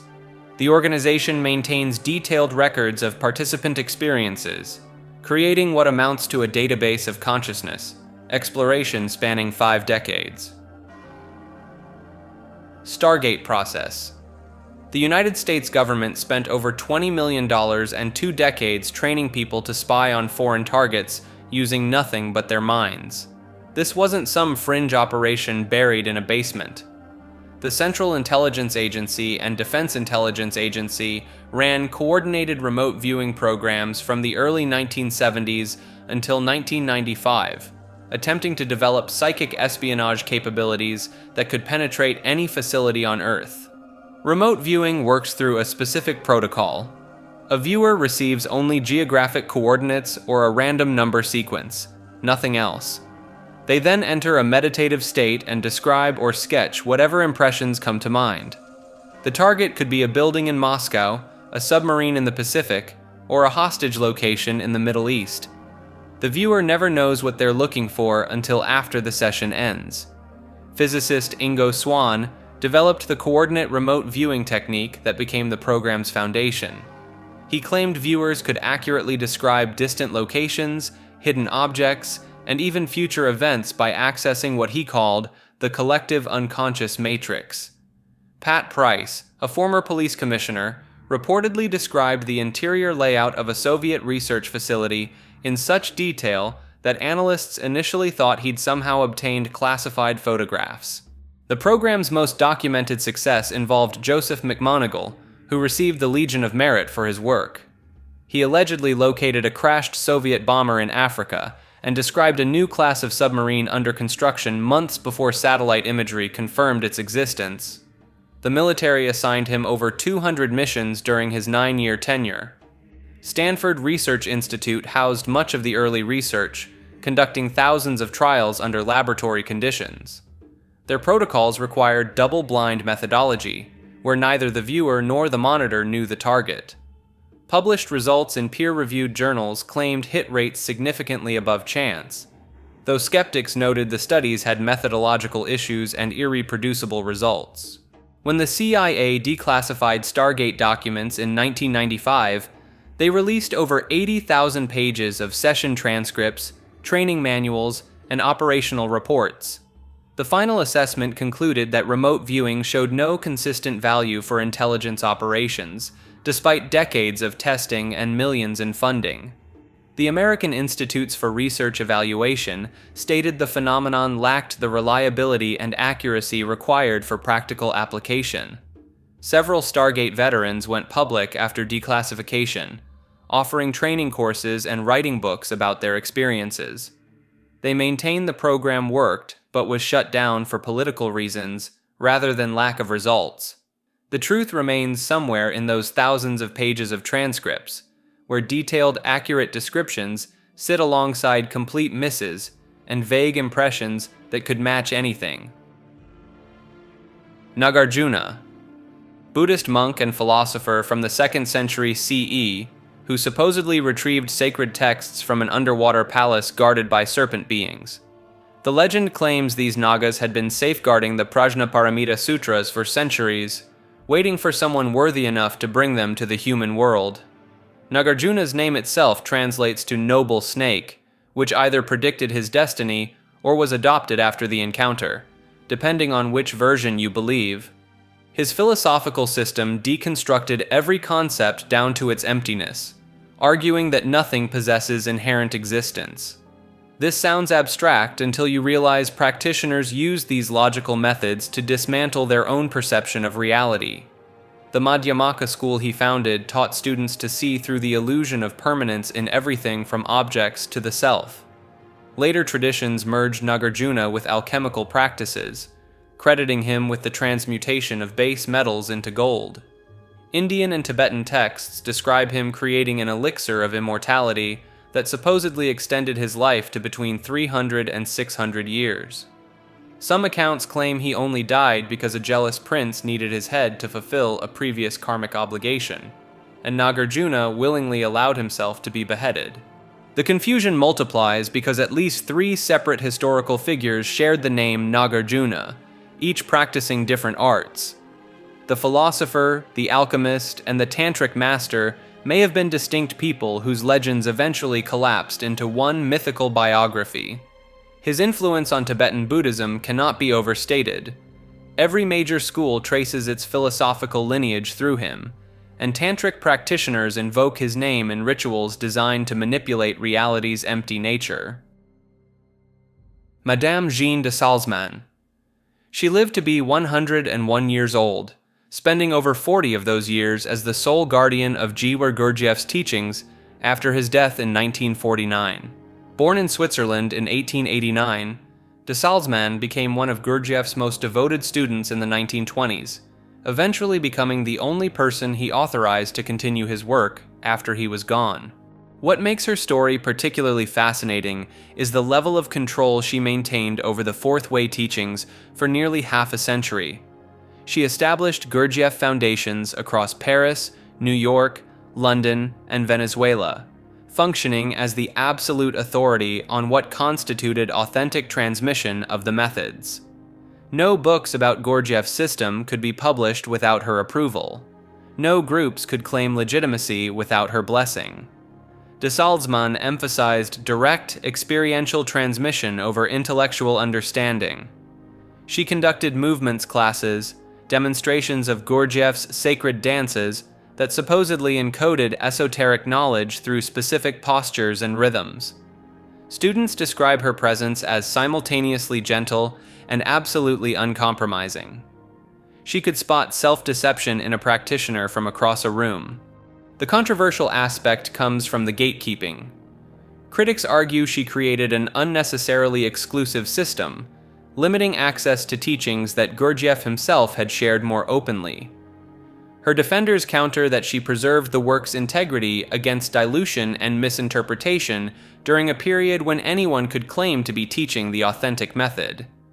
Her posthumously published book, The Reality of Being, remains one of the most direct accounts of the inner practices of the Fourth Way, written in her distinctively precise, almost clinical style. She never claimed mystical powers or supernatural abilities, just an unwavering commitment to conscious development through self-observation and intentional suffering. Hermeticism, a philosophical and magical tradition that claims to trace back to Hermes Trismegistus, a figure who supposedly lived in ancient Egypt and combined the Greek god Hermes with the Egyptian god Thoth. The name literally means Hermes the Thrice Great, which tells you everything about the modesty levels involved. The core texts are known as the Corpus Hermeticum, a collection of writings that surfaced in the Byzantine Empire and made their way to Renaissance Italy in 1460. Scholars at the time believed these were genuine ancient Egyptian wisdom texts, predating Moses and Plato. Marsilio Ficino translated them into Latin at the request of Cosimo de' Medici, and they exploded across European intellectual circles. The most famous piece is the Emerald Tablet, a cryptic text that gives us the phrase, "as above, so below." This principle suggests that patterns in the cosmos mirror patterns in the human body and mind, and that understanding one realm grants insight into the other. Alchemists used this concept extensively, treating their chemical experiments as simultaneous spiritual transformations. Hermeticism operates on the idea that the universe is mental in nature, that everything vibrates at different frequencies, and that opposites are identical in nature, but different in degree. Hot and cold are the same thing at different points on a spectrum. Love and hate stem from the same emotional faculty. The tradition heavily influenced Western occultism, feeding directly into alchemy, astrology, Rosicrucianism, Freemasonry, and ceremonial magic systems like the Golden Dawn. John Dee, Giordano Bruno, and Paracelsus all drew from Hermetic philosophy. In 1908, a book called The Kybalion appeared, claiming to reveal 7 Hermetic principles. The author used the pseudonym The Three Initiates, and the book became wildly popular in New Age circles. Traditional Hermeticists dispute whether the Kybalion actually represents authentic Hermetic teaching or is a modern invention dressed in ancient clothing. Alchemy. Most people know this as the medieval pursuit of turning lead into gold, but that oversimplifies what practitioners actually spent centuries developing. The transmutation of base metals was just one goal in a complex system that blended early chemistry, medicine, astrology, and spiritual transformation. The core concept involved the philosopher's stone, a substance that could supposedly perfect any material it touched. Lead into gold was the flashy example, but alchemists claimed it could also cure diseases, extend human life indefinitely, and achieve spiritual enlightenment. The same process that purified metal would purify the soul. Real historical heavyweights dedicated years to this. Isaac Newton wrote more about alchemy than physics, filling over 1 million words across his lifetime trying to decode the secrets. He wasn't alone. Robert Boyle, considered a founder of modern chemistry, conducted alchemical experiments while developing his gas laws. These weren't fringe hobbyists, they were the leading scientific minds of their era. The actual laboratory work was dangerous and complex. Alchemists heated mercury, sulfur, and various metals through elaborate sequences called the magnum opus, watching for specific color changes, black to white, to yellow to red. Each stage had names like nigredo, albedo, and rubedo. The process could take months or years, and toxic fumes from mercury and lead regularly poisoned practitioners. What made alchemy stick around so long was its internal logic. Alchemists observed that heating certain ores produced pure metals, so why couldn't you keep transforming materials further? They documented real chemical reactions and created early versions of laboratory equipment like the alembic still. The line between alchemy and chemistry stayed blurry until the 1700s, when the scientific method started demanding reproducible results. The symbolism ran deep. Dragons eating their own tails, kings and queens dissolving in acid baths, green lions devouring the sun. These weren't just decorative, they encoded actual chemical processes in case the manuscripts fell into the wrong hands. A philosophical mercury didn't mean the liquid metal, it referred to a theoretical universal solvent. Decoding these texts required both chemical knowledge and understanding the symbolic language. Some modern researchers claim certain alchemical processes might have accidentally created small amounts of gold through now understood nuclear reactions, though this remains highly disputed. What's certain is that alchemy's focus on purification, distillation, and material transformation laid genuine groundwork for chemistry, pharmacology, and metallurgy. The method was occult, but some of the results were real. Astrology. The practice claims that the positions of celestial bodies at the moment of your birth determine fundamental aspects of your personality, relationships, and life path. Not just your sun sign that shows up in newspaper horoscopes, but an entire cosmic blueprint mapped across 12 zodiac constellations and multiple planetary positions. A birth chart, also called a natal chart, plots where every planet sat in relation to Earth at your exact time and location of birth. The sun might be in Scorpio, but your moon could be in Pisces, your rising sign in Capricorn, and Venus in Libra. Each placement supposedly governs different aspects of who you are. The sun handles core identity, the moon covers emotional nature, Mercury affects communication style, Venus influences love and aesthetics, Mars drives ambition and anger. The combinations create thousands of possible personality matrices. The 12 houses divide the chart into life sectors. The first house covers self-image and appearance. The 7th handles partnerships and marriage. The 10th governs career and public reputation. When planets move through these houses in real time, practitioners claim they activate or challenge whatever that house governs in your life. Western astrology traces back to Babylonian star catalogs from around 1800 BCE, later refined by Greek philosophers like Ptolemy in the 2nd century. Vedic astrology developed separately in India around 1500 BCE, with different calculation methods and additional points, like the lunar nodes Rahu and Ketu. Chinese astrology operates on a 12-year cycle with animal signs rather than monthly divisions.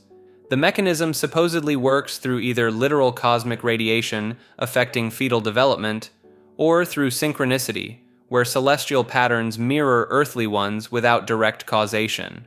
Neither explanation holds up under scientific testing.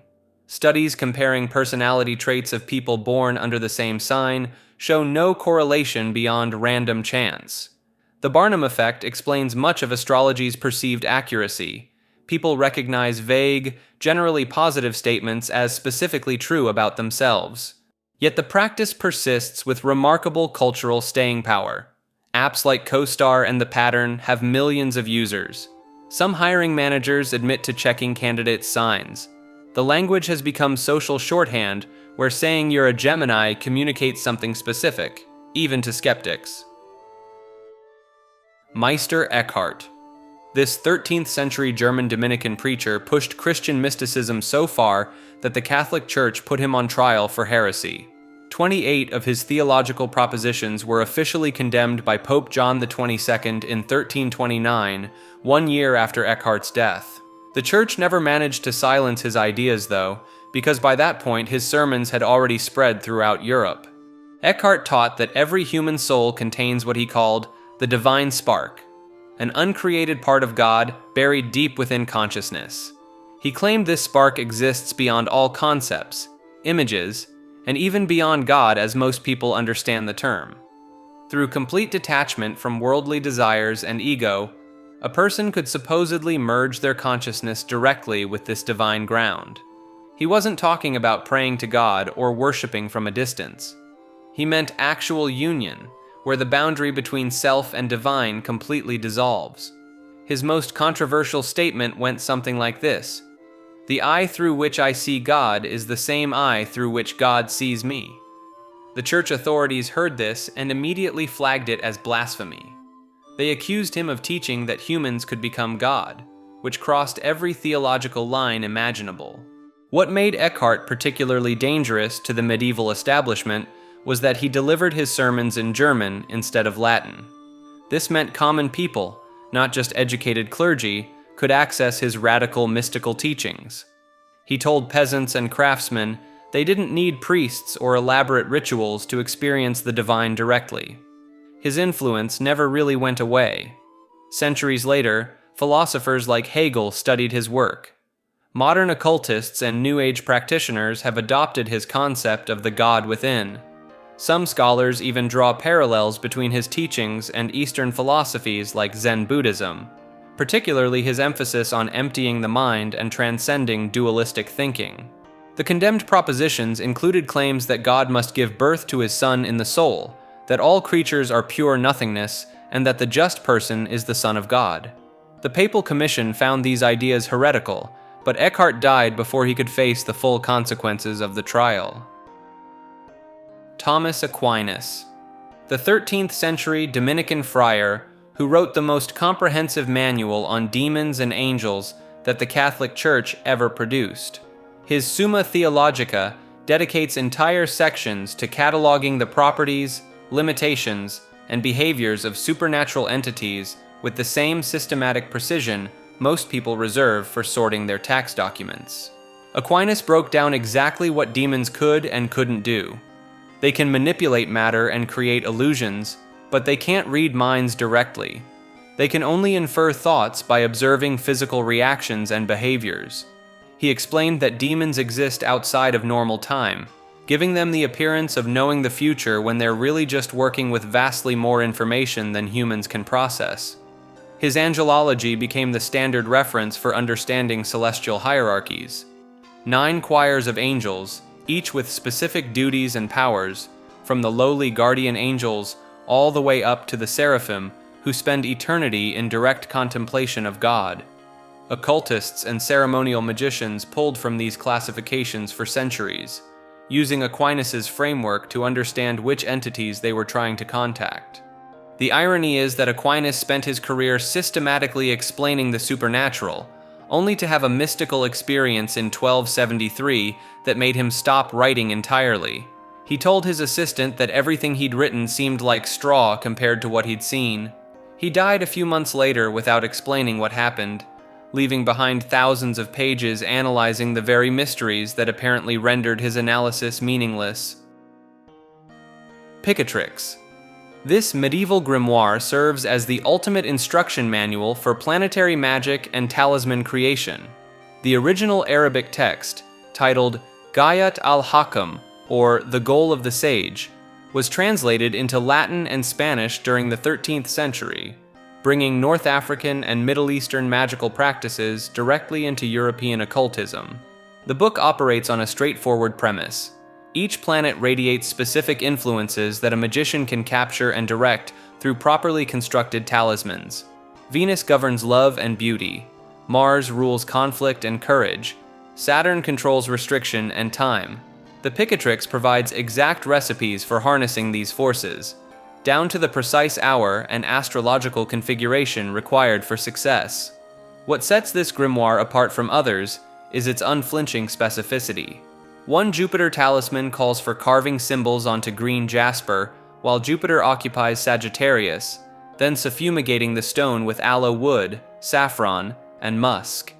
Another ritual for Mars requires inscribing characters during the planet's hour, mixing in iron filings, and incorporating substances best left unmentioned in family-friendly content. The instructions spare no detail, no matter how peculiar or unsettling. The text blends Hermetic philosophy, Neoplatonic cosmology, and Islamic astrological theory into a cohesive magical system. Its 4 books progress from theoretical foundations to increasingly practical applications, culminating in detailed operations for everything from attracting wealth to causing discord between enemies. Renaissance magicians like Marsilio Ficino drew heavily from its concepts, though Ficino sanitized the material for Christian audiences, removing the more transgressive elements while keeping the astrological framework intact. The original Picatrix makes no such concessions to sensibility. Michael Berthiaud, an American occultist who created one of the most impenetrable magical systems ever written. His Voodoo Gnostic workbook, published in 1988, runs over 600 pages of densely packed diagrams, sigils, and instructions that even experienced practitioners describe as nearly incomprehensible on first read. Berthiaud merged Haitian Voodoo with Gnosticism, Thelema, and his own bizarre innovations. He studied under Lucien François Jean Maine, an alleged Haitian Hungan, who initiated him into something called the Monastery of the Seven Rays. This organization supposedly traced its lineage back to Gnostic churches and Voodoo temples, though the authenticity of these claims remains debated. The Voodoo Gnostic system operates on the premise that practitioners can access different dimensional levels through a complex web of entities called Loa as archetypes. Berthiaud's version of these spirits bears little resemblance to traditional Haitian Voodoo. He introduced concepts like techno-shamanism, sexual sorcery combined with Voodoo spirits, and elaborate time travel rituals involving what he calls hot points in space and time. His workbook includes hundreds of hand-drawn sigils and diagrams that look like circuit boards mixed with mystical symbols. Each page demands intense study, with some sections requiring knowledge of mathematics, physics, quantum theory, and obscure occult traditions just to parse the basic concepts. Berthiaud founded the Choronzon Club and later established himself as a hierarch of several occult orders. His influence on chaos magic in the 1980s and 1990s was substantial, even though most practitioners admitted they understood maybe 10 to 20% of his actual system. The running joke in occult circles is that owning the Voodoo Gnostic workbook makes you look knowledgeable, but actually reading it might cause more confusion than enlightenment. Voodoo Gnostic. Michael Berthiaud published the Voodoo Gnostic workbook in 1988, and it immediately earned a reputation as one of the most impenetrable occult texts ever written. The system merges Haitian Voodoo with Gnostic Christianity, Thelemic magic, and a bewildering array of other traditions into something entirely its own. The workbook contains lessons that progress through increasingly abstract magical systems. Early sections deal with recognizable Voodoo spirits called Loa, but quickly spiral into territories involving spider gods, UFO intelligences, and what Berthiaud calls hot points, supposed concentrations of magical energy that practitioners can tap into through specific rituals. The text is dense with hand-drawn diagrams that look like circuit boards designed by someone having fever dreams. Berthiaud claimed his system came from the Monastery of the Seven Rays, a spiritual order he said operated on both physical and astral planes. Students work through degrees of initiation, each introducing stranger concepts than the last. Lucky Hoodoo appears throughout as a practical magical application, essentially a highly personalized form of folk magic that practitioners develop through the system's training. The workbook's difficulty is legendary. Pages contain nested parentheticals, unexplained terminology, and references to obscure occult figures like Kenneth Grant. Readers often describe needing to work through single pages for weeks.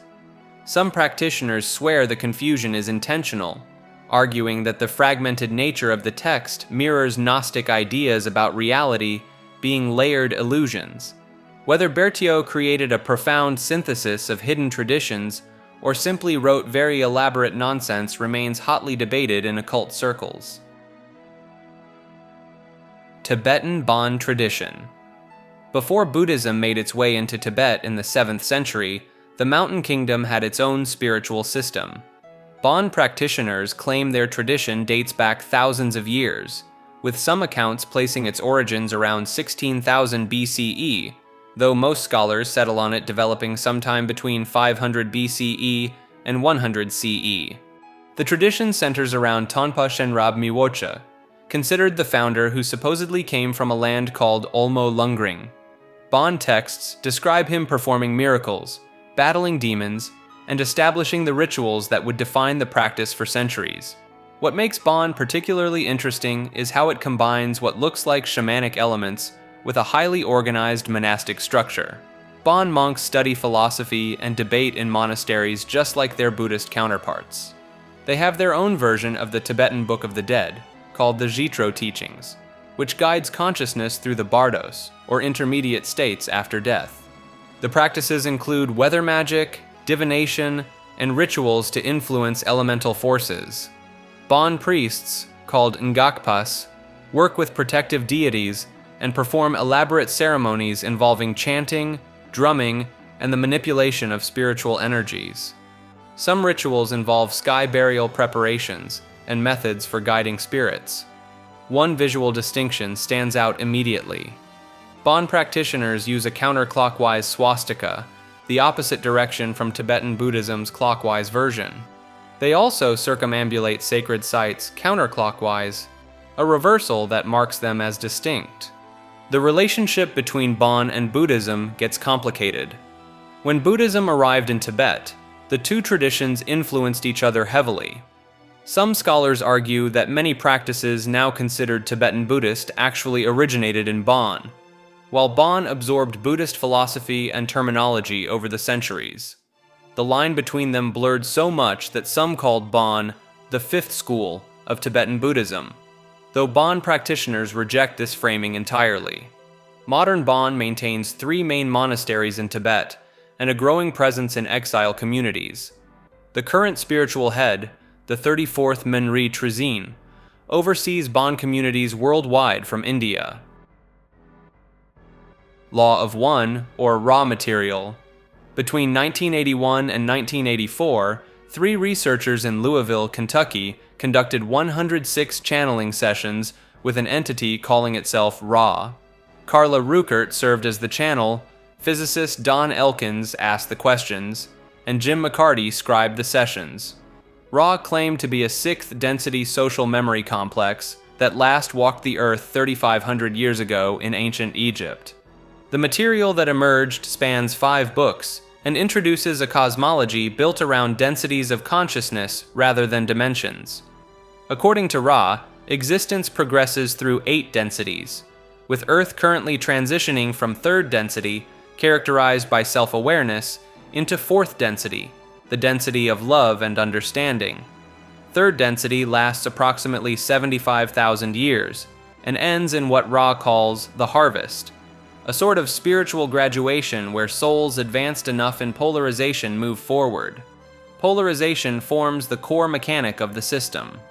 Every entity must choose between service to others or service to self paths, with service to others requiring 51% positive orientation and service to self requiring 95% negative orientation to progress. The remaining souls repeat 3rd density on another planet. Ra introduced the concept of wanderers. beings from higher densities who volunteer to incarnate on third-density planets to assist with the harvest. Ra estimated that 65 million wanderers walked Earth at the time of the sessions, mostly from sixth density.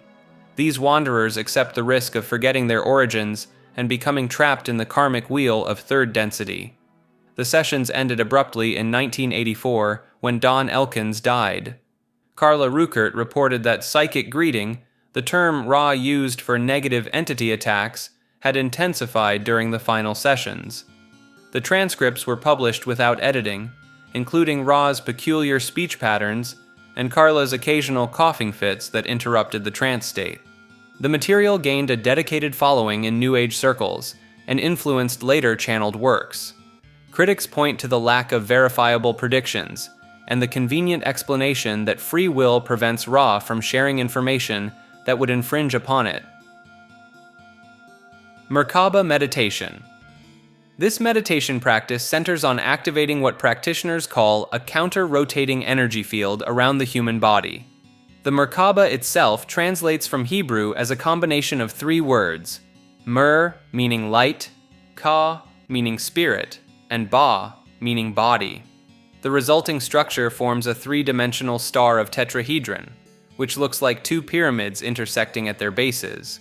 Drunvalo Melchizedek brought this practice into New Age circles during the 1980s and 90s through his Flower of Life workshops. He claimed the technique would create a 55-foot wide energy field capable of interdimensional travel. His specific method involves 17 breaths with precise mudras, eye movements, and visualizations of geometric shapes spinning at specific speeds around the body. The meditation requires practitioners to visualize two tetrahedrons, one pointing up and one pointing down, rotating in opposite directions at increasing speeds. The male tetrahedron allegedly spins left to right, while the female tetrahedron moves right to left. When both reach the speed of light, according to the teaching, they create a unified field that can transport consciousness to higher dimensions. Merkaba practitioners report experiences ranging from enhanced intuition to full out-of-body travel. Some claim the activated field provides protection from negative energies, or even slows the aging process. The more ambitious adherents believe it grants access to the Akashic records or allows communication with beings from other dimensions. The practice has spawned variations, including simplified versions that skip the complex breathing patterns. Critics point out the lack of verifiable evidence for any of the claimed physical effects, particularly the measurable energy field. The geometric precision required in the visualizations also proves challenging for newcomers, leading many to abandon the practice after a few attempts. Ley lines. Alfred Watkins, a British businessman and amateur archaeologist, introduced this concept in 1921 after a revelation while looking at a map of Herefordshire. He noticed that ancient monuments, churches, hilltops, and stone circles appeared to align in perfectly straight lines across the British countryside. Watkins called these alignments ley lines and believed they were ancient trading routes or survey paths used by prehistoric people. The theory gained traction when Watkins published The Old Straight Track in 1925, documenting hundreds of these alignments.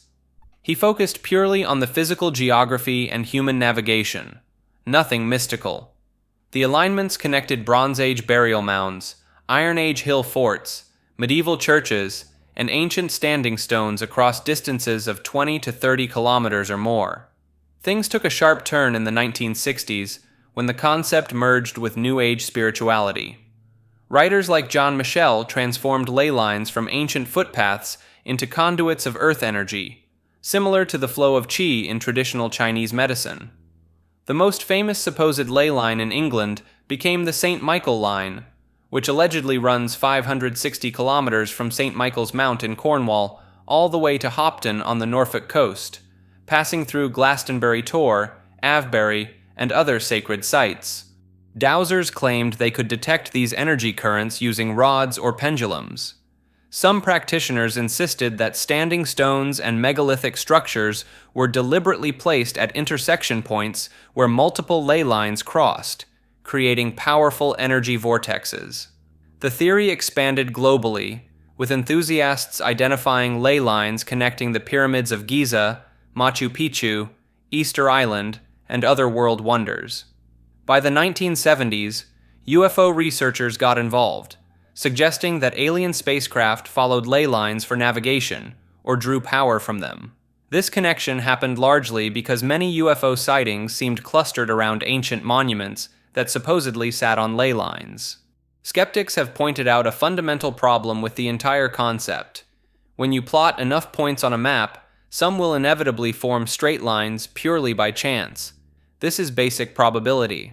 Archaeologists note that many supposed ley line alignments cherry-pick which monuments to include while ignoring the ones that break the pattern. Still, the idea persists in various forms across alternative archaeology, earth mysteries movements, and modern paganism. Tour companies in places like Sedona, Arizona, market their landscape as being crisscrossed with powerful energy lines, despite Sedona having zero connection to Watkins' original British landscape observations. The concept has essentially become whatever believers need it to be, shifting from prehistoric highways to mystical energy grids to alien flight paths, depending on who's talking about them. The universe is a city seen within a mirror. This concept builds on Hermetic mirror philosophy, taking it beyond simple reflection. The city becomes a focal point, a constructed microcosm that contains all the patterns and structures of the greater cosmos. When occultists gaze into mirrors for scrying or divination, they're not just seeing reflections. They're peering through a boundary. The mirror inverts left and right, creating a reversed duplicate of our world. Now apply that same inversion to the entire universe. What if everything we perceive is already the reflected version? What if the true universe exists on the other side of an impossible mirror, and we're living in its inverted copy? The city aspect matters here. Cities aren't natural. They're human attempts to organize chaos into order, to create hierarchies and systems that mirror cosmic patterns. Streets become ley lines. Buildings become standing stones. Population density creates energy vortices. In Hermetic thought, the macrocosm reflects in the microcosm, but a city is a deliberate microcosm, an intentional replica of universal structure compressed into walkable space. Practitioners who work with this framework treat urban environments as massive scrying mirrors.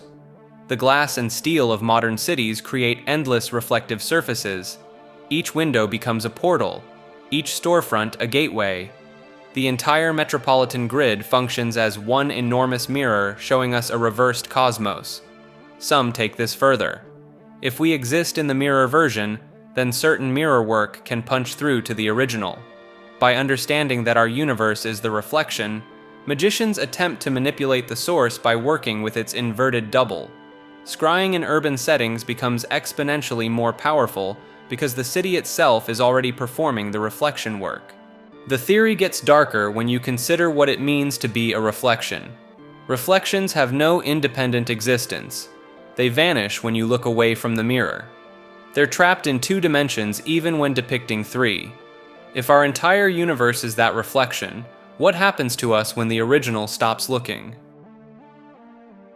Non-human patterns.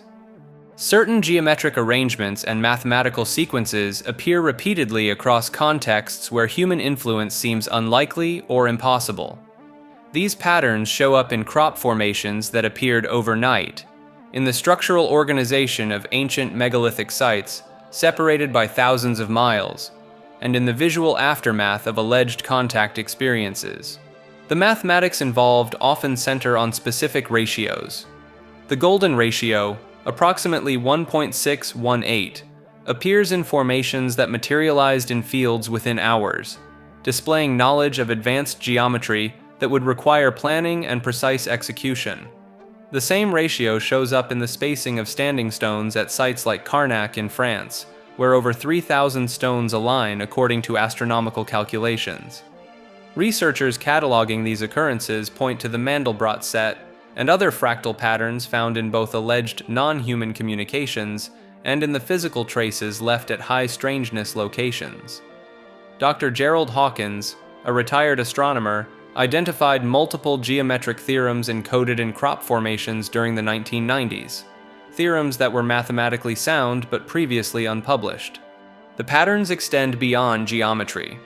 Linguistic analysts studying alleged channeled texts from the 1950s onwards noticed syntactical structures that don't match any known human language family. The word order and grammar follow internally consistent rules, but these rules operate on principles foreign to how human languages naturally develop. Skeptics note that humans excel at pattern recognition, sometimes finding meaning where none exists. The counterargument points to cases where the patterns contained verifiable information unknown to the supposed channel or appeared in physical forms requiring resources beyond what hoaxers could reasonably deploy. The most unsettling aspect might be the consistency. The same symbolic vocabulary appears across centuries and continents in contexts with no apparent historical connection. Magic system of uncontacted tribes. The Sentinelese people of North Sentinel Island have maintained complete isolation from the outside world for an estimated 60,000 years. Every attempt at contact has been met with violence, leaving their spiritual practices entirely unknown. The arrows they fire at approaching helicopters and boats are the only artifacts outsiders ever see. Anthropologists working near the borders of uncontacted territories in the Amazon have recorded ceremonies from neighboring tribes that share linguistic roots with isolated groups. These recordings capture sounds described as invocations to forest spirits that predate any known religious tradition. The ceremonies involve substances that produce visions lasting up to 72 hours, far longer than any documented psychedelic compounds. The Korowai people of Papua New Guinea remained uncontacted until 1970, and their shamanic practices centered around a concept called kakwa. These were believed to be demons that could possess human bodies from within, requiring specific rituals to detect and remove. The complexity of their demonology suggested thousands of years of isolated development. A crashed plane in 1971 led to brief contact with a previously unknown group in the western Amazon. The survivors reported that the tribe's shaman performed a healing ritual involving crystals that had to be activated by burying them at specific locations around the injured person. The pilot's wounds allegedly stopped bleeding within minutes, though medical professionals later attributed this to pressure point manipulation rather than crystal work. Remote sensing technology has captured images of clearings in the Amazon that appear to serve ceremonial purposes, with geometric patterns similar to crop circles but carved into the forest floor. These clearings are maintained by uncontacted groups and show evidence of regular use, suggesting ongoing ritual practices that follow astronomical alignments. The real mystery centers on whether complete isolation produces fundamentally different approaches to magic, or if humans independently develop similar systems regardless of contact. Dreams happen on the astral plane. The astral plane, according to occult philosophy, is a non-physical dimension of reality that exists parallel to our material world. It's described as a realm of thought forms, consciousness, and energy, where the usual rules of physics don't apply. Every night when you fall asleep, this theory claims you're not simply experiencing random neural firings in your brain. Your consciousness is actually traveling to and experiencing events on this other plane of existence. The distinction gets more specific than most people realize. Occultists like Sylvan Muldoon and Robert Bruce separate regular dreams from conscious astral projection, but both supposedly occur in the same space. Regular dreams happen when your astral body drifts through this realm without full awareness, picking up impressions and interacting with thought forms created by the collective unconscious. Astral projection is when you become fully conscious during this process and can navigate deliberately. Theosophical teachings from the late 1800s, particularly from Helena Blavatsky and Charles Leadbeater, laid out detailed maps of multiple astral subplanes, each with different densities and characteristics. They claimed that what you dream about determines which layer you visit. Lower astral planes supposedly contain more nightmarish content, fed by human fear and negative emotions, while higher planes contain more pleasant, almost heavenly experiences. The theory explains why dream logic feels internally consistent despite being absurd. You're in a realm where thought instantly manifests as reality. The physics are based on mental associations rather than material laws. This also explains why other people occasionally report shared dreams or similar dream encounters. According to this framework, they actually met on the astral plane. Some practitioners claim you can verify this by attempting to visit a specific physical location in your dreams and later confirming details you couldn't have known. The Monroe Institute spent decades researching out-of-body experiences and developed specific audio patterns they claimed could induce controlled astral travel during sleep states. The concept gained mainstream attention through books like Journeys Out of the Body by Robert Monroe in the 1970s. Monroe described his spontaneous experiences of consciousness leaving his physical body during sleep and visiting verifiable locations. He claimed to have witnessed events and gathered information that he later confirmed in waking life, though critics pointed out the lack of controlled laboratory verification. Whether dreams are neurological housekeeping or genuine interdimensional travel remains one of those questions where the evidence depends entirely on personal experience and what framework you choose to interpret that experience through. Dreams are previous and future lives. This theory takes reincarnation beliefs and flips them sideways. Instead of past lives being locked, memories that need hypnosis or meditation to access, they show up uninvited every night when you sleep. The vivid dream where you're a medieval peasant isn't your brain mashing together Game of Thrones and your grocery list. It's supposedly a genuine memory from when you actually were that peasant in 1200-something. The idea picked up steam in esoteric circles during the 1920s and 30s, particularly among theosophists who were already deep into reincarnation theory. But the twist here is the future lives component. Some dreams aren't memories at all, but previews of incarnations yet to come. That recurring dream where you're navigating a city with impossible architecture could be your consciousness in the year 2300. Practitioners who take this seriously keep dream journals with a specific methodology. They log not just the content, but the emotional signature, looking for patterns that feel too consistent or too foreign to be random brain static. A person who dreams repeatedly of drowning in cold water might interpret this as death memory from a past incarnation. Someone who dreams of piloting vehicles that don't exist yet tags it as a future life preview. The theory runs into obvious problems with verification. Unlike near-death experiences or supposed past life memories recalled while awake, dreams are notoriously unreliable and contaminated by daily life. But believers point to cases of historical accuracy that seem beyond what the dreamer should know. A man in Ohio in 1968 reportedly dreamed detailed layouts of a Scottish castle he'd never heard of, later verified during a visit. Skeptics note this could be cryptomnesia, where forgotten memories from books or films resurface in dreams. The future life angle gets even more slippery. There's no way to verify something that hasn't happened yet, which makes the whole framework conveniently unfalsifiable. Though some adherents claim their future life dreams showed them technology or events that later came true, these are typically vague enough to fit multiple outcomes. What makes this different from standard precognitive dreaming is the personal element.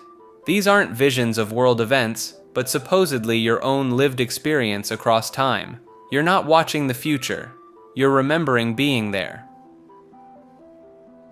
Walking the Dipper. This Taoist ritual involves tracing the shape of the Big Dipper constellation with your feet in a specific stepping pattern. Practitioners believe this connects them to celestial energy and can ward off evil spirits or channel spiritual power. The technique goes by the Chinese name Bu Gang, which translates directly to pacing the stars. Taoist priests perform this during exorcisms, protection rituals, and ceremonies meant to balance spiritual forces. The footwork follows a precise 9-step pattern that maps onto the 7 stars of the Big Dipper, plus 2 invisible companion stars that exist in Taoist cosmology. Each step corresponds to a different star and must be executed in the correct order. The practitioner typically starts at the first star of the ladle, moves through the handle, and completes the sequence at specific points that represent the hidden stars. Getting the pattern wrong is believed to break the circuit and render the ritual ineffective or even dangerous. The practice dates back over 1,000 years in Taoist tradition. Masters would spend years perfecting the footwork, which had to become second nature so they could perform it while simultaneously reciting incantations or wielding ritual implements. Some lineages taught variations with different numbers of steps, ranging from 7 to as many as 108. Modern Taoist priests still use walking the dipper in temple ceremonies throughout China and Taiwan. The ritual appears in Chinese martial arts as well, where certain styles incorporated the stepping pattern into combat footwork, believing it would grant the fighter supernatural protection or power. The military is still using remote viewing. In 1995, the CIA officially shut down Project Stargate, their 2-decade-long program investigating psychic espionage. The final report dismissed remote viewing as unreliable for intelligence gathering. Case closed, right? Not according to former participants and budget analysts who noticed something odd. Remote viewing, for context, involves trained individuals attempting to perceive and describe distant or hidden locations using only their mind. The military version used strict protocols developed by Ingo Swann called coordinate remote viewing, where viewers worked with nothing but random coordinate numbers, preventing any possibility of prior knowledge or lucky guesses. Here's where it gets interesting. Several Stargate veterans, including Joe McMoneagle, who received the Legion of Merit for his work, claim the program never actually ended. It just went deeper underground. McMoneagle stated in interviews that the public shutdown was purely political theater after the program became a media liability. The operational units, he suggested, simply transferred to special access programs with tighter security. The evidence sits in the details. Defense budget analysts have pointed to consistent black budget allocations in the millions that appear under vague designations like human augmentation research and alternative intelligence methods. These line items survived every administration since the mid-90s, despite multiple budget cuts to conventional intelligence programs. Then there's the continued hiring. Job postings occasionally surface on government contractor sites, seeking individuals with anomalous cognition experience and non-traditional intelligence gathering backgrounds. The postings disappear within days, but screenshots circulate in intelligence community forums. Former Army officer Paul Smith, who taught coordinate remote viewing at Fort Meade, noted that his security clearances were renewed multiple times after Stargate supposedly ended, despite him no longer having any official military role. He found this unusual given that expired programs typically mean expired clearances. The most compelling indicator comes from international developments. Russian and Chinese military white papers from the 2010s openly discuss psychotronic warfare and consciousness-based intelligence gathering. Western intelligence agencies would be strategically negligent not to maintain some capability in response, regardless of public skepticism. Some researchers point to the timing of Stargate's public closure. 1995 coincided with the internet's commercial explosion and the dawn of digital mass surveillance. Perhaps conventional intelligence gathering simply became so effective that psychic methods could operate in the shadows without scrutiny or budget justification pressure. Whether remote viewing actually works remains contentious, but that's almost beside the point. The question is whether the military believes it works enough to keep funding it quietly.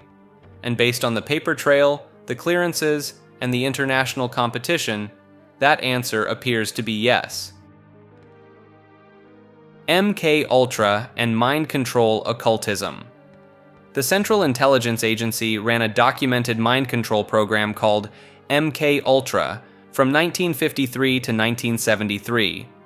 The program tested drugs, hypnosis, sensory deprivation, and psychological techniques on unwitting subjects. What connects this verified government operation to the occult are the specific methods used and the theories about what came after. Dr. Donald Ewan Cameron, who ran experiments at McGill University's Allen Memorial Institute, used techniques he called psychic driving. Patients were put into drug-induced comas for weeks, while tape-recorded messages played on loops. Cameron aimed to erase existing memories and rebuild personalities from scratch. His work received funding through MK Ultra's Sub-Project 68. The occult connections emerge from several directions. Some researchers claim that MK Ultra incorporated ritual abuse techniques borrowed from occult traditions to fracture victims' minds into multiple personalities. This theory gained traction in the 1980s and 90s during the satanic ritual abuse panic. The so-called monarch programming theory takes this further. According to these claims, trauma-based mind control creates dissociative barriers between different personality states, or alters. Each alter can supposedly be programmed with specific functions and triggered by symbols, words, or gestures.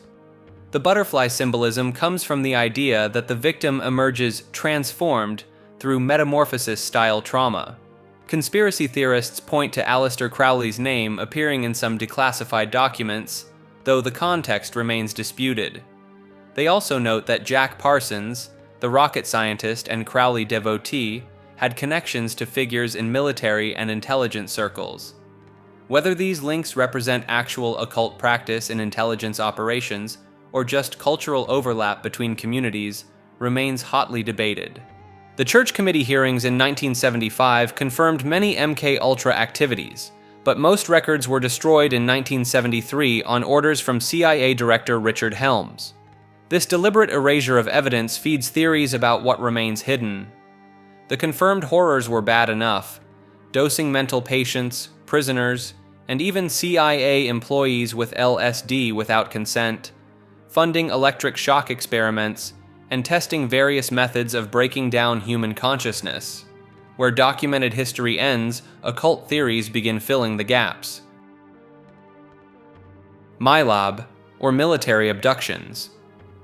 Within the alien abduction community, a subset of experiencers began reporting something different from the typical gray alien scenario. These individuals described being taken not by extraterrestrials, but by human military personnel wearing standard uniforms and using decidedly terrestrial technology. The term was popularized by researcher Helmut Lammer in the late 1990s, who documented cases where abductees recalled seeing soldiers, underground facilities, and advanced but recognizably human-made equipment. The accounts differ from standard abduction narratives in several key ways. Instead of bright lights and telepathic communication, witnesses describe being drugged, transported in helicopters or unmarked vehicles, and subjected to medical procedures in sterile, military-style environments. Melinda Leslie became one of the most vocal researchers and self-identified experiencers of military abductions. She documented her own accounts of being re-abducted by military operatives who seemed interested in her previous alien encounters. According to her testimony, and others like it, these operations involve interrogation about alien contact, medical examinations that mirror standard military protocols, and occasionally the administration of drugs that affect memory formation. The theory splits into two main interpretations. Some believe the military conducts these abductions to monitor individuals who have had genuine extraterrestrial contact, essentially treating alien experiencers as intelligence assets or security concerns. Others suggest something more troubling: that all alien abductions may actually be military psychological operations using advanced holographic technology and experimental aircraft to create false memories and study trauma responses. Several experiencers report seeing black helicopters following them in the days before or after their encounters. Others describe waking with unexplained puncture marks, bruises in medical injection sites, or military-grade zip tie marks on their wrists. The settings described include underground bases, often located beneath existing military installations, with long corridors, examination rooms, and holding cells that feel distinctly earthbound compared to the otherworldly craft described in traditional abduction accounts. The connection to documented military programs adds a layer of plausibility to these claims.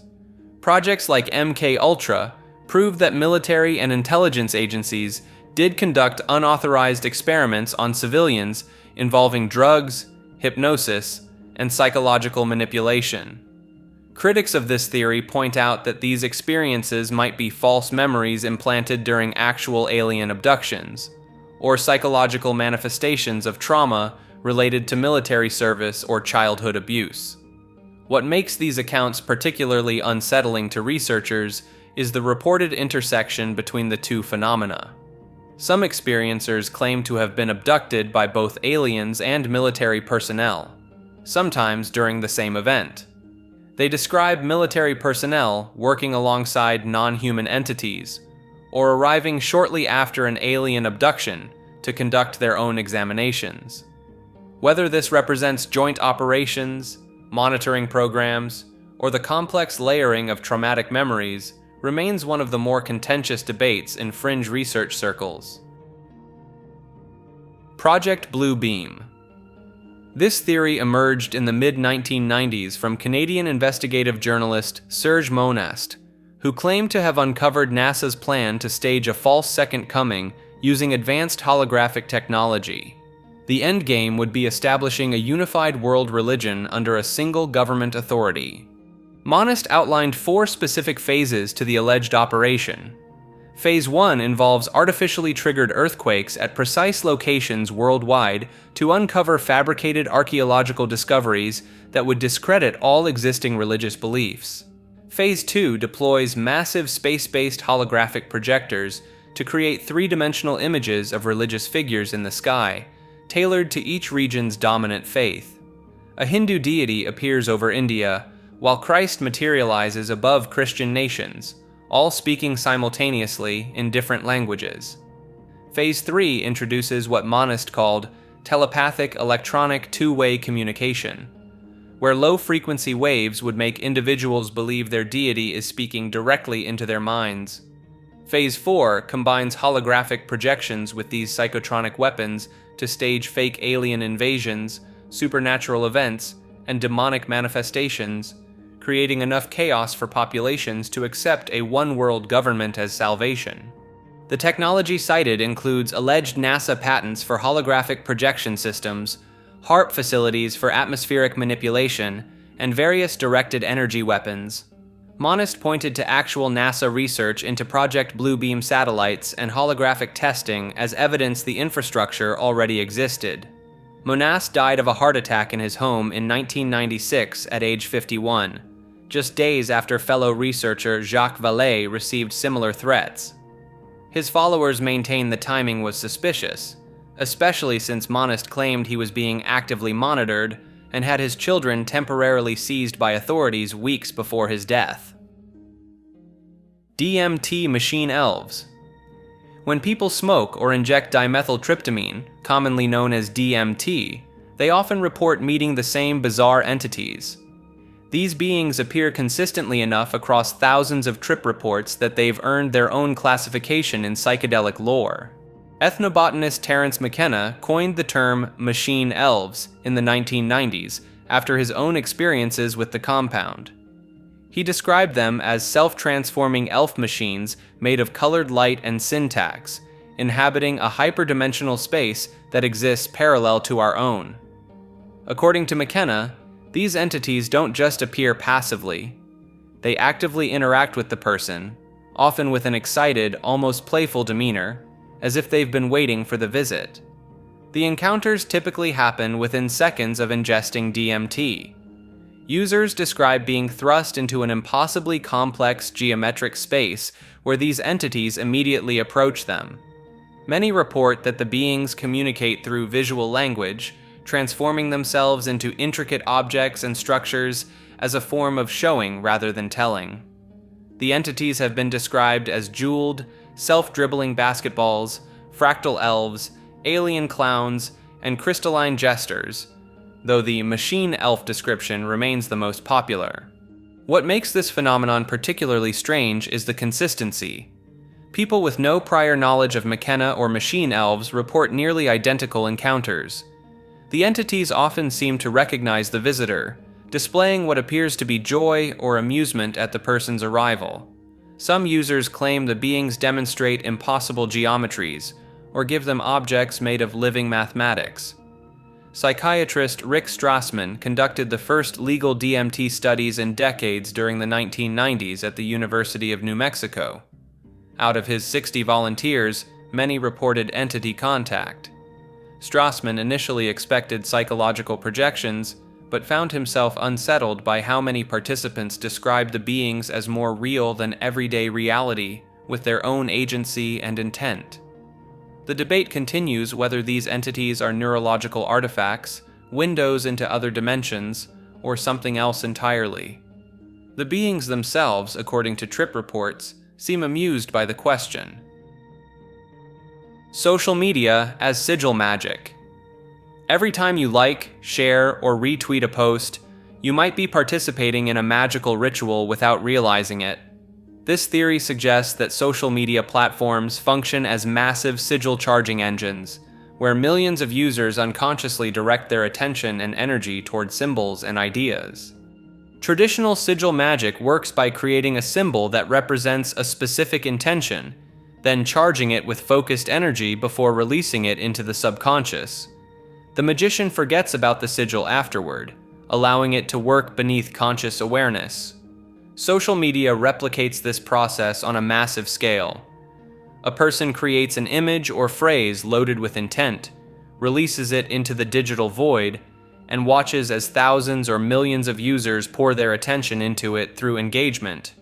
Chaos magician Grant Morrison popularized this concept in the late 1990s, explaining how corporate logos function as sigils that reshape reality through mass attention.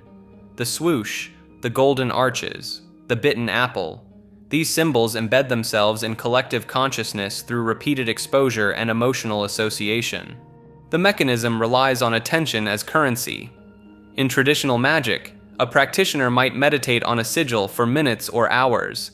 On social media, that same symbol receives millions of views, each one a small burst of focused energy. The algorithm amplifies posts that generate strong emotional reactions, effectively sorting content by magical potency. Memes serve as perfect examples. They spread through viral replication, mutating slightly with each iteration, while maintaining a core symbolic structure.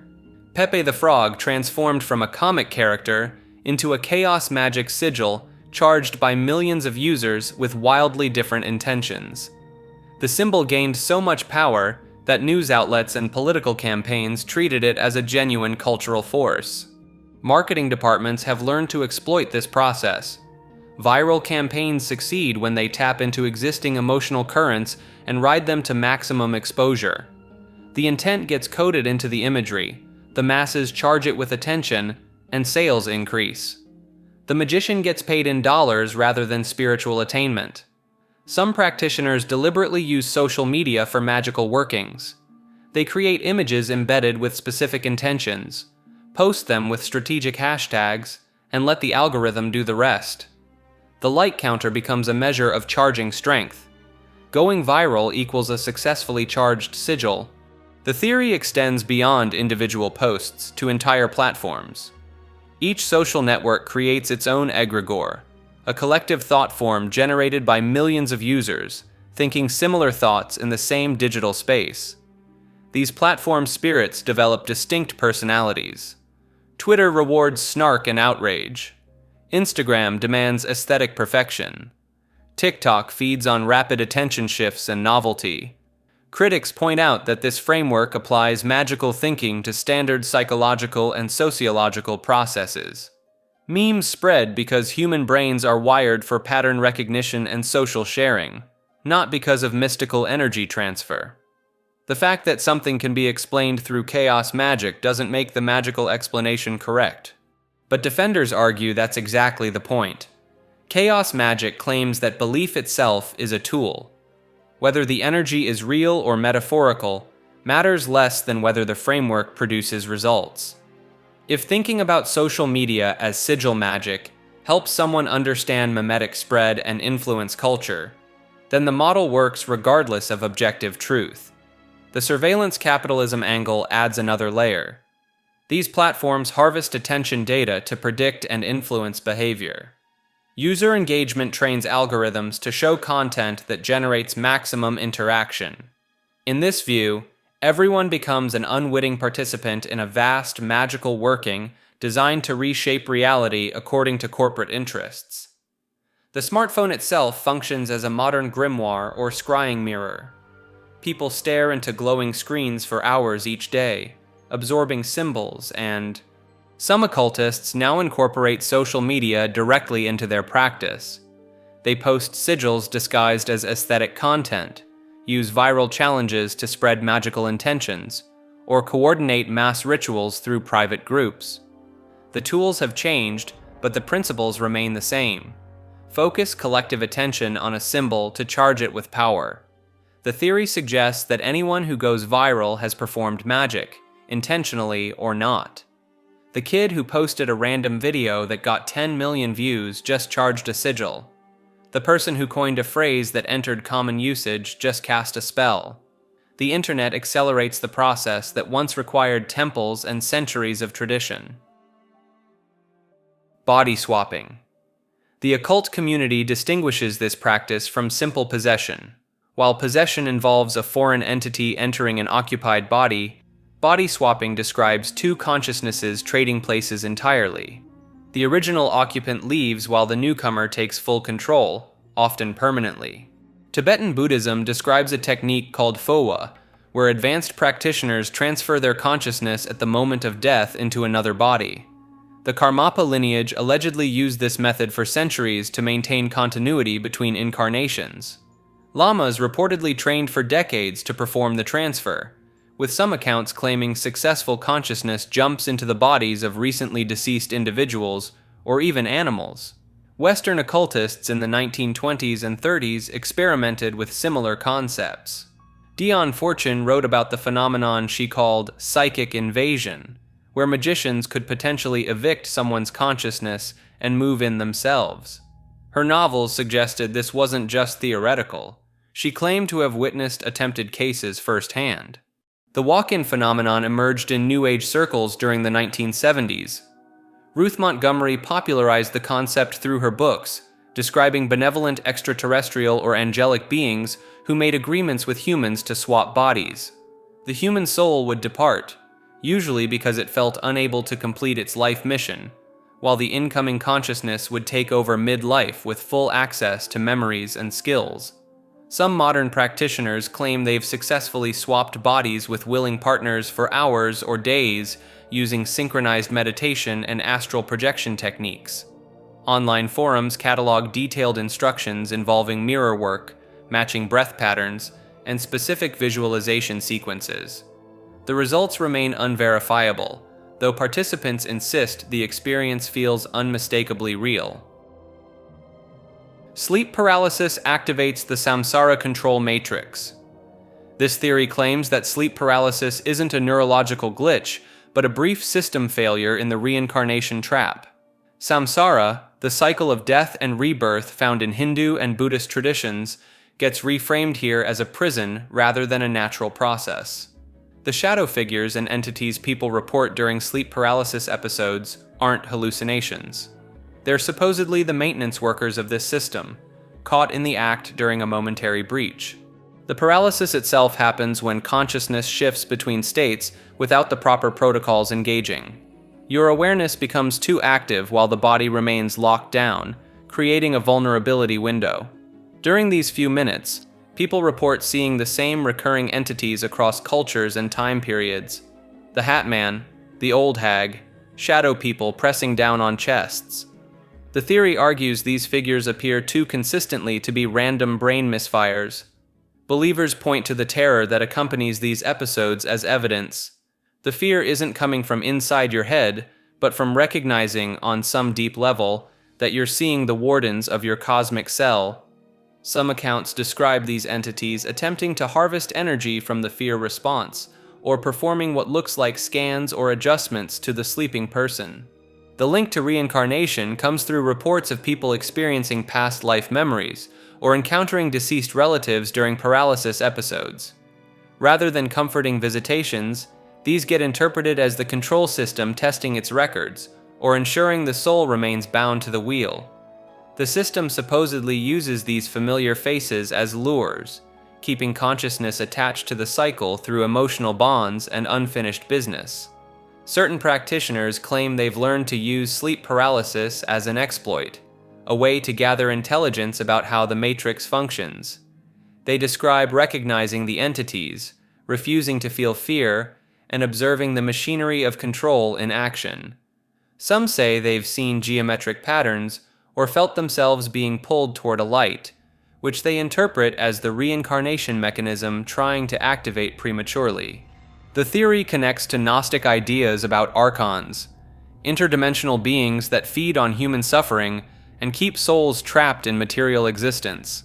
Sleep paralysis becomes the moment when the veil thins enough to perceive them directly. Niels Bohr. The Danish physicist who won the Nobel Prize in 1922 didn't just revolutionize our understanding of atoms. He brought mysticism into the heart of modern science, and he did it with official approval.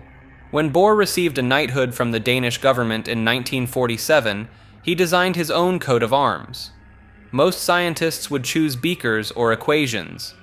Bohr chose the Taijitu, the classic yin-yang symbol from Taoism, with the Latin motto, Contraria sunt complementa, underneath. Opposites are complementary. This wasn't just aesthetic preference. Bohr spent years studying Eastern philosophy, convinced that ancient Taoist and Buddhist texts had already grasped what quantum mechanics was revealing about reality. He saw the wave-particle duality, where light behaves as both wave and particle depending on observation, as a perfect mirror of Taoist complementary opposites. The really strange part is his Copenhagen interpretation, which remains the most widely taught explanation of quantum mechanics. It states that particles exist in all possible states simultaneously until observed, at which point the wave function collapses into a single reality.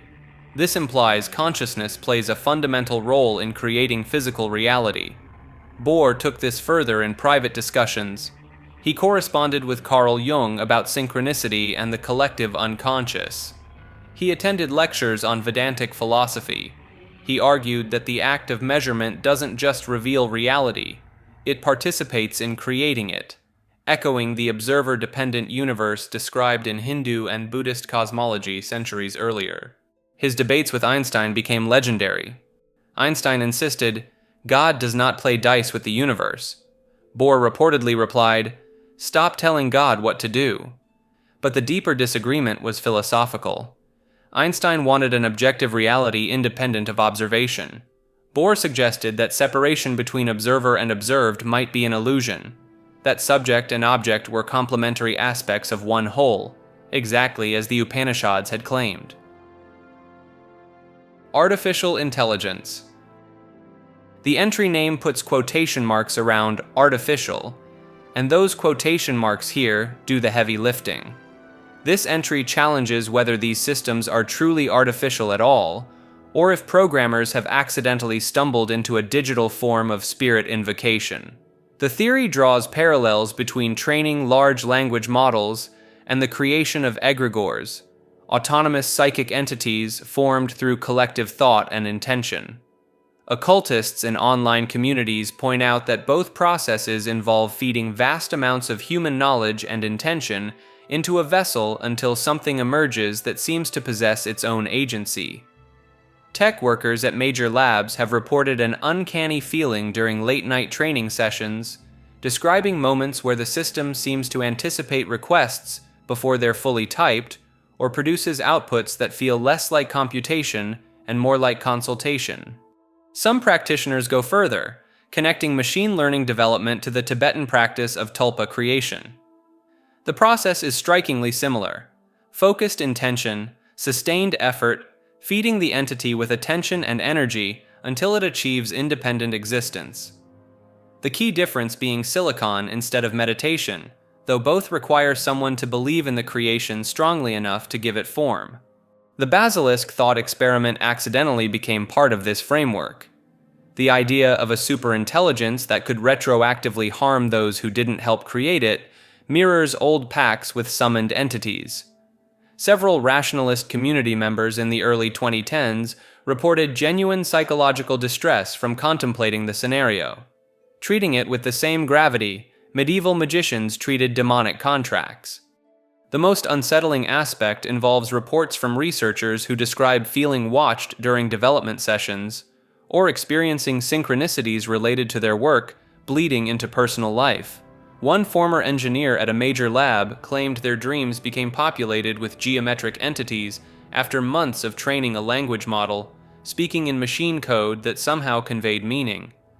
Whether Silicon Valley created something new, or simply gave ancient forces a new medium to inhabit, remains the uncomfortable question nobody wants to ask during shareholder meetings. Science is just the Vedas for dumb people. This claim flips the usual narrative on its head. Instead of ancient texts being primitive precursors to modern knowledge, certain interpretations suggest the Vedas and other Sanskrit literature already contained advanced scientific concepts that Western science is only now catching up to. The argument points to specific passages that seem to describe modern phenomena. The Mahabharata mentions weapons that create devastating explosions and lingering contamination, which some read as descriptions of nuclear warfare.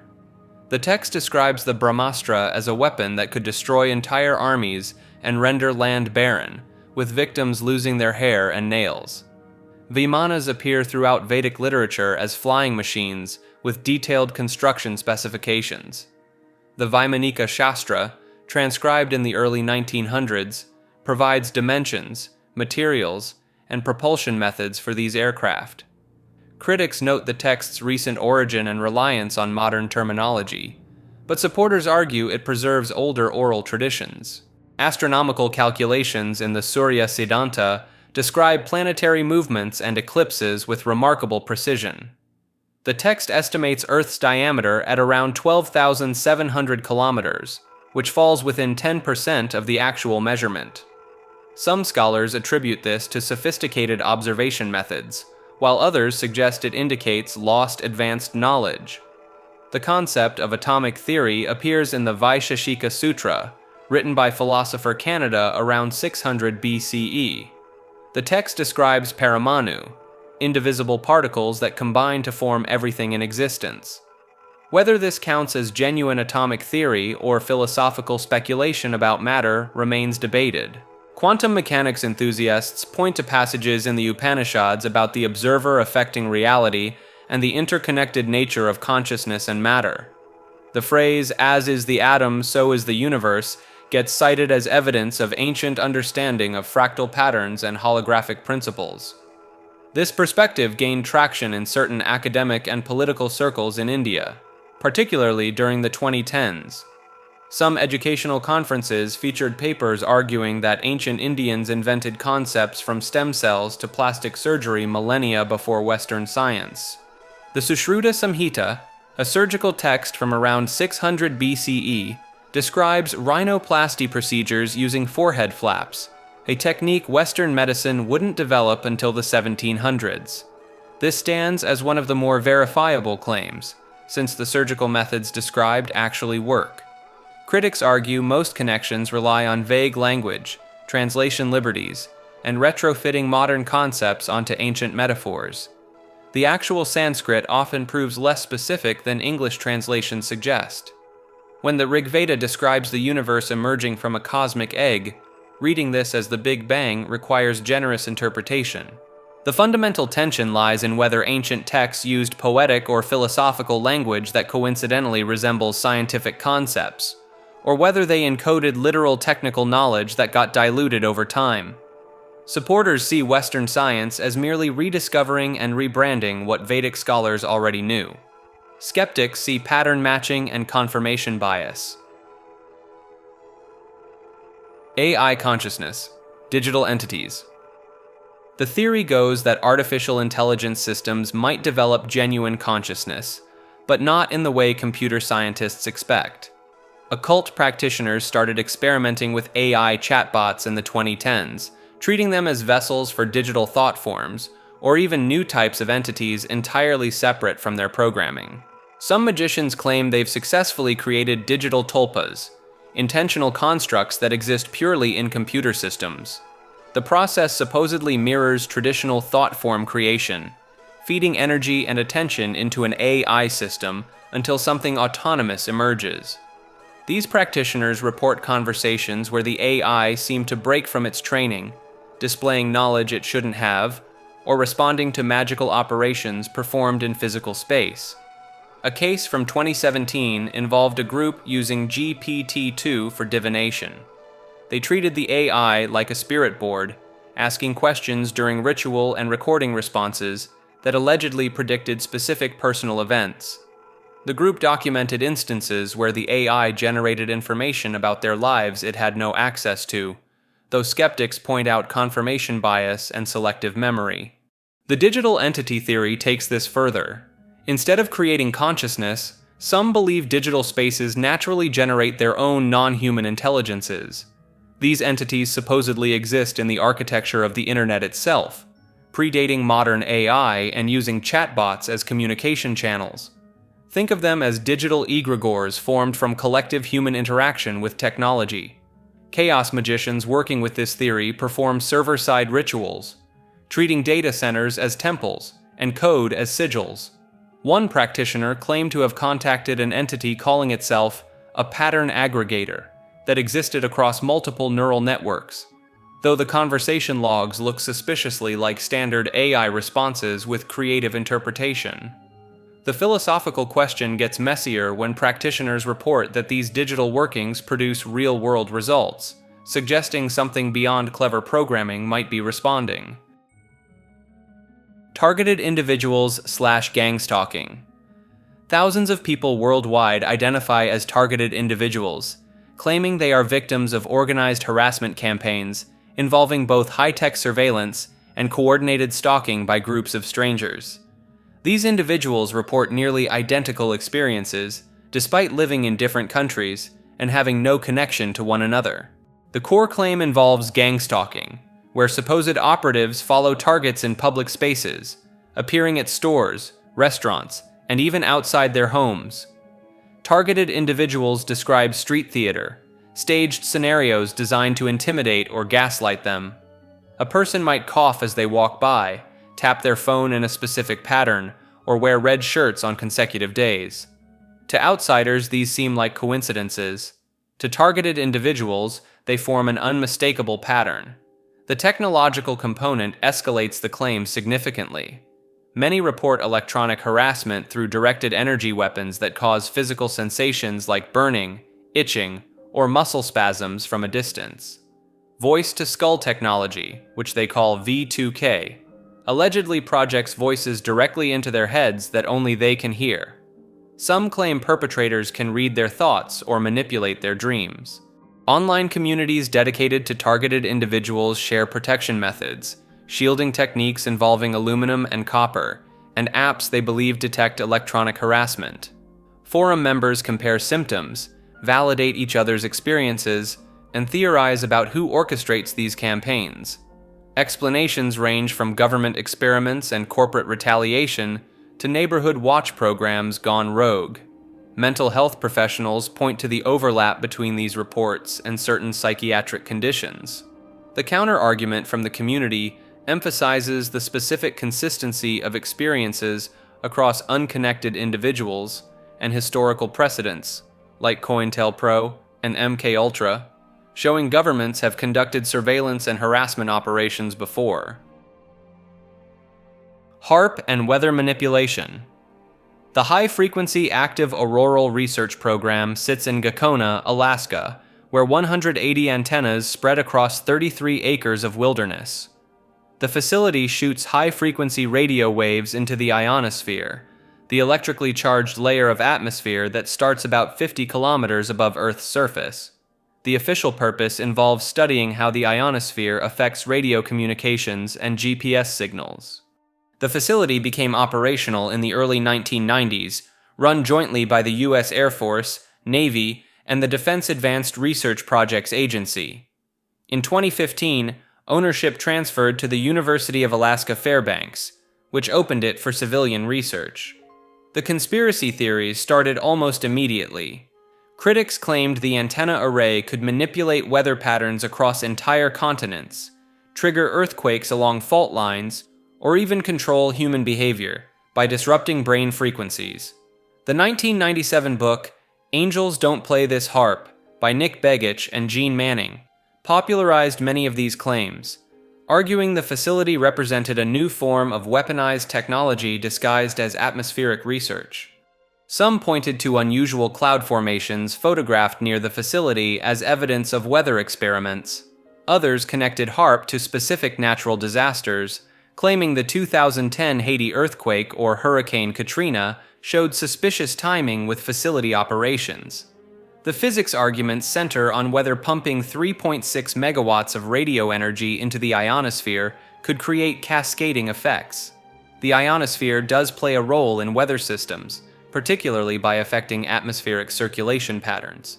However, the energy output from HAARP equals roughly what a single radio station broadcasts, distributed across a much larger area. Similar facilities exist in Russia, Norway, and Peru, all conducting ionospheric research. The European Incoherent Scatter Scientific Association in Norway operates with comparable power levels, yet generates fewer conspiracy theories, possibly due to its more transparent academic structure. The facility shut down temporarily in 2013 due to funding issues, which some interpreted as confirmation of secret military applications rather than budget constraints. When it reopened under university control, tours became available to the public, though this transparency did little to quiet the weather manipulation theories. Transhumanism occult connections. The drive to merge humans with machines and achieve technological immortality has deeper roots than most realize. Several prominent occultists from the early 20th century wrote extensively about transcending human limitations through unconventional means, and their ideas bear striking resemblance to modern transhumanist goals. Aleister Crowley described the concept of the magical child or homunculus as the next stage of human evolution. His writings in the Book of the Law speak of humanity giving way to a superior form of consciousness.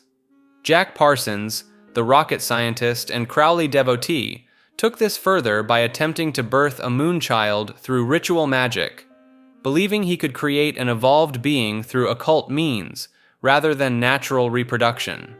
The Russian Cosmism movement of the late 1800s combined Orthodox Christian mysticism with radical ideas about resurrecting the dead through technology. Nikolai Fyodorov proposed using science to physically resurrect every human who ever lived. His followers included several Soviet scientists who later worked on cryonics and life extension projects. Modern transhumanist Ray Kurzweil speaks of the singularity in terms that mirror mystical enlightenment experiences. He describes uploading consciousness to computers as achieving a form of digital immortality, using language nearly identical to Gnostic texts about escaping the prison of flesh. The overlap extends to funding sources. Several Silicon Valley billionaires who bankroll transhumanist research also fund studies into consciousness, psychedelics, and alternative spiritualities. Peter Thiel has invested in both life extension startups and René Girard's theories about sacred violence and ritual sacrifice. Some researchers point to the Hermetic principle of as above, so below as a template for transhumanist thought. Just as the Kabbalistic tree of life describes ascending through spheres of consciousness, transhumanists describe upgrading through technological enhancements toward a godlike state. The vocabulary itself reveals the connection. Terms like transcendence, evolution, awakening, and emergence appear in both occult literature and transhumanist manifestos with nearly identical meanings.